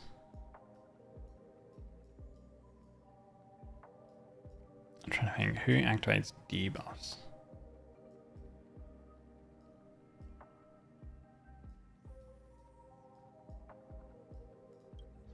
I would go with my character. Be watchful, always. Sound lingers. Stream forth the gleam of old blades. Eternal. That one, that one. All will be swept away by the wind. Time to say bye. Boom.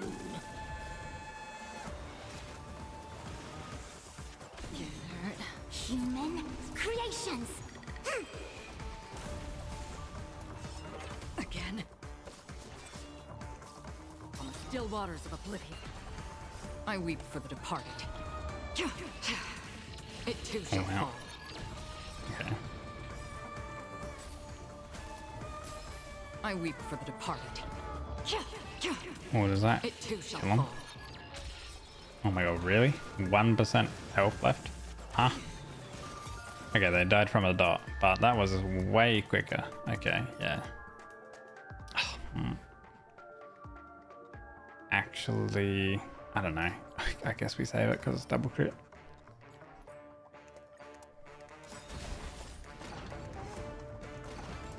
Existence is unity. All will be swept away by the wind. Time to say bye. Boom. Human creations.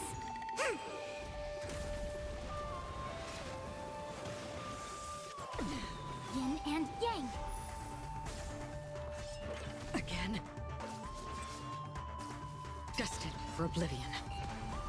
I weep for the departed. Any more of these? It too shall fall.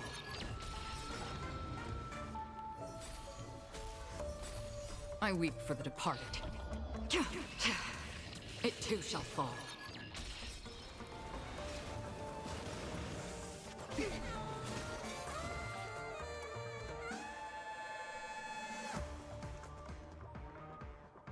Fill up quantum. Does she want? She doesn't really want crit damage or anything. Can't roll speed for the life of it. Farming for Firefly relics a couple days now. Only shit rolls. I have like imaginary follow up with speed and break. Nah. I have like semi-decent two set that I'm running. Like I'm running the break effects for my Firefly. I haven't been farming. I haven't farmed the new 4 set though. I know that the new 4 set's the best for her. Instead, I've been doing the planar set, trying to get really good planar sets. I've got a pretty good attack percent one and a semi-decent break effect robe. But yeah, I do need to actually go and farm that new set though.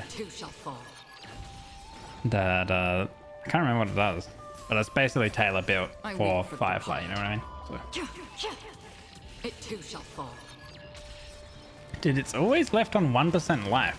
Is that just always a thing? And then it just dies. So I don't know what's going on with that. It's so weird. Like they can't actually die or something? I don't know. Like what?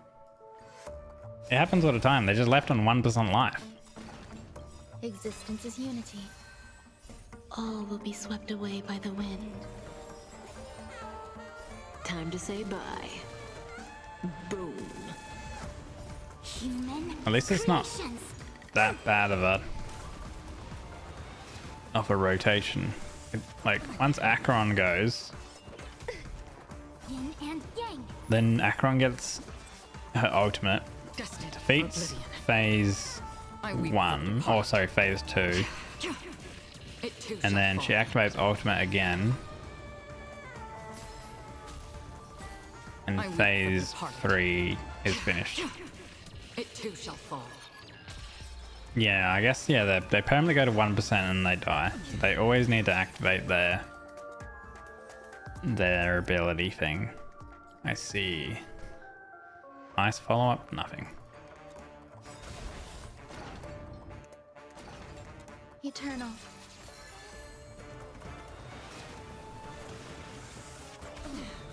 All will be swept away by the wind. Time to say bye. Boom. Human creations. Yin and yang. On the still waters of oblivion. I weep for the departed. It too shall fall.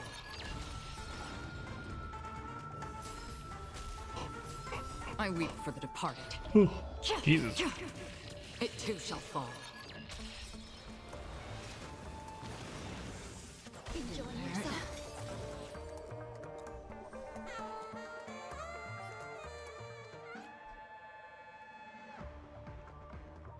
It's got break. No attack. No speed, rather. Maybe. No speed, though. Kind of sucky. Okay, we got one more. Existence is unity. I like about how just, like, Ran May on this boss just instantly kills phase 1 All will be swept away by the in wind. this mode. It's actually unreal. Time to say bye. Boom. Human. I unironically probably don't even need run, May. No matter. Yin and If I had a quick enough... Destined for oblivion. I weep for the departed. I could make it a little bit It too quicker, shall fall. this run. I weep for the departed. It too shall fall.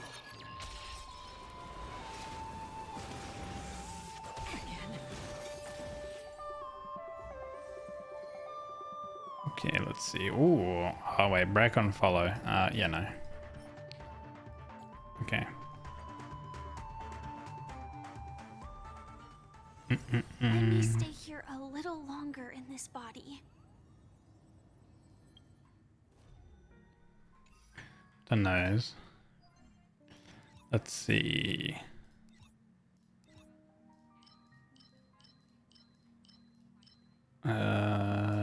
Which one's the new one? Down here. Whereas break effect is 150 or higher, the break damage dealt to the enemy targets ignores defense. 250 or higher, super break ignores here. So I gotta go farm this new set.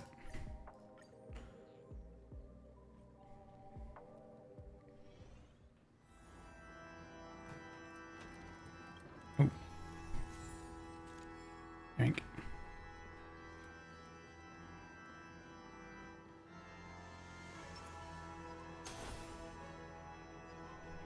Yeah. Yeah.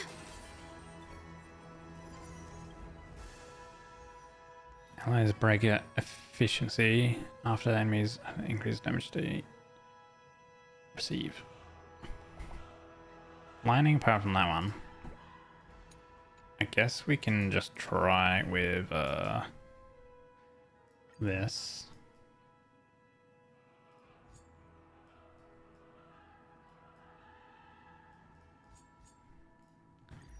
Let's see. 145. 146. Okay. You, however, are 142.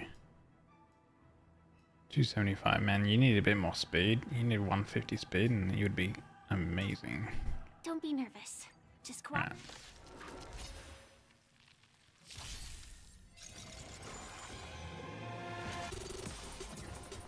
Let's improvise. Let the show begin. Detonate! Until everything burns to ashes! Fight to live! Eternal.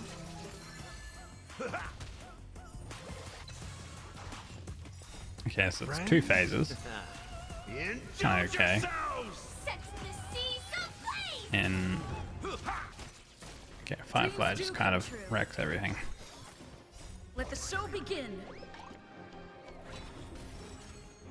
All will be swept away by the wind. What is Fight to this live! dog not having a fire weakness? Kind of annoying, but it's dead. Okay, not that terrible of a run to do. Attack speed, crit kind of But actually, it could be okay. Might actually be good.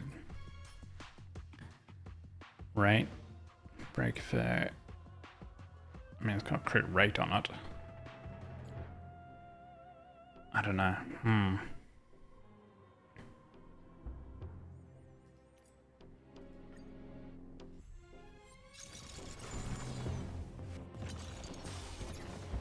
Let's improvise. Attack! Until everything burns to ashes! Fight to live! Existence is unity.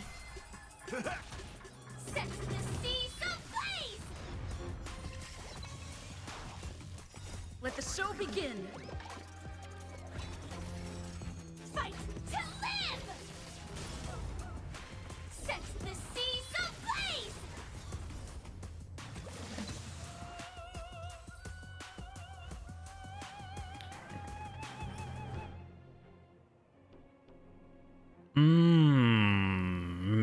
fine if this was HP. Actually, no, it wouldn't matter because it's the break effect set.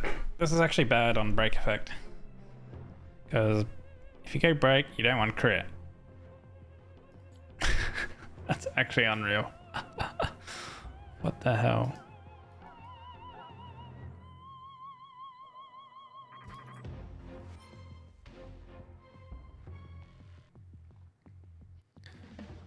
Break. Other threes are pretty bad. Alright. I have to farm this set a little bit more.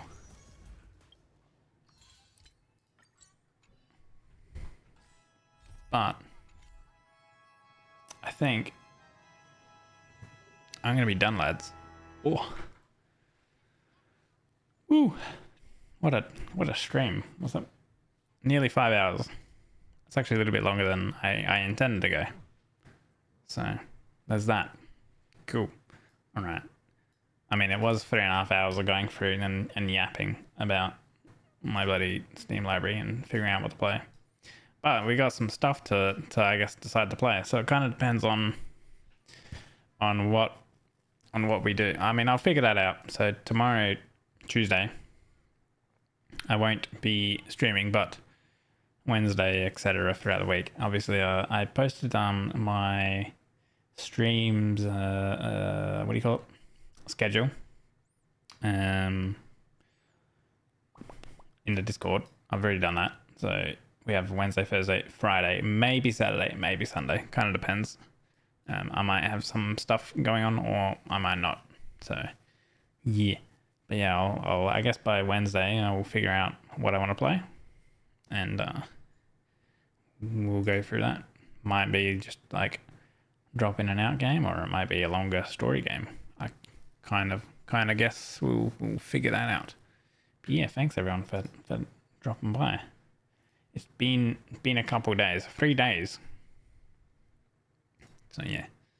Anyway, in that regard, let's find someone to raid. Alright. I guess we'll go to the cutest Benoit, who's streaming right now. Like I did say earlier on when she was said, "What are you doing?" She's showcasing some stuff that she got from Dokumi. So yeah. Hey Infen. We're just heading off now. So we're gonna go raid Jabbers, guys. Here is a raid command if you would like to use it. Top 1 if you're subbed, bottom 1 if you're not. And some socials and whatever, Discord, etc. Discord if you want pings or like to know whenever I go live and schedules and cancellations and stuff like that. And then yeah. We shall see you guys Wednesday. Not tomorrow, not Tuesday, but Wednesday. Okay. Take care, everyone. Bye.